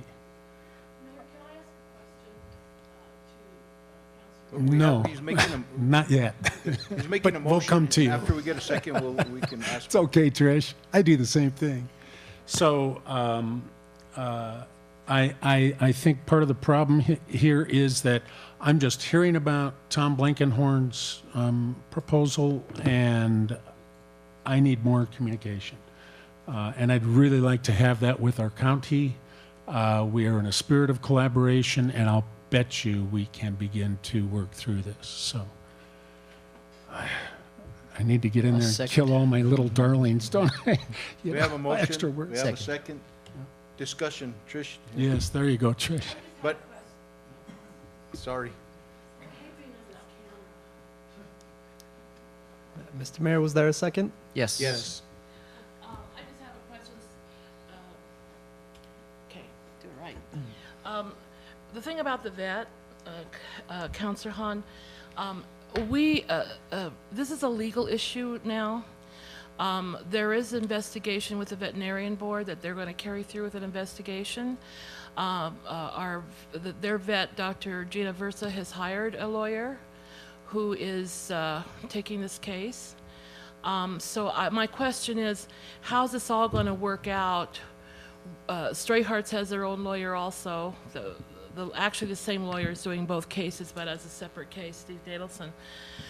So, since the veterinarian board is going to do the investigation and the hearings, and it's happening, how does your suggestion fit into all that? That's all I wanted to know. Right. Well, we had requested, Trish, an independent state investigator to come in. And then we had heard, or at least I had heard, that now there was a malpractice claim against the vet. So the malpractice precludes the investigation before we can do. Okay. So I think all our little committee needs, if we have a concert two and a commissioner two, a couple here, a couple there, let's sit down and try and work. And we'll find out if resolution has occurred with the vet. Okay. But, I just had that question because I wasn't clear, and I thank you. yes, ma'am. Councilor Peralta? I think the motion goes too far. I think there's some issues that Trish just brought up concerning. I'm sorry. I think the motion goes too far. I think there's some issues that Trish brought up concerning the veterinarian that we need to keep out of the discussion because we're getting into something that we can't get into. So I think you need to narrow down your motion a little bit, and if you could do that and restate it, I think I might be able to go along with it. Okay, let me restate it. Hold on, rescind my second. Yes. Now go ahead. Okay. So I'd like to move that we approve on last year's contract, Stray Heart's month-to-month allotment, that we ask our town manager and the county manager to put together a representative body of a counselor or two and a commissioner or two, a couple of folks who are opposed to the current administration, and a couple who are with the current administration, to begin to vet our differences and find consensus.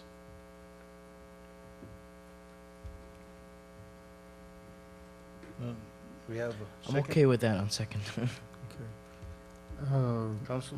Vet, Mr. Mayor, Councilmember Hahn, vet our differences in what regard? Put everything out on the table, Counselor. So, for instance, Tom's County Commission proposal that there be 2 appointees. Well, I have an issue with 2 appointees.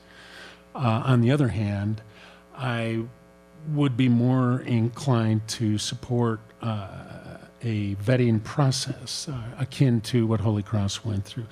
What I'm envisioning, and this...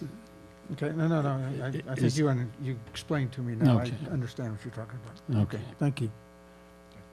Any further discussion? Mr. Mayor, could I ask council, since there appears based on our last meeting to be pending legal action between the two groups, does that create a problem if we're trying this other mediation process between the same parties, or? Mr. Mayor and members of the council, not necessarily. I think that with the binding nature of the councilor's motion is with regard to a proposed renewal on a month-to-month basis of the contract utilizing last year's terms. The remainder of the motion, in my opinion, is more advisory in the sense that the town, through its staff, is being directed to attempt to enter into this form of mediation. Now, if that fails, I believe the town's recourse is to simply terminate the contract. If the parties to this reconciliation refuse to attend, I believe the town's recourse is to terminate the contract utilizing its 30-day termination provision. Councilor Peralta? If I could, I don't think that's what I'm hearing. What I'm hearing is a negotiation of the contract that we would have with Stray Hearts in the sense of a possible representation on the board by either nominating committee or something like that. But I'm not hearing here that there's going to be a mediation between the two sides of this operational issue. I think that the question is, can we come together to have some sort of an agreement as to how the board and the community can have representation on the board? But it's not going to solve the operational issue. That's going to be totally within the purview of the board of Stray Hearts. And I'm not looking at this as a mediation of that. If we can't go there. And Mr. Mayor and Councilmember Peralta, that's a valid point. Maybe we're hearing different things out of the motion, and that warrants further clarification. At the end of the day, I think my analysis is going to be the same, though, which is that the direction I hear is to enter into a renewal of the contract on a month-to-month basis, while the town attempts to resolve all of these outstanding issues to the greatest extent possible. And one of those issues is some presence on the board, or at least interaction with the board. And one of those issues, I believe, is seeing if there could be a reconciliation of the underlying operational issues. Frankly, none of these may be resolved in that process, and we may be revisiting this issue to consider terminating the contract. I mean, I just think that's what everyone needs to be aware of.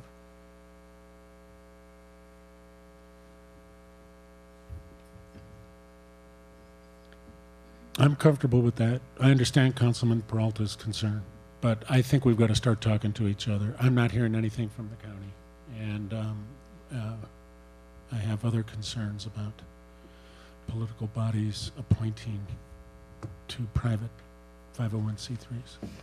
Well, I have the same concern, Councilmember. Let me ask, Mary, do you have any concerns with the motion? Is it acceptable to you? I mean, do you understand it? That's what I'm trying to get at. If you could encapsulate that for me, please, Councilman. I don't know, you were nodding your head yes, so that's why I wanted to ask if you understood it. Bear in mind, I don't advertise it, but I am hard of hearing. I wear hearing aids, and sometimes I Right. don't catch everything, so I would appreciate it, just so I'm clear. Thank you. Well, I'm just asking if you understood the motion by Councilmember Hahn on what he would like to see the town move forward with Stray Hearts on a new contract and an interim agreement, and then working towards a permanent contract with certain provisions that he outlined. Well, I think the idea is, I agree, and I think it's a good one, to renew on a monthly basis. I mean, it seems like a week ago was yesterday, so the weeks go by so fast. I think a month is sensible, and I would like to continue to negotiate in good faith to come to come to an agreement that works for both parties and ultimately for the public. So, are we open to an appointment of a board member by the town, subject to to a vetting or an approval process by the board? If that's something you're open to, then that's fine. And the fact that the Stray Hearts has retained the services of Nadelson is not because we want litigation. We want to come together and just talk.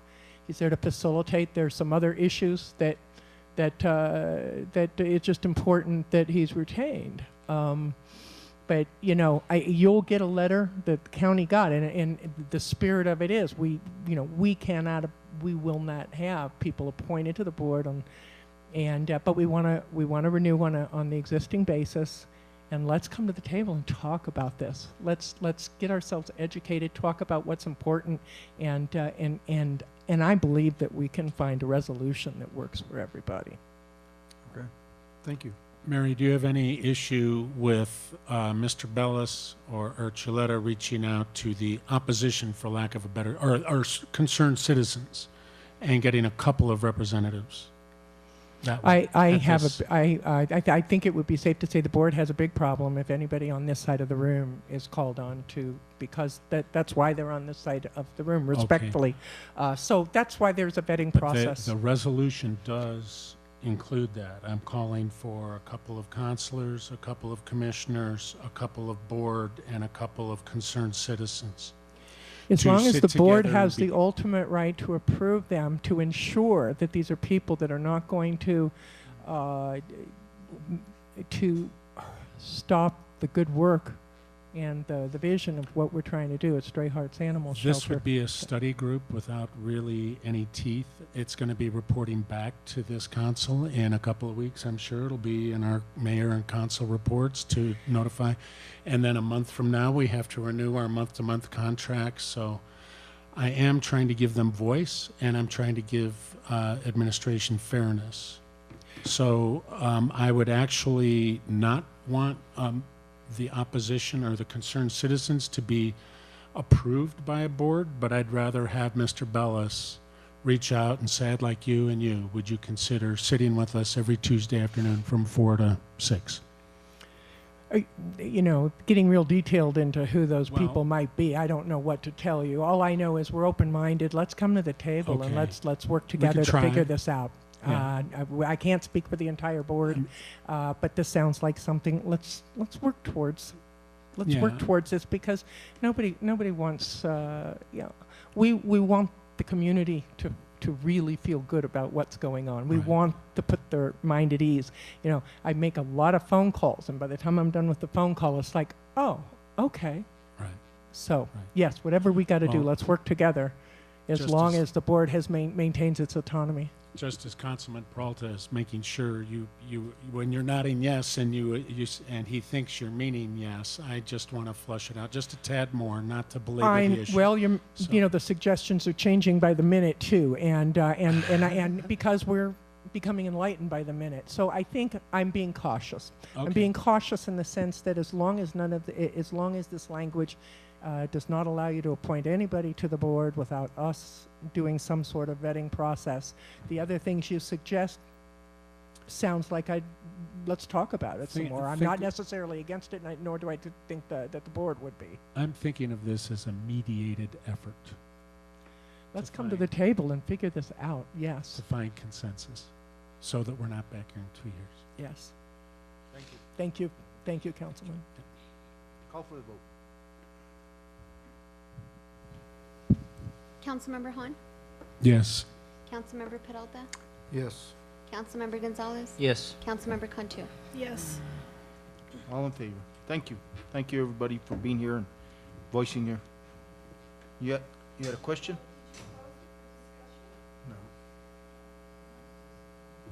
No, we're done. The vote was taken and, okay. Thank you. So we'll go on to town manager's report. And Mr. Bellis, you will notify the two people that you feel needs to come on board? Yes, sir. Thank you. So, town managers report, upcoming Ask Me Council 18 election, Mr. Bellis. Mr. Caldwell, did you have anything to report in regards to the AFSCME council election? Not really, Mayor and council members. This was an informational item. There are notices posted throughout the town of Taos alerting eligible employees of their right to vote in a union election that's coming up on July 10th. We felt, Rick and I, that the council might have questions about that, and we wanted to be able to answer those questions if you did. This is a process that's being directed through the Public Employee Labor Relations Board regulations, and it establishes fairly strict timelines upon receipt by that entity of a petition that's signed by at least 30% of the eligible employees. It establishes or sets in motion a process that leads ultimately to this election, which is scheduled for 2 days from now. The election is for all non-probationary, non-confidential, non-supervisory employees that aren't in public safety branches of the town government, and that at this point includes the police, fire department, and E911 dispatch. So all employees falling into those categories are not eligible to vote in this election.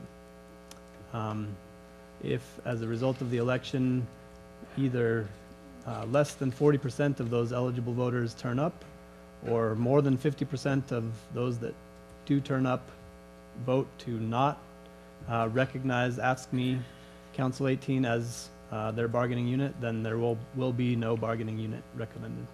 And if either of those in reverse were the case, if more than 40% showed up to vote and the results were more than 50% of those that showed up voted in favor of choosing AFSCME 18 as their bargaining unit, then the town would probably have a union. Any further questions, Council? Any further comments, Mr. Bellis? None. No. Okay. Thank you.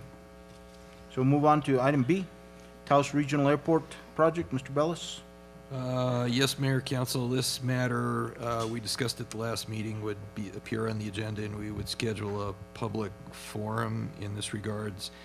There was a group that had questions on the airport project. I had met with them. I had explained that certain information they were requesting that we do a presentation on at that hearing, we would not be able to do because there was a delay in our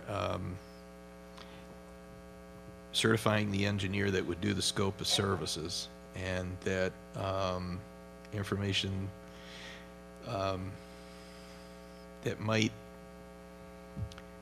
be give an unfair advantage to somebody in terms of the competitive contract could not be revealed. And in addition, obviously without the scope of work, the specifics of how thick the pavement's going to be and some of the questions they had could not be determined. At that time of the meeting, they asked that we proceed with it, and I said, well, this is mostly going to be then you asking us questions. Subsequent to that, they met and agreed that it probably made no sense for us to hold the forum until after the question in regards to the engineer was resolved. Apparently and John's here, but the quote that we anticipated on the engineering services came in double what was expected. And we got an independent review of that, and they agreed that it was almost double of what it should be. So we've now got to go back to the table on that. So I would like to withdraw that item at the request of the group that originally requested that we do the forum. Councilor? So I want to thank staff for their patience in giving citizens voice on a deal that's been apparently done.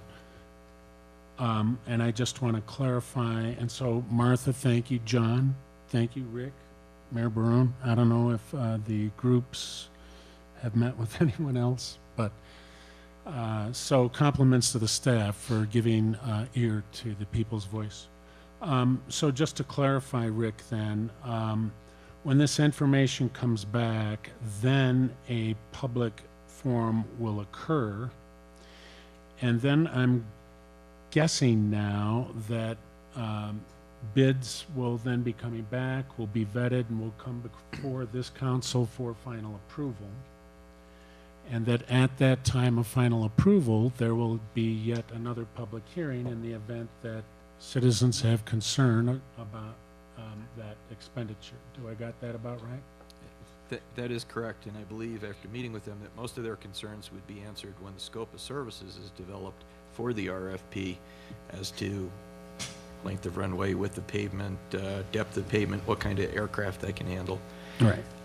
And that'll be a public document because it will be going out to bid from the engineers in the town for the actual construction. And do we have an ETA on, can you give us a rough guesstimate, or John, can you give us a rough guesstimate on, I'm not going to hold you to it, but it gives me something I can tell the people as I get many calls. Yes, as do I, Mayor, Council. One second, John. No, it's okay. Go Answer ahead. the question, Answer then your question. I have another question after this. Go ahead. Okay, so your question is the timeline on when information. A rough guesstimate.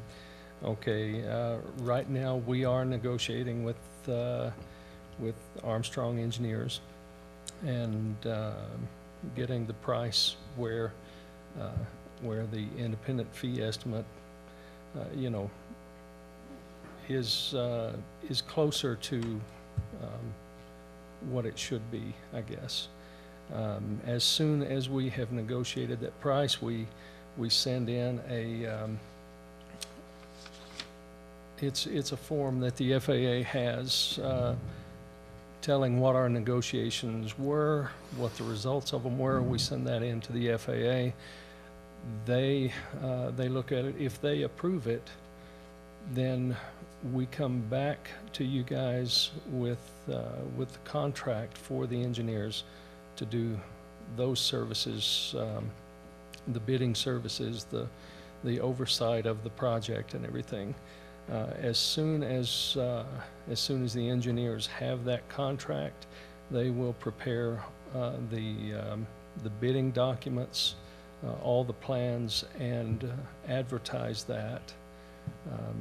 We have to advertise for a month, and once the bidding is advertised, all of this that we can't release right now that would give possibly an unfair advantage in the competitive bidding process, we could release that to the public as well. It would be public then. So it's sounding to me, John, a timetable, something like formal posting mid-August, receipt of bids mid-September, public hearing like towards the end of September, or no, actually early September, and then it would come before the council towards the end of September. That's looking to me kind of like the earliest timetable that. What we're trying to accomplish here is to have the engineer's contract ready to bring to you at the next council meeting. Since we're still negotiating, I don't know that that will happen that quickly or not, but that's the goal. If we are able to negotiate that and get that approved by the FAA, then we could come to you at the next council meeting, and then roughly a week later, the engineers should have all the bid documents ready to advertise. So we're looking at the second council meeting is at the 22nd of July. That sounds about right. Yeah. So bids would be going out August 1st. Yeah. Más o menos. The end of July, 1st of August. Right. We would advertise for bids. So a public hearing then, early August. Yes. Or not hearing, but forum. Yes. And really, it's just informational. Okay. Thank you, Jim. And also, just a question to you guys. Would you like that informational meeting at council chambers or at the airport? And then I'll get with you guys and here at the council chambers. And then what information you might want included, and then I've got a list of people who could be available to respond to questions, including the engineers, the State Aviation Division representative, myself. I don't know if we could get an FAA representative here or not, because they'd have to come all the way from Fort Worth, most likely. So we'll work out those details when we get a little bit closer to time to do the meeting, I guess, the informational meeting. And John, my concern is that we have a number of people laid off at the mine. My thing is jobs on the ground. Yes. This is opportunity that we can have people working right here within our community, and we don't want to drag our feet, but yet we need to be as open as possible to the people that have concerns. So, yes. Councilor Peralta. Yeah, let me get a little bit of a clarification on this. I believe my understanding was that we already paid for the design, which would include all of the specifications, and what is under review now for contract would be just to create the bid documents to go out to bid, correct? Or not? Well, the entire design is done. What'll have to happen, since this is going to be a two-phase construction process, they will have to repackage the plans into phase 1 and phase 2 of the construction instead of one complete set of plans. So, for which they want to make as much money as they did on the whole thing. Well, I know these guys. Yeah, I know. You don't have to answer the question. Their smile takes care of that. So basically what it is to take the design and break it up into two segments that they feel can work without without exceptional cost to the project. Yes. And then from there, then they would go out to bid for one contract for 2 phases, or would it be a contract for each phase, or a combination? It would be a contract for each phase. Their oversight of the project with their inspections and everything that goes along with the oversight of it. So 2 contracts for them, one for phase 1, one for phase 2, and then 2 contracts for whoever's doing the construction work, one for phase 1, one for phase 2. Would they be bid at the same time? No. So you'd be bidding phase 1, and then when phase 1 is complete, you'd be bidding phase 2? Yes, that's. But we would be paying them for both immediately? No. No, they're breaking up they're breaking up the project into 2 phases due to our budgetary constraints for this fiscal year, and then next fiscal year it would be bid out for the 2nd phase of that construction. Does that make sense? No? Not from the standpoint of proper fiscal responsibility. You would bid them both out with one start date for one and one start date for the other, and look at it so that you would have your contractors looking and saying, if I get both projects, I can do it at this price, but if I'm only getting one, do you understand what I'm saying? Yes. And price goes up on each one. And the Public Works Director and I have been talking about that, about if we bid it out to where it's phased, but we do it where one contractor gets both phases of it. What they're saying is, if we bid it out phase 1 only and phase 2 only, it will be split to where, you know, say the base course and all the dirt work is done with one, and it won't affect the price so much for a different person if somebody else wins the contract to come in and do the pavement. Actually goes up. I know it'll be more expensive because they'll have to remobilize for the 2nd phase of it anyway. But we are. No, what I'm trying to say though is if you bid it out with both phases as being, in other words, it's still 2 phases, but if you bid it out as one contract for both phases, and you get a better price than if you bid it out individual phases. Because I'm looking at it and saying, okay, if I get both of them, I can take a less profit, but if I'm only getting one, I'm going to take a better profit. So Yes. That's why I'm saying is you break it up into 2 separate projects, it's going to cost us more than if you go out for one project with 2 different phases. And Public Works Director and Miranda and I have all been talking about, do we do it this way or do we do it as one contractor for both phases? So if that's the recommendation of the council, then we'll work toward that. Well, it should be a recommendation of your engineer if they Yeah. know what they're doing. And John, I would recommend that it's one person, because the second portion of that, if there's 2 different contractors, he's not going to be willing to take on the liability that tested out and then put pavement over and then it fails. They're going to go back to the first contractor and point fingers. So, you know, that's a no-win for us, because somebody's going to be pointing a finger that, well, it was because of the subgrade why the pavement or the tarmac failed. Yeah. So, I mean, that's. And I agree with you. There will be testing. Yeah. But I agree with you that that would be the best way to go. If it's not the same contract, he's going to charge more to retest and redo everything, so that's to make his warranty work. And the first guy is, you know, he's out. and making a lot of money without necessarily having the liability of going to the second phase. That's why I'm saying it's more expensive if you do it two separate bids rather than one bid with two phases. I agree. One bid, two phases.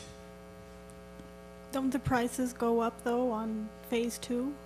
Is that another possibility on phase two? The Phase prices 2 is change? going to involve electrical and asphalt, where Phase 1 is going to be mostly dirt work and things like that. So it's going to be a lot different pricing because the work is going to be completely different. Yeah, let's say though they go for asphalt and do the second phase with in one bid, but the price of asphalt goes up by the time that actually starts. So doesn't it make sense to just well, I feel like the prices can change, and I've seen contracts change for additional work or changes in prices. So it's just all on my mind. Well, I'll get with the engineers and with the Public Works Director so we can address this and make sure we get the most cost-effective way of bidding and doing the work out there. You know, then that makes me think of buying local, staying local. And Mr. Caldwell, I'm going to try and phrase this correctly, but John, as we get these bids in, it's my understanding that if our norteños are within 5% of the low bid, that we can go with that preferential treatment. Have we gotten clarification on that? Because as you talk about jobs, Mr. Mayor, and I'm concerned about jobs, it'd be really important for our local women and men to have those jobs and not be shipping them down to Albuquerque or, right? How can we work this? Mr. Mayor, Councilor, I think I tried a couple years ago to go local job preference, much like Native American and Tribal does Native American preference, which gives a 10% Native preferential bid.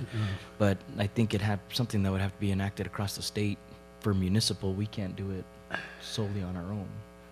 What about if we're in collaboration with the county? I don't think either one.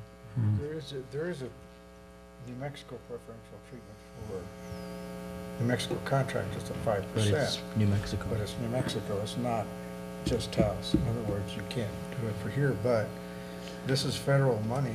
I don't know if that can apply or not. We'd have to look into that. Mr. Mayor and council members, it's a tricky issue, Councilor Hahn, largely because it's federal money.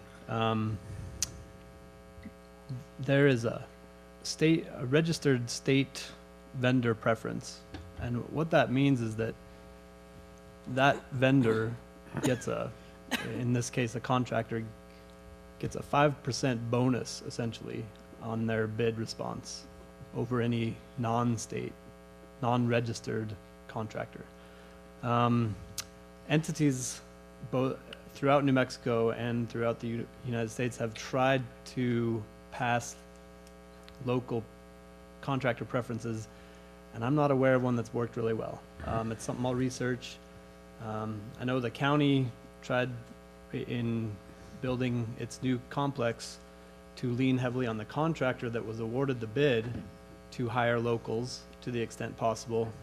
And, you know, each of those things comes with a potential consequence that I think we all need to weigh as we go through that process. I think that it's clear that the direction of the council is to the maximum extent possible to encourage the use of local labor and local contractors. And I think that, John, I was going to kind of also volunteer my services when you meet with the engineer to come up with creative ways of preparing the bid packet that give the most potential bang to the town for the buck, while also ensuring the quality of workmanship. I mean, this is a big contract, and there's more to it than just price.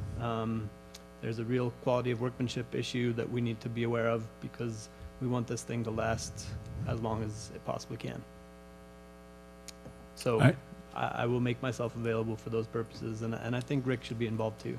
Yeah, I agree. Thank you, Mr. Caldwell. And that will be a question that comes up in the public forum. So, heads up. Any other questions on this matter? Any further discussion? Thank you, John. Thank you. Thank you, sir.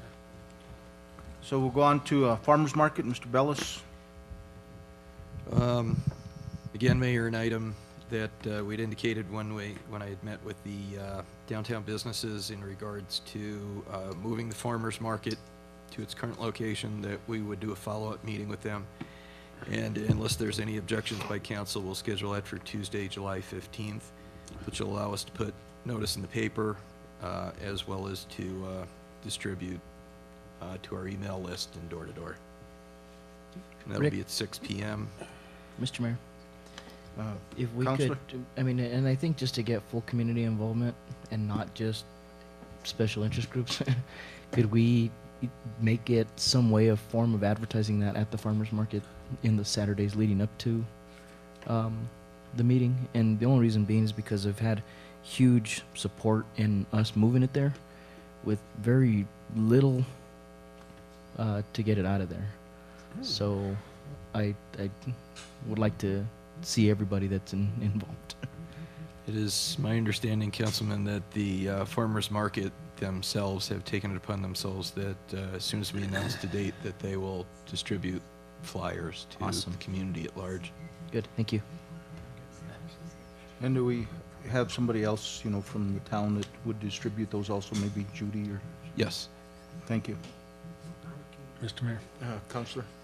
So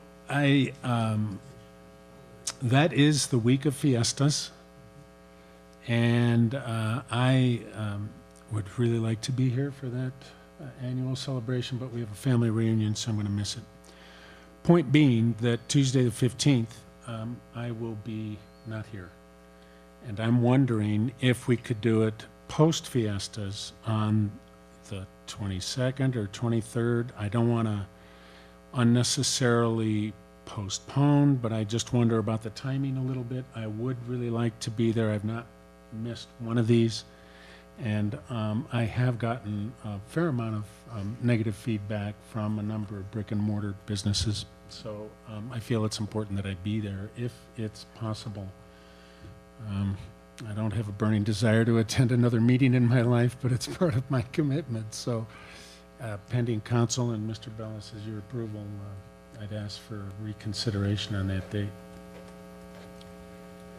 I would leave that to council. I was somewhat picked that date because I know the mayor had made a public promise to the businesses, and we were sort of behind on that.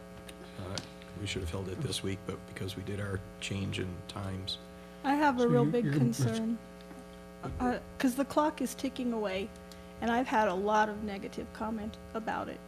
And I was very supportive about it, and I was wondering if maybe during the day we could have a special meeting, maybe the 14th? Would you be around the 14th? I'm out of here. Saturday the 12th, I am out of here. I am so out of here. Counselor Peralta?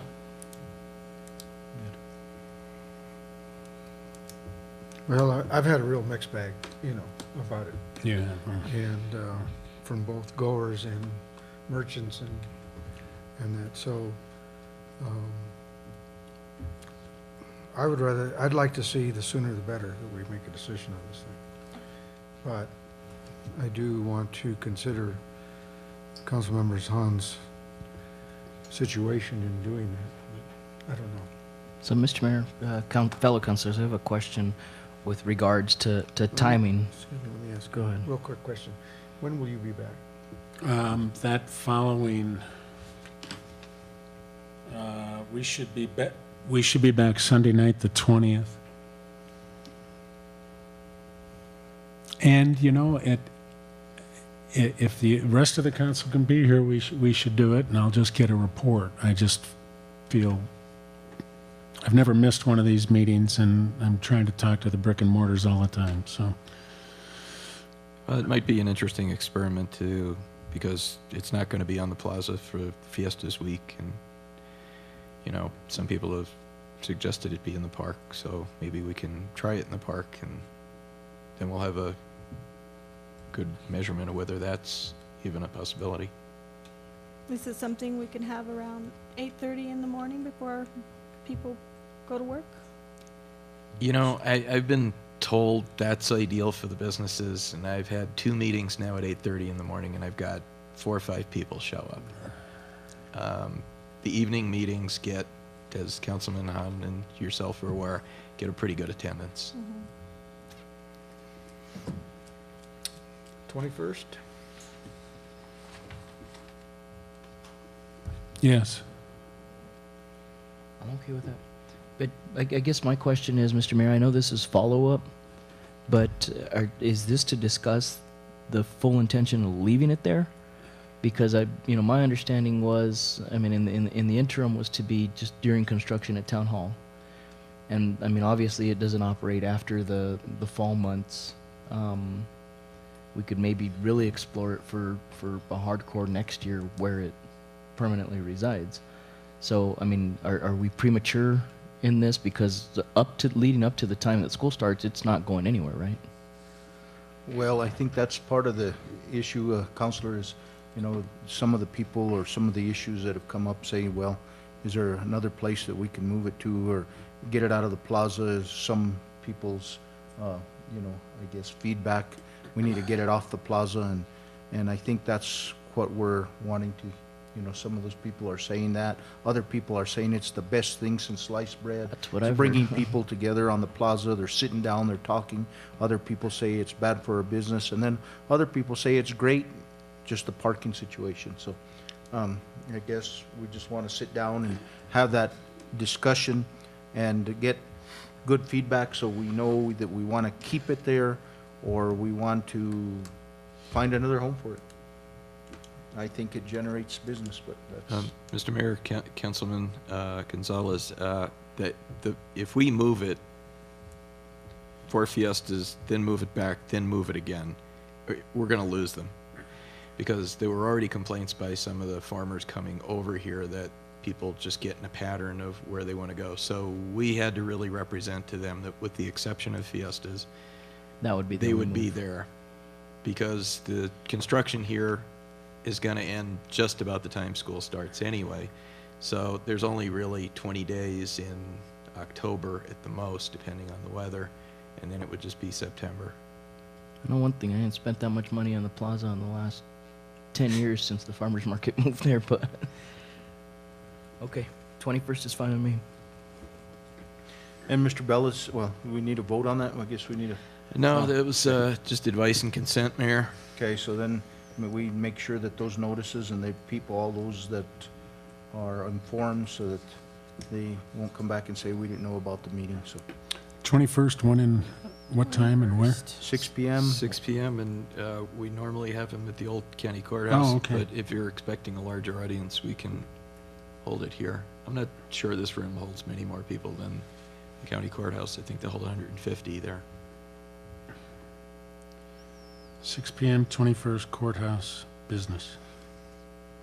Okay. Thank you. Move on to item D. Yeah, Mayor, there are 2 letters provided to council, which you should be able to pull up there electronically, and also I have hard copies of them here if you can't. I sent them out earlier. One was the letter that you gave at the county's request to John Barella, Secretary of Economic Development, and that was that the county's attorney had a question that since we never got the signed letter of agreement back, did we still have the designations for Main Street and the Arts and Cultural District, and who had it and was it active? I believe Mr. Barella then indicated to the county manager, Stephen Archuleta, that yes, it was active and it belonged to the town. The second letter is again at the request of the county manager, and that was that since we have the designation, he was requesting that there be an invitation from the town to continue to participate in that program. We were hoping to have an LOA and a JPA done. That hasn't happened, and the letter, by agreement with the county manager, asks that they extend their arrangement for 90 days, which they can do, and they have money to do, while we work out those two agreements and get them to the state.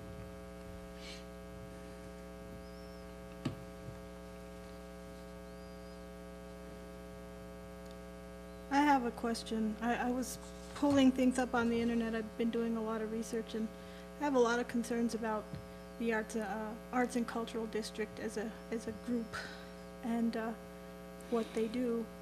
But in the 90-day accomplishments here on the economic development, on number 2, it already says the town will be again fully funding arts and cultural district, the Main Street district. Aren't we supposed to vote on that? You did. That was part of the budget. And there was discussion at least one of the joint town-county sessions. I believe it was the one over at the county building. And Councilman Gonzalez, I believe at that meeting, indicated that he preferred a model where the employee was not part of the nonprofit but answered to one of the governmental entities for greater accountability. And then we budgeted for the program based on the money generated in the historic district, which that precedes my being here, but it's my understanding that was prior arrangement is that the monies generated by the parking meters, anything that was left over after the leases were paid, and then the fines from parking were allocated to programs for the historic district. And I believe the flower baskets and some of the other items were paid out of that last year. So there's going to be some kind of big presentation to the council on ACD? Yeah, I believe that there isn't entirely agreement between the town, the county, and the state as to the model that will take place, though the state has sent a sample letter of agreement, which they're now calling an MOU, and I believe Mr. Caldwell just received that yesterday, as did I. But yeah, it'll be an item on the agenda that'd be totally open for discussion, how it's operated, staffed, what the budget of it is. And I would suggest that be a joint meeting, that there be some staff work first and then discussed at a joint meeting of the town and the county, perhaps later this month when we bring up the JPA for the 911 program. Okay, sounds good.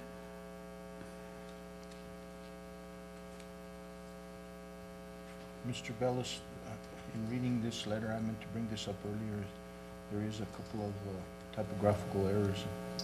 In king match instead of in kind match. So just a couple of things to clean up. Has this letter gone out yet or not? No, the copy to John Barella was handed to him at the presentation at the TCEDC.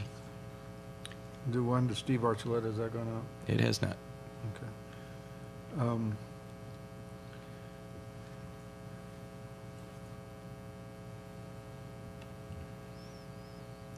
So the model that you're looking at using would have a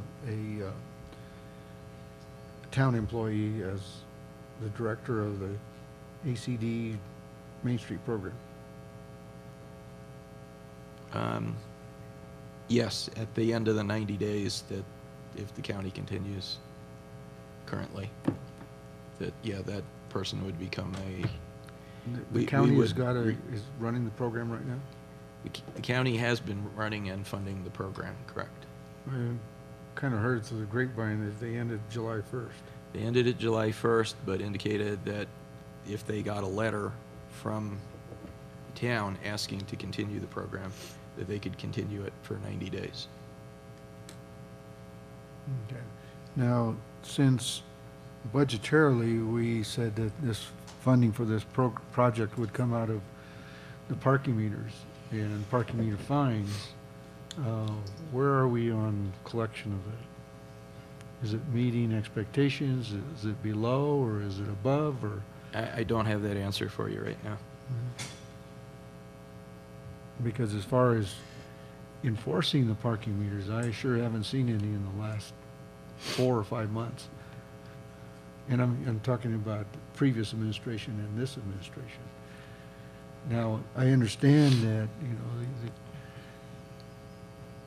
and correct me if I'm wrong, Councilman Hahn, but it was your expectation that the meters would go away during your campaign or something to that effect, that the parking program would be changed drastically from what previous administration was looking at in the original intent back in January.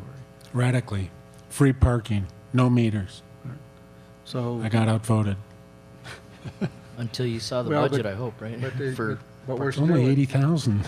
We're still at below what we anticipated bringing in revenues because we lowered the cost of the meters. So I'm just trying to figure out if we've got any money in the budget to actually do the program outside of paying for the maintenance of the meters and the cost of the leases that we have. And that's the reason I'm asking the question, because going forward now, we should have enough information as to whether or not we're going to be able to meet budget, or do we have to look at something different? Yeah, Mr. Mayor, Councilman, as of the last projections we had, when we brought you the final budget, there was sufficient money in there to support a salary of $40,000, and then there were some other miscellaneous items in there. But that was a temporary employee with only FICA being paid. There were no benefits attached to that. So we were at the expected levels of collection. Is that an adequate budget to hire a professional to run the ACD and Main Street program? I mean, I think that employee should be something that has to go through personnel, but I would think that we would want to have somebody who's got professional experience to do that if we wanted to really work.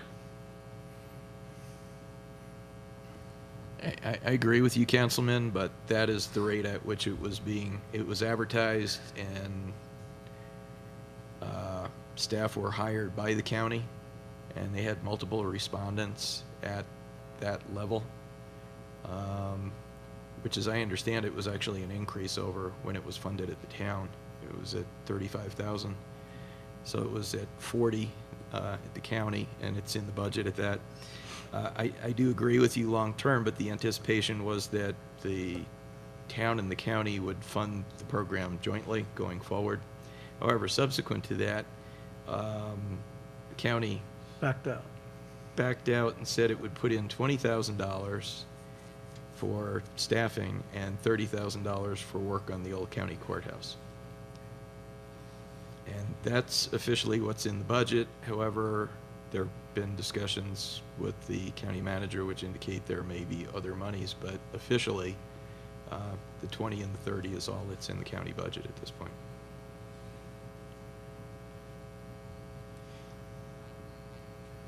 And they haven't backed out of that commitment They have not so far. so far, but I would defer to the mayor as the county commissioner, but based on my last appearance before the county commission, I don't think they have any interest in economic development whatsoever. So have you advertised for that position within the town? No, we have not. When do you intend to do that? I would prefer to not do it until we actually had a JPA between the town and the county and an LOA signed off by the state, so that we weren't in the, either the town or the county are in the position we've been in over the past 8 months, which is, I believe that a number of times the prior administration had done things they felt they were asked to do by the state director, and then it was like another hoop, and there was some frustration at that. And I have to say that since my involvement about a year ago at the county, I've experienced the same thing, that the county passed twice JPAs and LOAs that were approved by the state director, and then he changed his mind. And I believe it's his intention that he supports a 501c3 independent model that has no direct influence of either governmental entity. And I cannot recommend that, and I don't believe, based on the initial discussions that in either capacity with the town or the county, that either entity supported that, in that it's not practical to have someone at a $35,000 salary that's supposed to be conducting all these events and out raising the money for the events and raising the money for their own salary. And I think that the way it was done at the county did provide stability for the program and additional resources. Yeah. Well, you know that I am of the opposite position. I think that it should be an independent organization running it, and I mentioned that since last year. And I'm not going anywhere with that, but that's my opinion. But then again, you know, I was looking at a much bigger budget than we're talking about now to do this. Okay, well, without letting the cat out of the bag, there are certain downtown property owners that were initially very opposed to the farmers market, that subsequent to that have actually gone out and recruited events people of their own, and I have met with them, and they're talking to other property owners about a more formal business-supported Main Street type model that that might attract additional resources and meet your concern, Councilman, as regards a more independently driven model. Councilor Gonzalez? Mr. Mayor, Rick, now that you mentioned that with regards to downtown merchants, and one model that has been pitched to me over and over again, and it's not just by one now, it's starting to be this slurry of multiple individuals that are coming to me saying, well, why is the city going to pay somebody $40,000 to oversee when we can form our own board and dictate where that money goes? And I mean, again, for me, it's performance-based, but at the same point, would that tie into Secretary Barella's model in saying, well, it's not either government that's taking care of it, but the stakeholders that are within the plaza itself? I mean, that's one big thing that's always been pushed back, even with regards to when the old administration was here and saying, why are you paying a salary? Why are you paying somebody to run around and do all these things that we could be doing on our own with what we feel is right? And just the view of it was that sometimes the individual wasn't always portraying what was in the best interest of those merchants. And for me, I'd rather say, hey, you know what? You guys, all 15, 20 of you, 25 of you, whatever it is, you guys appoint your own board. You guys decide what happens with the money. Just bring us results. That's just the feeling, is that a lot of them are saying, well, you're paying somebody that doesn't represent 100% of our interest. And I mean, so I'm starting to hear a lot of this now that the ACD is coming back into play, and just I'm looking for answers in different areas. I kind of share the same concerns with Councilor Peralta, whether or not that budget is sufficient enough, because I don't think it is. I mean, to do it justice, to really bring the draw. I mean, really 40 grand, what are you going to do? Just employ the winter months, and I mean the summer months, and then what happens during the winter months when business is at its all-time low and the real draw is needed in there? So just, I guess, looking for answers all over the place, maybe kicking the wrong rocks. Yeah, I would say, Councilman, that, you know, I mean, certainly every downtown goes through that dialogue, but it has to go through a certain maturation phase that it buys in to develop enough belief that they can affect the economy, and whether you call it a business improvement district, special improvement district, whatever it is, but that eventually those businesses step forward and actually fund their own program, whether it's a self-tax, whether it's contributions, donations, whatever. Personally, I believe, yeah, probably the need for an arts and cultural district is now being filled by the Arts Council, And really, the interest should be around the Main Street model, but it now appears with some of the activities like the farmers market and the dialogue going on with some of the bigger property owners that we may be at that phase where, you know, I would prefer that the town not politically take that dialogue on. And I've suggested to the property owners that that's more appropriate that they do that amongst themselves, that if they come in this room and say to you, we want to form this district, we want to promote events, we want to take that responsibility on, that's a lot easier for you as an elected official than we're imposing something on them.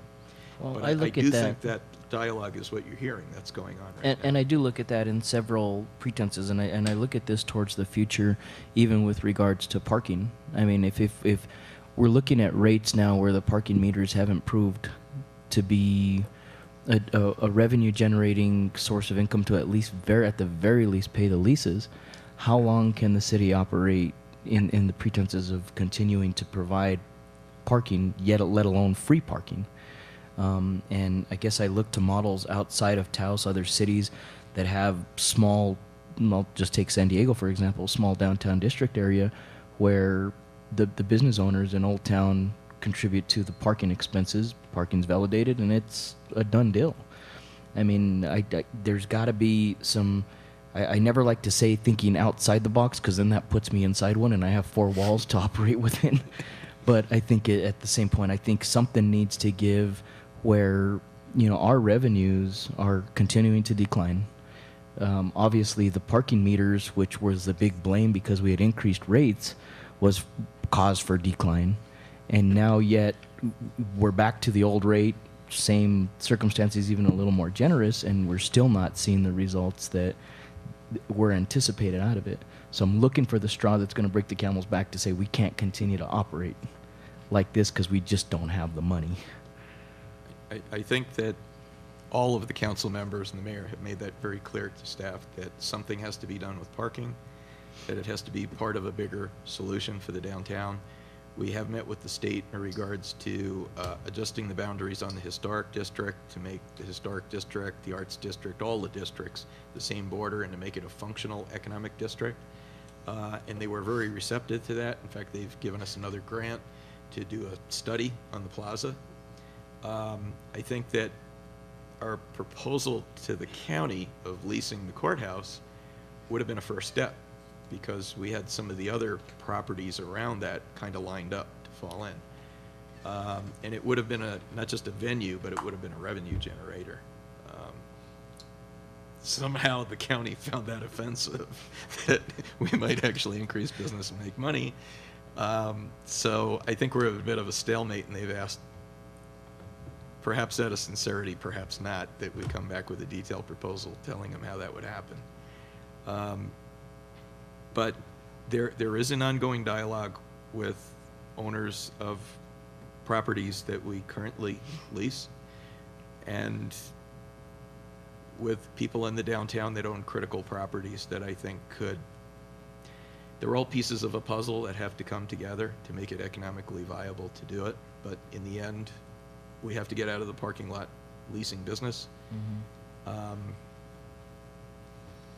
And we have to create some sort of a district where the businesses are at least a partner in maintaining the expenses. Well, and I look at it more in the form of, I don't mind subsidization, but making something whole when there's nothing coming back, or you're actually paying to play. You know, it goes back to, I think it was discussed back then, that the price of free parking.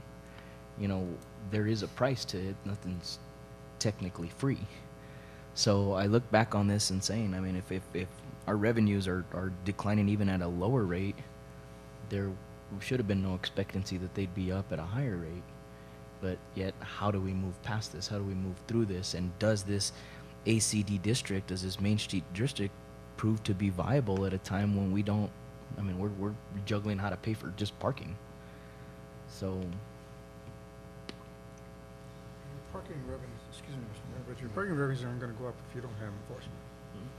So as long as there's no enforcement in there, and people know, and I'm not talking about the tourists who are coming into town, but the locals who come in to the areas to go to restaurants or whatever, and they don't feed the meters because they know they're not gonna get a ticket, we're not gonna get any revenue.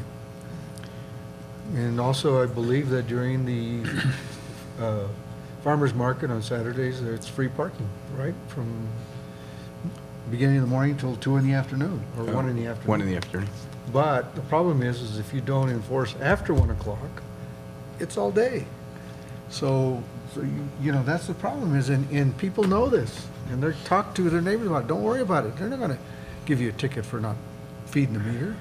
So that's why the revenues are down. It's because it's there. So if we're gonna do something, if it's gonna be a policy of the town that we have parking meters, then enforce the darn thing.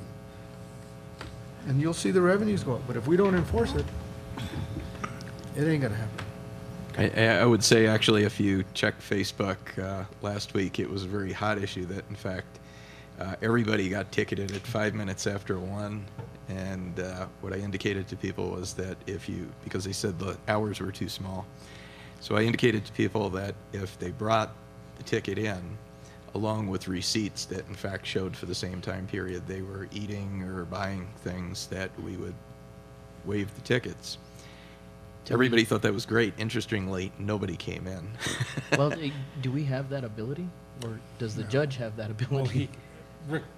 Rick qualified. I said we would ask the Ask the police judge. department for forgiveness after the fact. Judging, he's trying to make his budget. It's tough to do both at the same time, and you're absolutely right, Councilman Peralta. You know, every time I put that sign up on a Saturday morning that says free parking, I realized, crap, now how do I pay for the event in the plaza? But at the same time, it was an experiment, and a lot of the businesses and a lot of people have said that they have done other shopping other than the market because it was free, and have asked if we could extend that, since they want to do other things between 1 and 5 when we stop collecting. What I have noticed is that when I put the tags onto the meters, is that there's a lot of meters with quarters sticking out of them, which means nobody's full. emptying the meters, and then people don't have to put more money into them. So that's the part I'm more concerned of, is we're not picking up our money. That's part of enforcement. Yeah, absolutely. I'm curious If you put chewing gum in on the quarter and put it in the meter, nobody can feed it. Yeah. Councilor Cantu? I'm just curious as to the ACD board. I mean, how strong and healthy are they? Are we looking at all new people?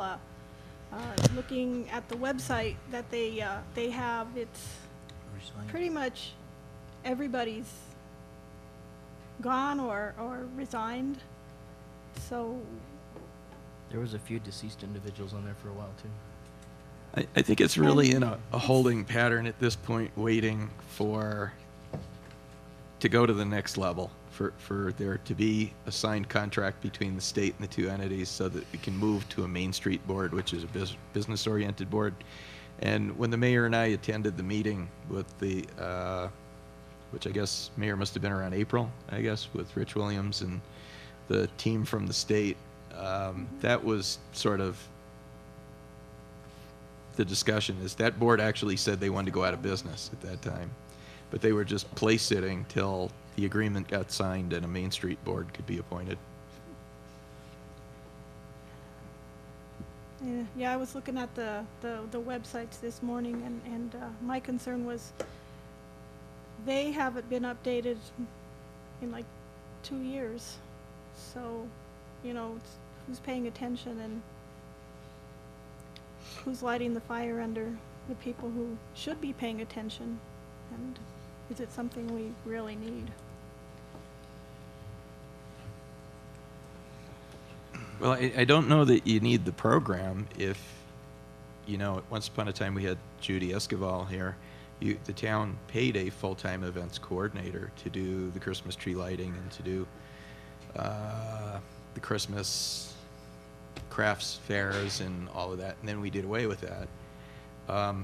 But I do think there's enough evidence to show that if you want to fill the downtown and increase business, you need events.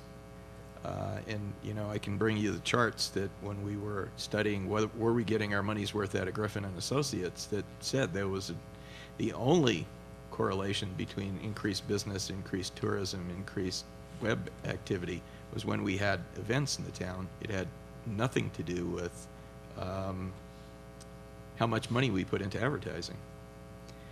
And you know, if there were wiser people than us, if you'd like to go up the mountain to talk to Mr. Bacon, who's spending billions, as to how he views that, because he's like, that's great, you guys don't do anything, I'll put on events, they'll all come up here, your hotels will be empty. So are we gonna look at a events commission that the town can put together? Well, the hope is to recruit a marketing and tourism person, and then to create 4 committees for that, which would be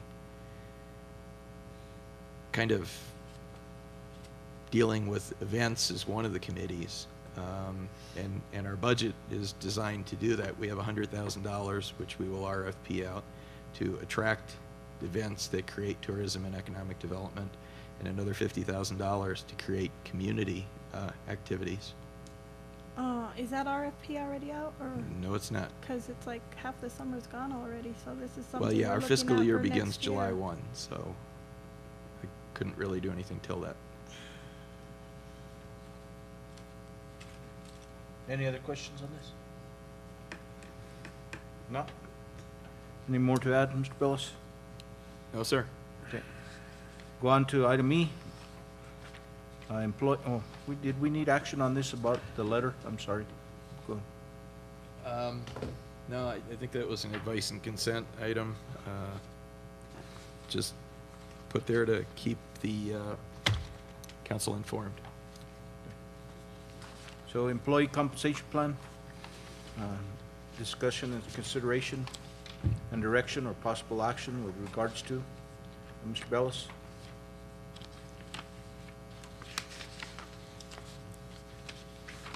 If you could pass those down.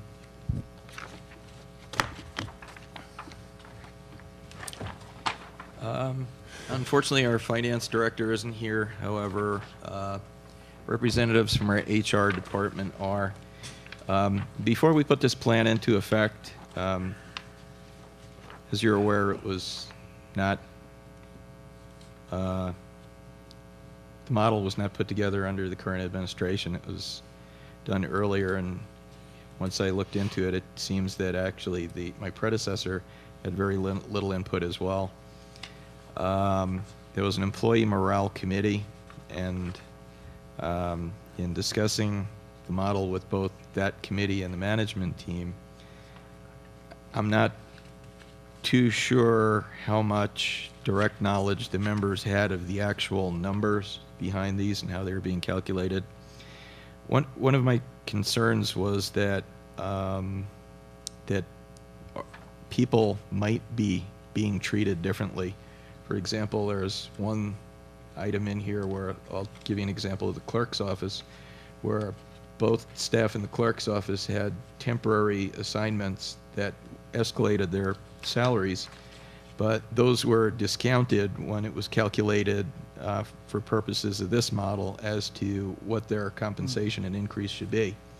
However, there was another individual involved with the model who had a temporary assignment, and that increase was calculated in the model. So there are some things that kind of didn't seem right. Now, additionally, there appears that the model initially said that there should be a 25% increase to those employees who had not been hired within the last 2 years and had not received any other increases. And then there should be a 2%, 4%, or 8% increase on top of that, depending on how long someone had been there based on their longevity, and as to where they were within their pay grade classification or title versus the steps. And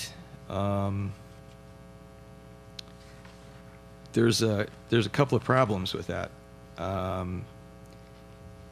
First of all, on some of these, when I asked HR to go back, and I appreciate all the work they did on very short notice, the chart I just passed out to you would be the top, I believe it's 25, that would receive the largest increases. Some of these include part-time work or temporary work. So it calculates all the time. Now, the second problem with that is it assumes that when someone, that there's a direct correlation. Let's say I come in as town manager, and there's 20 steps for town manager, which there isn't, but we'll use that as an example. It would presume I would start at step 1, and over 16 years, every year I would get an increase until I was at town manager 16. That's not really how we do it. What we in fact do is, in speaking to HR, when a person comes in, they're negotiated at a certain salary, and then you're assigned to that step. So I could start as town manager 17. So there's no correlation in the steps between how long I've been here versus what I should be making. Additionally,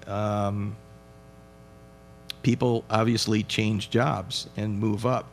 And the question becomes, if I just became town manager, and I was here 16 years, should you count what I'm making now and say what I should be making at town manager 17, because I've been here 6 years, when in fact I just accepted a new job and I agreed to that salary, and all the jobs prior to that may have been substantially less responsibility and less money. Now, the other part is that this assumes that for those 16 years you were both at that job, at that pay, and that you hadn't been compensated. But the reality of it is, in 2008, and I'm going to rely on the counselors that have been here longer than I, you paid a considerable sum of money for somebody to adjust everybody to their correct job titles and pay grades. So the model is really based on things that aren't accurate. Another concern I have is that if you go through the list of the top 25, if I'm an employee, I'm going to ask who was on this committee and how many of those people are in the top 25. Well, Rick, real quick, with regards to how we perceived the last increase, was there was a delta, and that delta was those that are had the least amount of equity within the organization. So I'm talking the people that have been here 10, 12 years that had maybe less than an overall 5% increase in those 10, 12 years.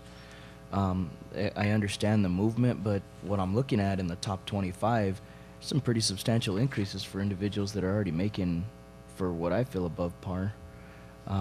So I get what you're saying. You know, for me, it was about bringing up the individuals that were well below the pay scale of equity, not, you know, sitting already at a comfortable point, or what I deem to be comfortable, well above what many would consider to be a living wage. And I'm looking at this and seeing percentage of increases that really aren't warranted beyond what we're looking at. Again, my whole thing on this was to get the individuals that are at the very, very lower end spectrum of the scale a little more equitable and up to par. And what if I'm looking at this correctly, it's going completely backwards and opposite. Well, Counselor, that was my concern, is that the majority of the money appears to be going to the management and supervisors.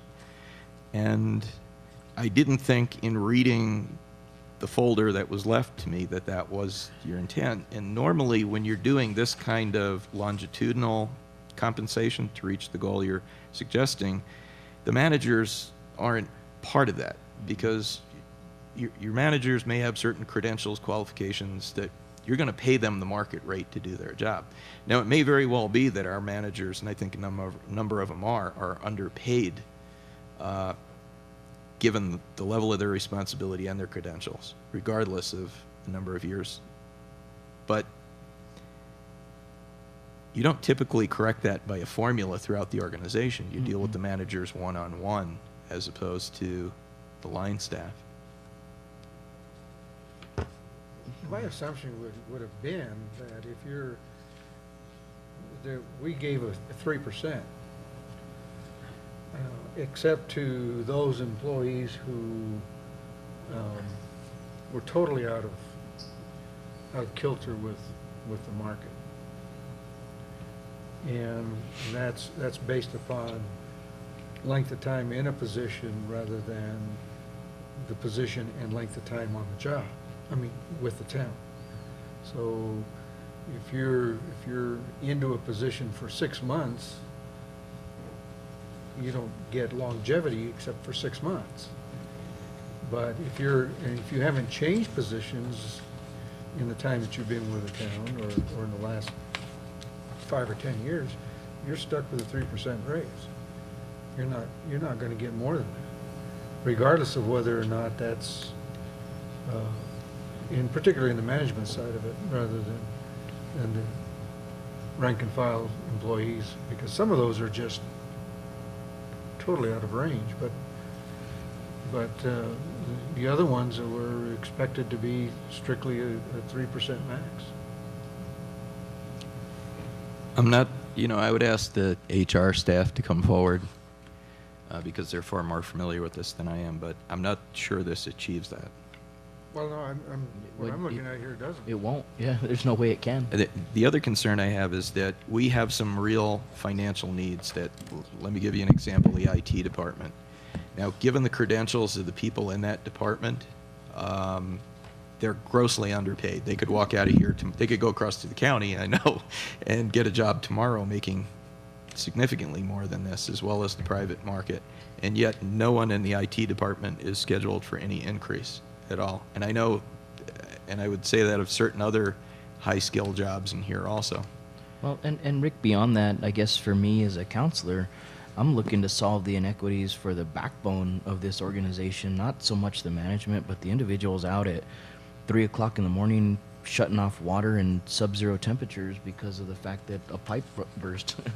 Those are the individuals that I'm looking for to solve the inequity issue, not the individuals that are already on the upper end spectrum. That 10.5% on some of these is wild and outrageous. Well, that was, Counselor, the other thing I wanted to bring to your attention is that from the notes I had, it did appear that the plan that you had looked at when you decided that not everybody should get the 25%, you were going to take some of that money and put it 25 cents. I'm sorry. Not a percent. That you wanted to take that 25 cents and do exactly what you're saying, Councilman Gonzalez, put it towards those that were the farthest behind. I'm not sure that you were aware that it then jumped from the 8 to 10.5%. So what happened is it wasn't distributed evenly to bring everyone up. It just, those that were the farthest back just got another bump of 2.5% on top of the 8. So the nearest people to them really became the 4% people. Well, and I guess looking at that with regards to that spectrum, that whole spectrum, to me it wasn't about, a solid bump in that direction. I was looking at the employees that literally had tenure here, that had started at $8 an hour and maybe were at 10 over the course of 10 years. That were loyal employees that had been here. The other thing I guess I looked at was saying to the previous HR manager was telling him we need to evaluate the scales, whether or not even some of those scales were attainable, for an individual that was going to be here 15 years, and maybe had moved 3 rings up in those 15 years on that scale. Were the scales out of whack, basically? Right. So for me, it was saying I think it needed a whole entire revamp rather than just throwing money at an issue. I wholeheartedly believe our employees have worked hard. They've gone a long time without a raise. But again, we have some issues of solving inequities. And not only that, but yeah, you'll solve the inequity this year, but what does that do with keeping up with being formulable in the marketplace. And- You know, and- are we just going to continue to, is this just a vicious cycle? I'm trying to solve that issue. Right. And, you know, put a big task to the HR, which I thank you guys, to making those scales equitable to the positions. Not just saying 15 years ago, this were your steps, these were your phases, and your part 3 of 15, are you ever going to reach that equitable phase? You're not.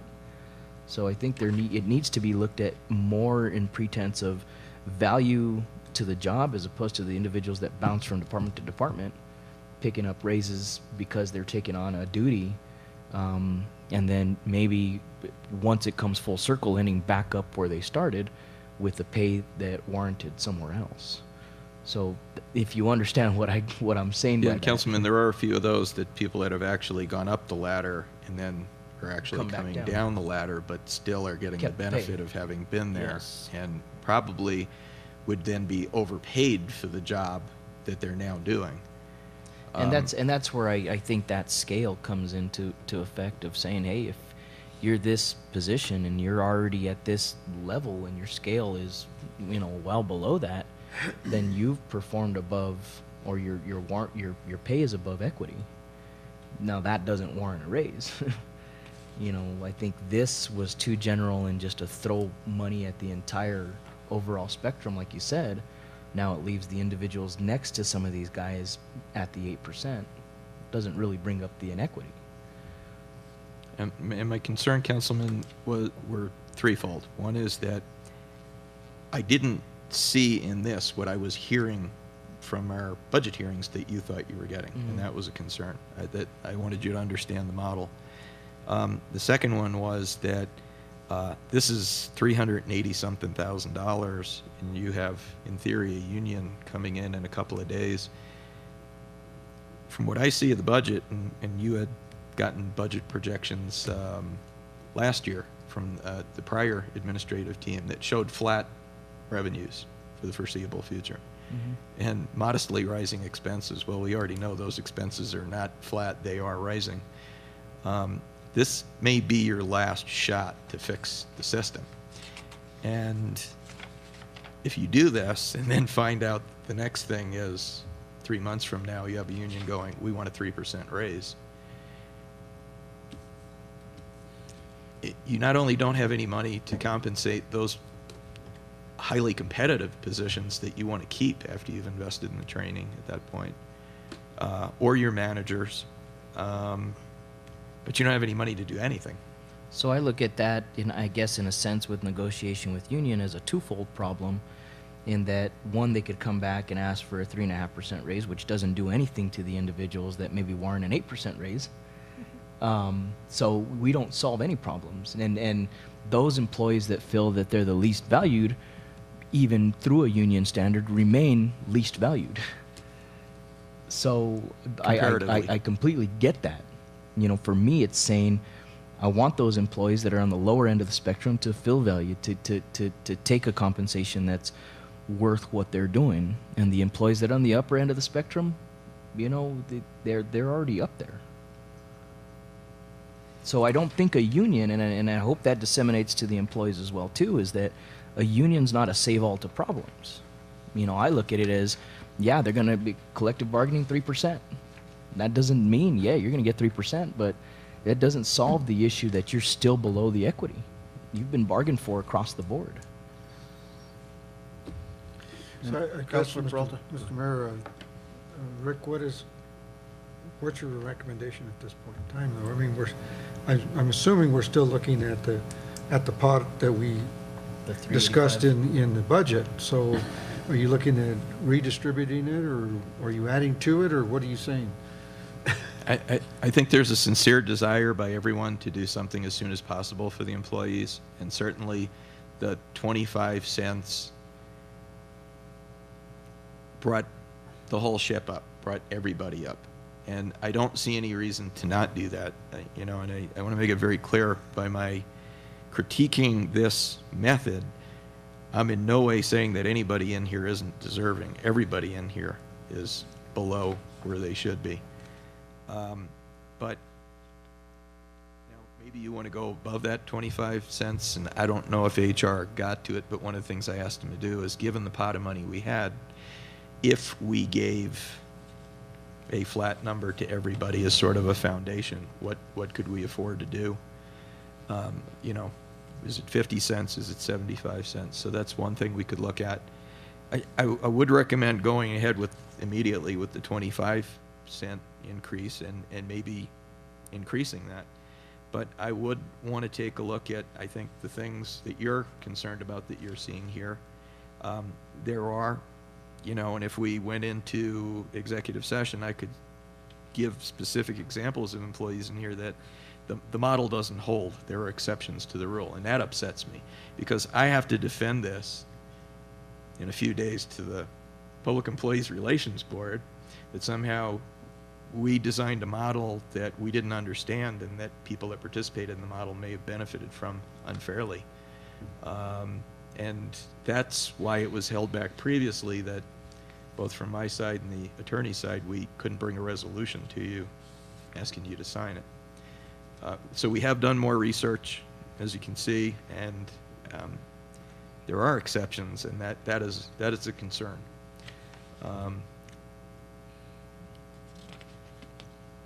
So I would say if you do the 25 cents right away, and if you want to raise that, that's fine, but I would direct the HR staff and administration, and maybe even we put an employee committee together to come back, and for you to be, each of you to be a little more specific as to the goals you want us to attain by this model. And I would also say that I'd come back to you with a recommendation regarding the individual managers and critical staff, that if you don't compensate them something, and they're not compensated in this model, like IT, that you're going to lose those people. And Mr. Bellis and council, I know we have set 380,000, I believe is roughly. 383, I believe. 383 in the budget. But that doesn't include the utilities, right? Does that include the enterprise employees or not? Yes, I believe that's the total cost of the model. And Is it that was including all departments? Or the is that enterprise just general funds as fund? well? Yeah, and I think the cost of the general fund was under, it's just under 200,000, as I recall. Okay, I'm just wanting to make sure. 190 something. We're talking the same numbers, that's all. Mr. Mayor, how far along are we in this without being, I mean, for me, I want to hash it out as much as possible. How far along are we in this agenda that we can move this into executive? Or can we just table it to move it into executive when we do go into executive under personnel matters? Mr. Codwell, I'm gonna. Because I'm looking, I guess what I'm looking at up here, Jake, is just specific individuals and how we arrive to that equation.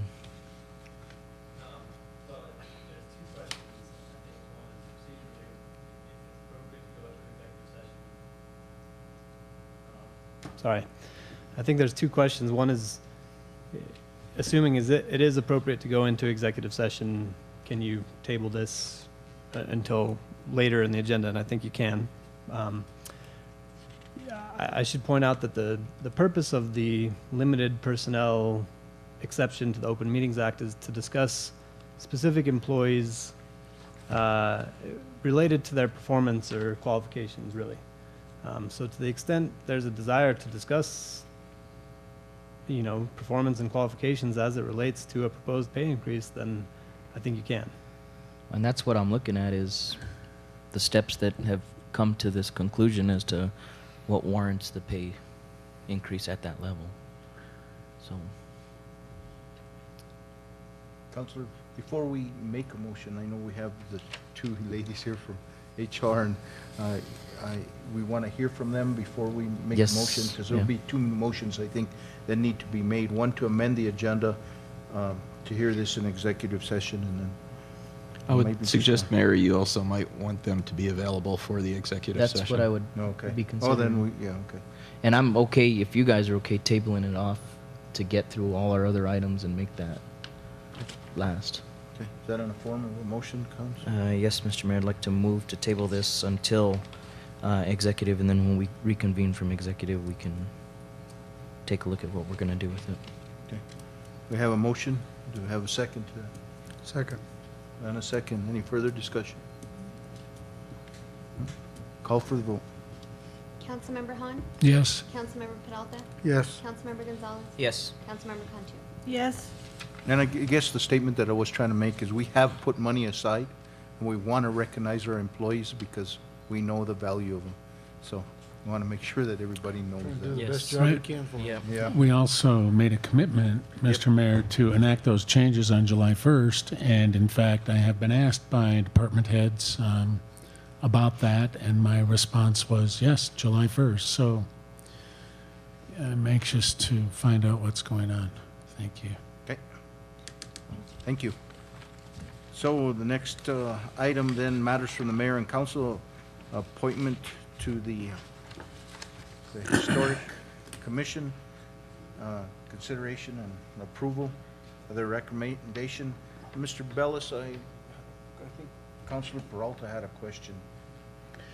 My question Mr. is, maybe it goes to Martha, and that is the residency requirement of the Historical Review Board. Isn't there something in there that they have to be, certain number have to be members of the district and most of them all have to be town residents or not? It's one at large, Councilman. Two have to be property owners within the town, and two have to be property owners within the district. So 4 of these members are residents? Mr. Mayor I and thought council Oscar members, didn't live in the town, Palacios. the town code and the ordinance that was enacted that led to the town code is actually very strangely worded. It states that 2 members shall be property owners, and that's distinguished from residents within the historic district. And then it says 2 members may be property owners within the town of Taos, and that there may be 1 at-large member. And so it's a troubling matter of interpretation. I think it's always been interpreted to require that 2 members be property owners within the district, 2 within the town, and there be 1 additional at-large member. I don't think that we would be in violation of the code or ordinance if we appointed, particularly if the sense of the council is that you've had a tough time filling these roles. If you appointed people that had interests that made them qualified but didn't meet the strict proviso of shall own property within the town, for example. Okay. So I believe you have some flexibility. I'm not sure it's desirable to exercise that flexibility, but if Let me just ask the question here, if we interpret the way you do, is what is the residency of these 5 members? The new member, Mr. William Christmas, is the co-owner of the Dunn Street Shops, which is a property within the district. Teva Lukes is He's in the city, I know that. property owner within the city. Oscar Palacios was on there and I believe was listed as a property owner within the city. David Henry would be your at-large member, and let me see which ones we have. Paul. Paul Figueroa.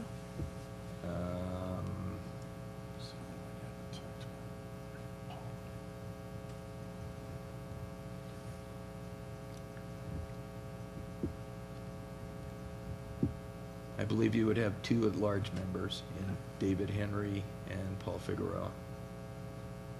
So who are the 2 that are in the historic district? You've only got 1 in the historic district, that's Mr. Christmas. So we're not meeting the code. We would not meet the requirement. You would either have to drop Mr. Henry or Mr. Figueroa. That's correct.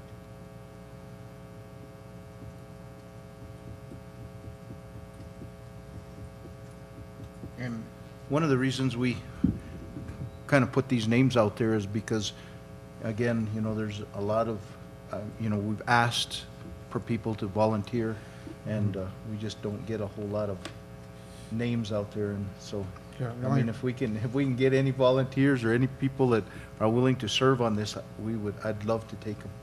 I mean, it's. Well, I would too. I'm just trying to make sure we meet the Yeah. code, Yeah. that's all. Yeah, the prior historic commission was not in compliance either. I think you had Mr.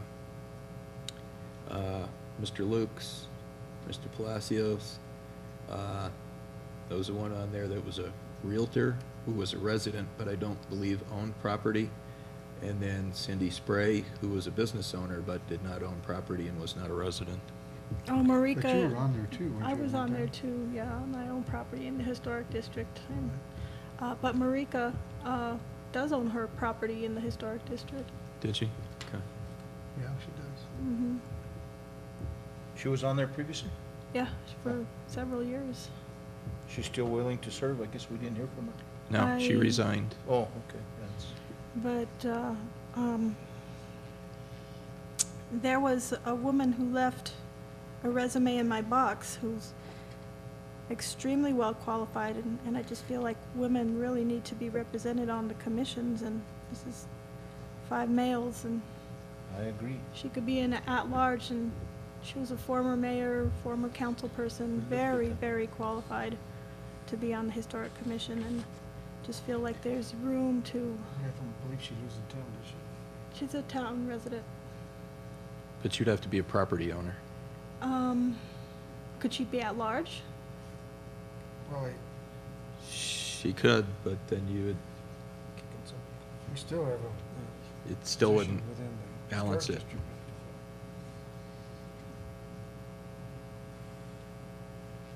I think they're all great people, I really do. I'm just trying to. Yeah. Trying Just- to meet the code. Well, that's a difficulty we have, and that's why we've been hanging this up for so long, because we need to get it to point, and you know, And sooner than later. yes. And we do have language Are we're you volunteering? suggesting. I was stretching. Oh. We do have language we're suggesting that is scheduled with the changes that are going to come before the Planning Commission, but has to go to the Planning Commission first. I really like the idea, just for me, the 2 architects. I do. Just because so much of what evolves and revolves around the historic district is strictly architecture. And they have some good fixes in there. I look for that mix. Sometimes. Sometimes they fight it. But that's good too. The little in-house fighting didn't kill nobody. And they're both they both have a background in historic restoration also. No, Oscar's been doing this for years. Yeah. Years.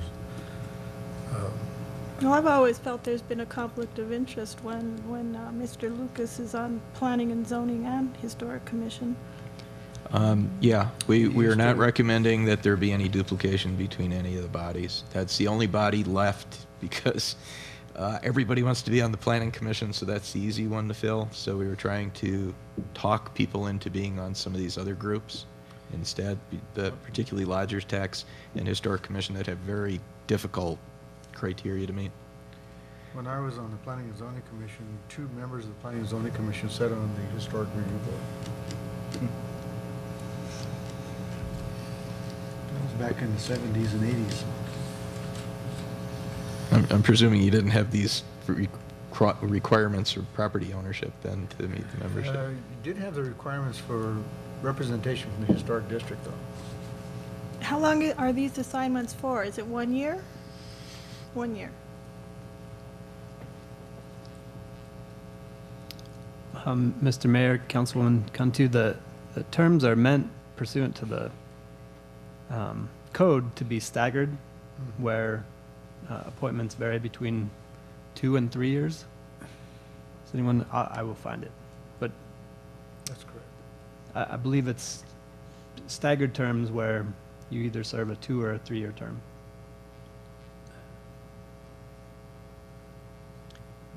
And we can leave one of these open, but it's my understanding that the Historic Commission has not had full membership for some time now, and in the last 2 meetings had trouble with quorum. I had to kind of wrangle people to show up. And I think part of that, too, I think, Rick, just with regards to stuff like the DRC and historic preservation, all these commissions, I think it's absolutely pertinent that their role is understood and the detriment that they sometimes can cause to developments, not just to the developer themselves, but in lost revenues to the city. I mean, we want to try to be as business friendly as possible, so it's absolutely pertinent that it's understood that quorum is absolutely necessary. I think across all spectrums. I mean, don't have a problem with any of the members, just putting it out there. Let me ask you, is there any statute pertaining to historic commissions under the planning, under the state? Mr. Mayor and Councilmember Peralta, I'm not aware of any statute that governs the qualifications to serve on a committee like this. And I think this is a creature purely of our internal ordinances. So could we appoint these individuals and then change the ordinance? Mr. Mayor and Councilmember Peralta, you know, that would be my suggestion. I think there's been a lot of attention to trying to make the Planning Commission and the Historic Preservation Commission involved in these types of changes and discussions. The code, the way I interpret it, allows the town council on its own initiative to make to amend the code. So what we need to do is figure out sort of a chicken and egg analysis. Is it worth changing the representation on this body to the existing but non-existing Historic Preservation Commission, Planning Commission, in order to get their sort of buy-in before ultimately deciding? Because at the end of the day, this council is who makes those decisions. And in the meantime, what is the harm of appointing those parties that have presented themselves as being interested, particularly in light of what I will characterize as very loose language in our ordinance? So I would be okay with you proceeding in that direction.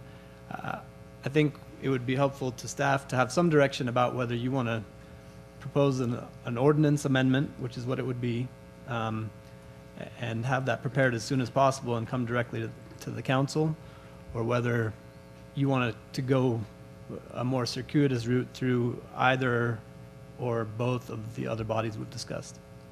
Mr. Mayor, here's my thought, all right, is that you change the language to say only one person must be from the historic district. And it's either by landowner or residency. And that 3 members of the commission be residents of the town, either by land ownership or just residency. And the other 2 at large can be anyone. That gives a little more flexibility, because I think if you look at this, you've got 3 individuals who live within the town, correct? But only one yes. who is in the historic district? Yes. Correct. But I mean, you have, 3 that own property or are residents. So this is what I'm saying, is that I don't know why you get hung up on this owning land sort of thing to be a member of a commission. And besides that, they're only looking at enforcing the regulations that are in the ordinance, and they're not creating something different. So this is where I'm coming from, to say that, maybe that's one way that this could be done. And Councilman, Make it a little easier for us to fill positions. Yeah, I agree. we had received a lot of feedback from business owners who are very involved in the district, but they don't own the building they're in. And so we had thought of language that said a property owner or business owner or an organization that provides a service to the historic district. Councilor Cantu? So if we change the language, it would be more open to invite some of these people who might be interested. So I think Absolutely. that's always good. So, what's the wishes? Move for approval, Mr. Mayor. Have a motion to approve? With changing the language as well. Let's make a motion to accept, and then we'll Yeah, make a okay, motion to... so motion to accept these candidates for the Okay. historic Do preservation. we have a second to that? Second. Okay. Further discussion? I would really like to see a woman on the commission. And I would really like to see about removing Mr. Lucas, and it's nothing personal, but he's already on the PNC. It's a conflict of interest. Councilwoman, we were not gonna recommend Pavel for the Planning Commission, and the woman who, I believe she was a former mayor, correct? Yes. We were hoping to put her on the Planning Commission because we felt that given her broad background in a tourist municipality, a tourist-based economy, that her skills would be more applicable there. Oh, that'll work. So, We have someone with a question out there. Steve has a question. Steve. I'll give you a couple minutes, Steve. Okay. I think Mr. Bellows answered my question. I don't think that Mr. Lucas should sit on both commissions. As a matter of fact, I think the code says that a historic commission member can serve as an alternate, or can if needed, can serve on the Planning and Zoning Commission in order to establish a quorum. And there was an occasion a year ago, this past spring, in which there was no quorum, and the annexation was to be discussed, and it wasn't discussed, and the Planning Commission didn't weigh in, even though their input, I believe the code, if not requires it, says that the Planning and Zoning Commission will weigh in on matters like that. So that would be my objection. Thank you. Thank you. Thank you, Steve. Any further discussion? Not, call for the vote. Councilmember Cantu? Yes. Councilmember Gonzalez? Yes. Councilmember Peralta? Yes. Councilmember Han? Yes. Okay, Council?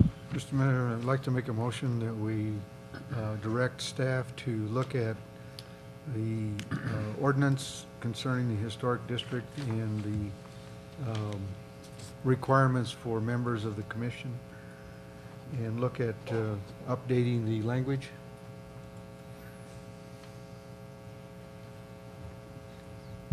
Second that. Motion and a second. The Since it's not on the agenda, it would be just a, Well, yeah, I mean, this is not a final action in this regard. This is more direction to staff. Right. But along those lines, I don't know if you're willing to do this, Councilmember Peralta, but is it your desire at this point that would come directly to town council? I'll leave that up to staff. Okay. okay. So here's a motion, a second. Further discussion? Not, call for the vote. Councilmember Han? Yes. Councilmember Peralta? Yes. Councilmember Gonzalez? Yes. Councilmember Cantu? Yes. Okay. Next item, item C, council reports. I'm sorry. Yes. I merely commented, aren't we glad we didn't start at 6:30? Yes. Council, Han, do you have anything, council reports? Nothing to report on my end, sir. Anybody? No, sir. Okay. So move on to mayor's report. The only thing I wanted to report is just recently, pretty exciting thing. We had been meeting with Rocky Mountain Youth Corps, and the possibility, and I mentioned this in the earlier meeting, is that there's some grant opportunities to revitalization of the acequia in the park, and we're trying to move forward on that. So just I think it's a good thing. I think we've talked about. Which park? Well, we don't have a name yet, so No, I'm disclose it. This one here or the other one? Oh, no, actually, There's Kit Carson Park. There's an second in the other one too. Yes, yeah, we're gonna start here. So, Kit Carson Park. So, okay, then, council executive session, Move that we go into executive session. we have a motion to go into Second. executive session, and there'll be, discussion from our attorney. or the attorney's position, and then the new employee compensation plan. So we have a motion to go into executive session. Mr. Mayor, just to clarify on the record, there's actually one additional item in executive session regarding the possible disposition of real property. That not make it? Right. All right. Yep. You have to turn your page. Okay. Okay. We have a motion to go into, we have a motion, second. Second. And a second, further discussion? None, call for the vote. Councilmember Cantu? Yes. Councilmember Gonzalez? Si. Councilmember Peralta? Yes. Councilmember Han? Bueno. We have a motion to come back in session. So moved, Mr. Mayor. Second. We have a motion and a second. Call for the vote.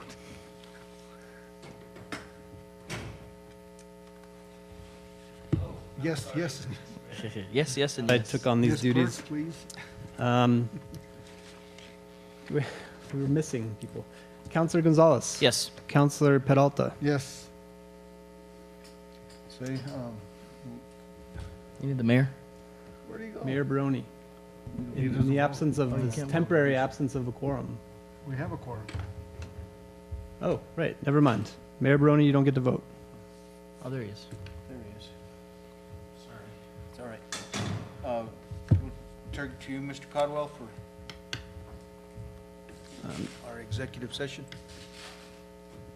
Yes, Mr. Mayor.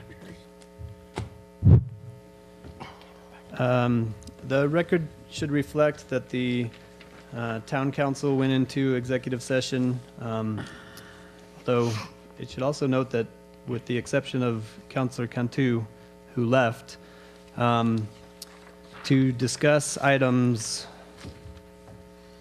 10E and 12A,